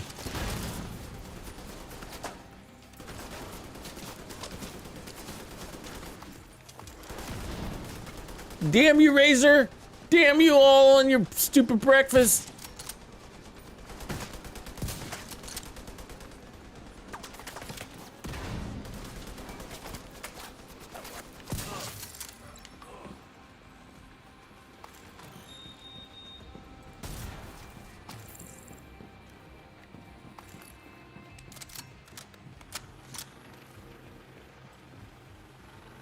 Oh, I love breakfast burritos.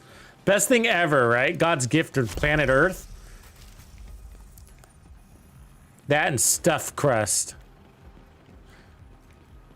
Which I never get to have.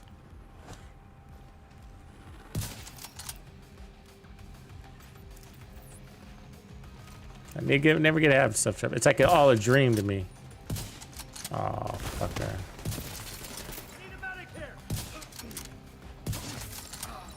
Speed, baby. Get them shots out.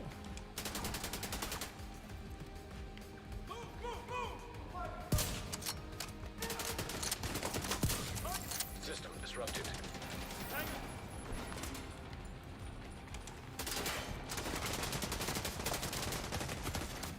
System back online. You fucker.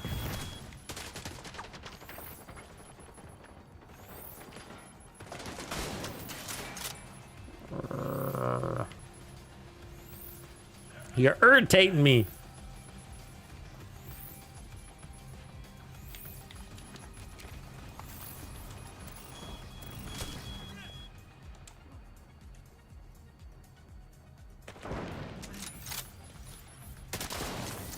There it is, finally. Incoming.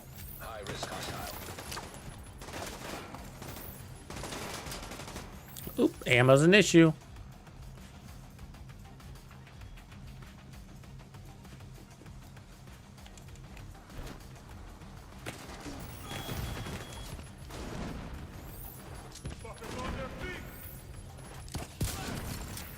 Shit.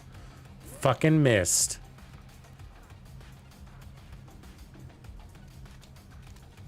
Sending intro.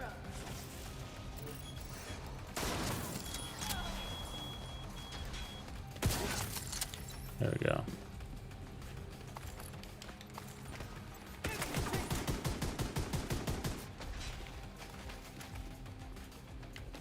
Falling back!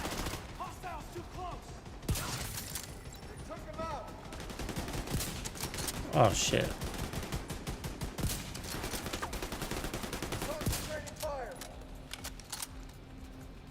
Up. He just deployed his second shield. What a fucker.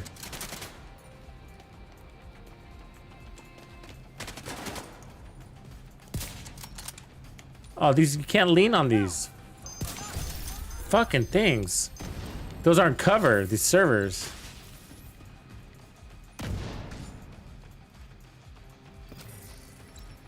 You put out 2 of those shields. That's messed up. Let's see what we got. The Cabaret. Boo. Langmo. Crit damage. Explosive delivery. That's kind of interesting. Langmo, you could deliver explosives while being explosive resistant. And it's got skill haste. All right. All right. All right. We need ammo.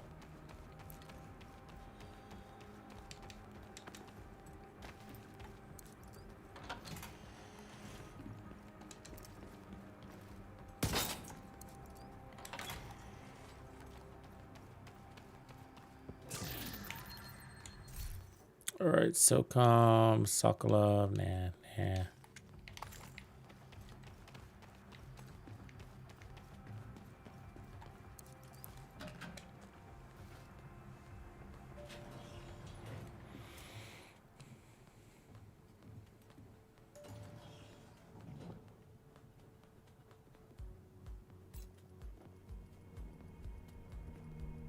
Oh, I just realized I said Fen Macho earlier. It's actually Fen Mache. Did I say Fen Macho earlier? I think I read that wrong. All right, hostile lieutenant. So 450. So boss time, but ammo is an issue. So let's see what we can do.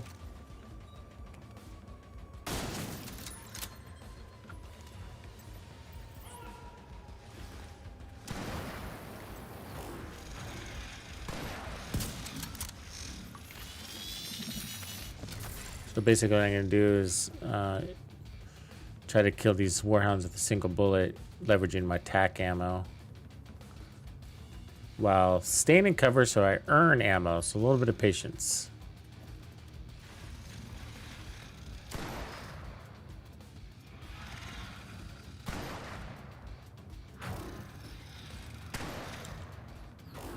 He wants to take my head off, doesn't he? He's frustrated.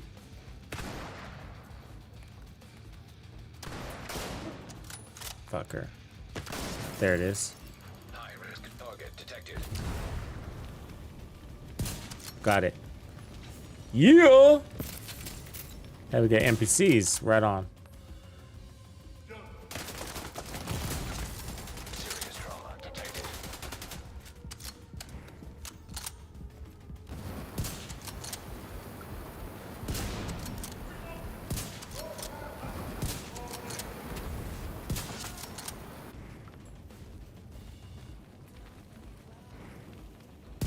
Oh, he knows what he's doing. He knows what I'm doing.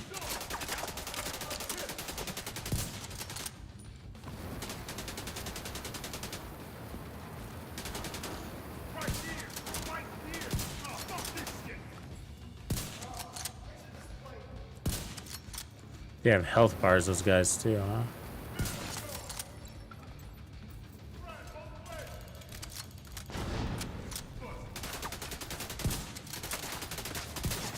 There he is. One down. So I also, sharpshooter's pretty vital for this with that ammo. See, we only had like what, 3 or 4 rounds. That's changed.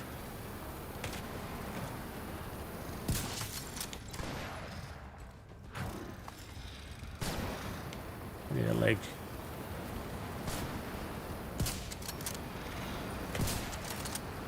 We were just talking about that height thing earlier, right? Notice I missed that first shot.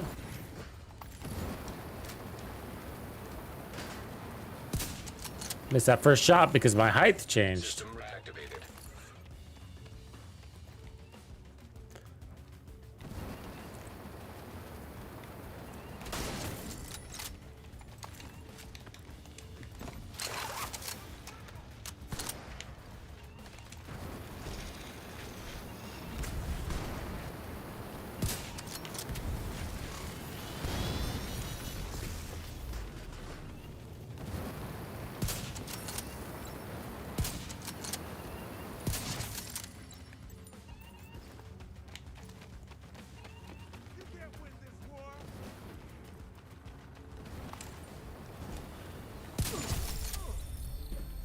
Ooh, like that ragdoll effect right there. Very nice. All right, let's see the goods. True Patriot with armor regen. You don't get a lot of True Patriot gear since you can't craft it. Grupo, God rolled. Crits and armor regen, we like that. Weapon damage, creeping death, maybe a keeper. Raldi, I don't like creeping death on that though. Grupo, handling, another Sokolov. Crit damage handling with efficient. Efficient's maybe good with the new armor kit system, so let's hold on to that for a minute.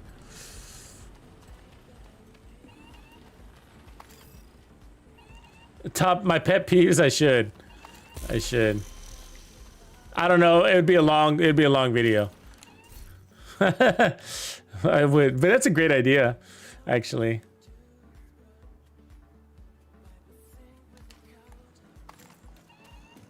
It'd be like an hour-long rant. It would be a rant video, wouldn't it? God damn it! I mean, it'd be hard to get some of the things on film. I already have it on film, but searching through things is really rough, right? Like old data. But like one of them would be, you know how your turrets fall into boxes and then they won't shoot the enemies because they're in a box? Well, the enemy's turret will fall in a box and it's now invulnerable and still lands all its shots on you. It's like, F you. Double standards of a game. Explosive resistance, crit damage, spotter? Maybe. I need more heal up pieces. That's one of the things that'll be on the farming list.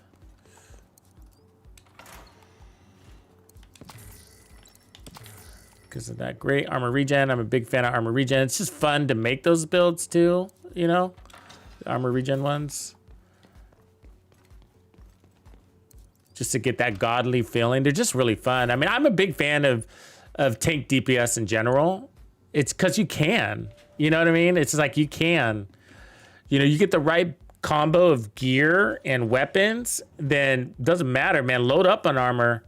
So why not? You're killing everything so fast with 5 million in armor, including your bonus armor, and then the regen happening underneath it. You don't even need repair skills or nothing, you know? That's why I like tank DPS builds, because you can.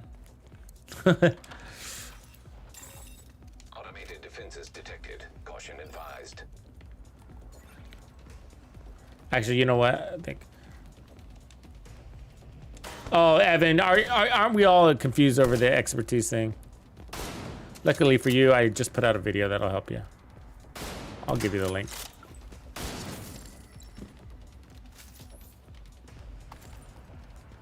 Here. Give me a second.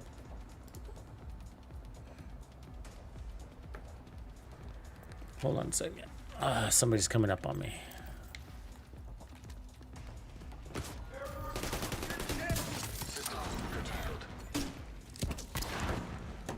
All right. Expertise. System restored.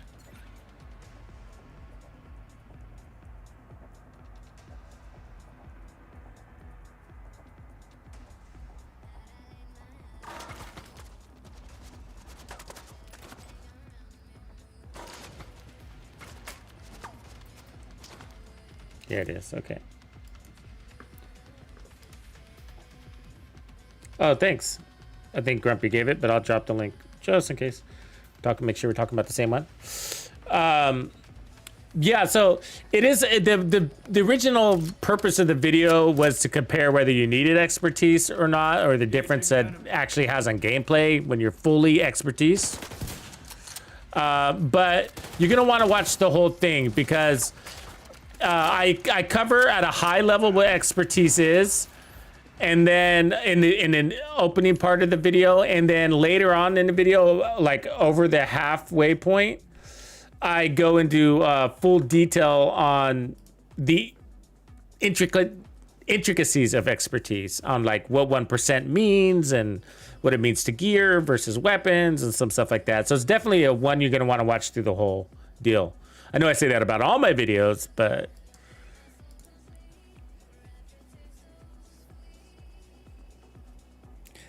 I guess what I'm saying is, Evan, this is what's important. If you're new to the game, it's the last thing you should be worried about. That's one really important thing.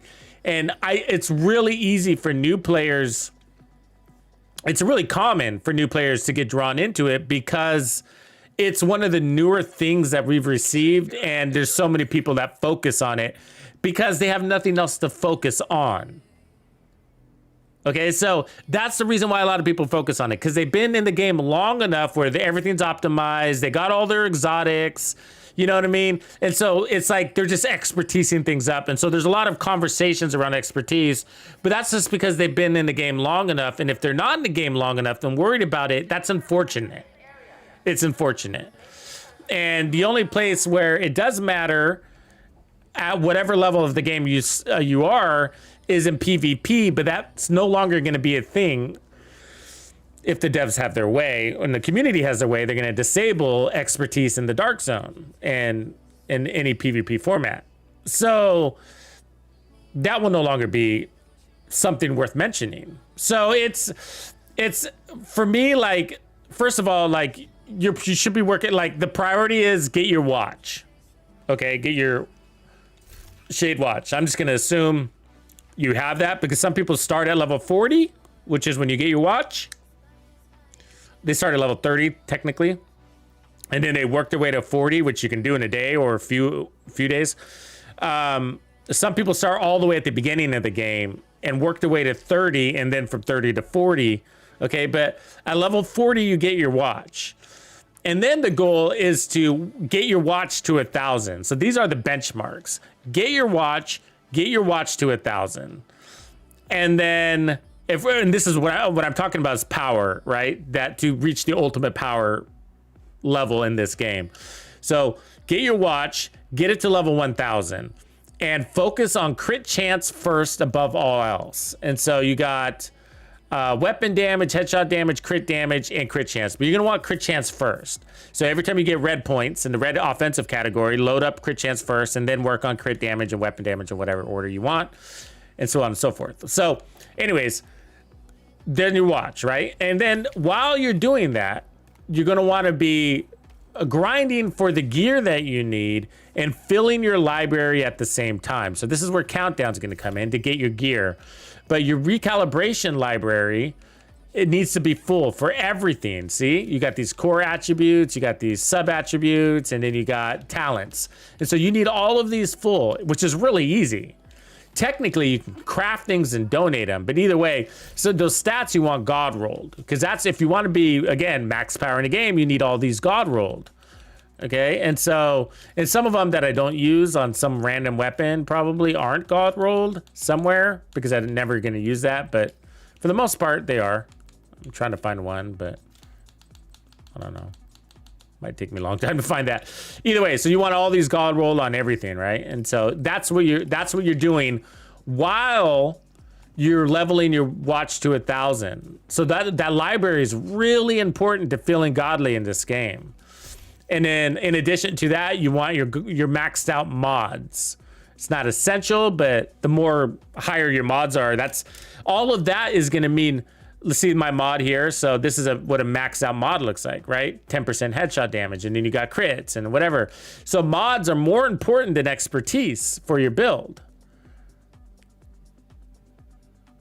And so, because your crit mods are going to be applicable to all of your weapons that you're running crits for. SMGs, LMGs, rifles, assault rifles, whatever you run crits for. Your mods are going to impact that. Expertise doesn't work that way. Expertise only works on the very specific, unique item. Even if you have duplicates, it doesn't matter. So I got level 19 expertise on this mantis. Only this mantis. If I had another mantis, that level of expertise 19 wouldn't affect that other mantis. It's like they all have their own unique serial numbers, basically. So as you can see, expertise is the last part of your damage phase. You know, so you want all your rolls to be God rolled like this, right? And that's only going to happen if you get a lucky drop or your library is full. Usually both. And then your mods, the mod has to be in there too, right? You can't re-roll mods. So you have to farm mods. so you get the farming basically was what I'm saying. No, just kidding. But countdown's part of this equation. So, and then you're going to be doing expertise activities as you go, but it's very minimal background activities. Basically what you're going to be doing is simply donating your junk. So you're going to go into your expertise and you're going to hit that donate all junk button. You see that X down there? You're just going to keep doing that. Just donate all junk. Don't worry about anything else. Don't put any significant effort into your expertise until you're ready to do so. And I can't imagine most players are until they're, what do you guys say? About at least level 1000. Okay, and so at least level 1000 SHD, because that's when your watch is full. And so I wouldn't start turning to expertise and specifically leveling things up until you're there. And the reality is that you probably haven't figured out what are your go-to weapons yet. I mean, look, I have the Scorpio, which is the #1 exotic probably in the game. When you guys say, even over the Ouroboros, even over the St. Elmo's, because the Scorpio is applicable to so many things. Healer builds, team support builds, tank builds, DPS builds, raid builds, incursion builds, solo builds, hunter builds. The Scorpio is king, but I have no expertise on my Scorpio because I don't use it that much. I'll eventually put a expertise in here, but it's very expensive to expertise things. And if you're new to the game, if I don't have the resources, you're not going to have the resources to go around doing all your weapons. So I've done weapons that I know I'm going to use a lot. I use the Mantis a lot. I use the Nemesis a lot. I use the 1886 a lot. The Ouroboros I definitely use a lot.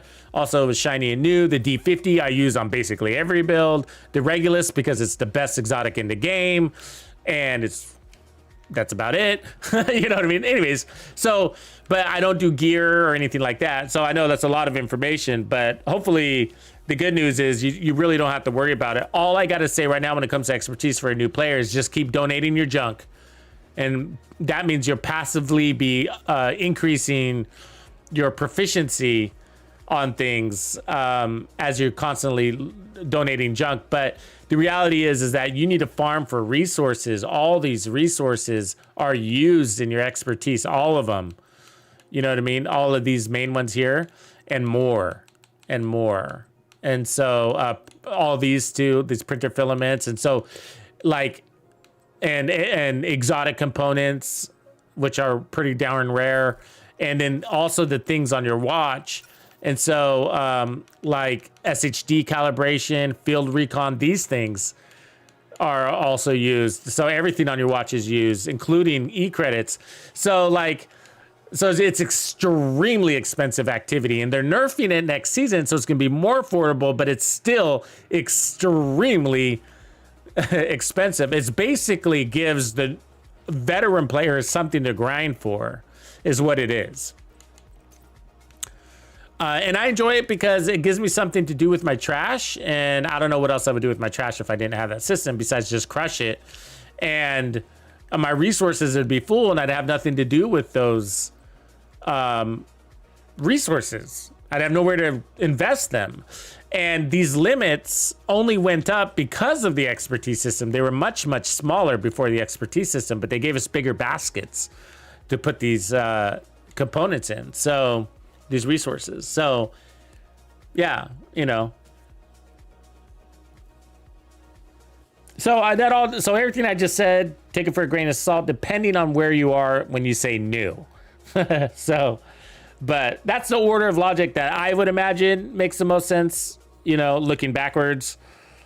So again, get to level 40, get my watch, build my library, farm XP until I get to watch level 1000. And again, it's going to be mods and Godworld gear, which means inventory, library, not inventory, but library, managing that library, that calibration library, so that you can turn your Striker's gear into a Godworld Striker's gear and and then you're going to be farming mods. So you have max crit mods, which aren't easy to get. So you're going to need to farm those, you know, and it's just a matter of time. So Anyways, I hope that's helpful. I'm going to end the stream there, everybody. I hope you have a good night. It's almost 11 p.m. here, and I will be getting that video out in the morning. Look forward to that. And another stream tomorrow. We'll keep at it. All right, everybody, have a good night.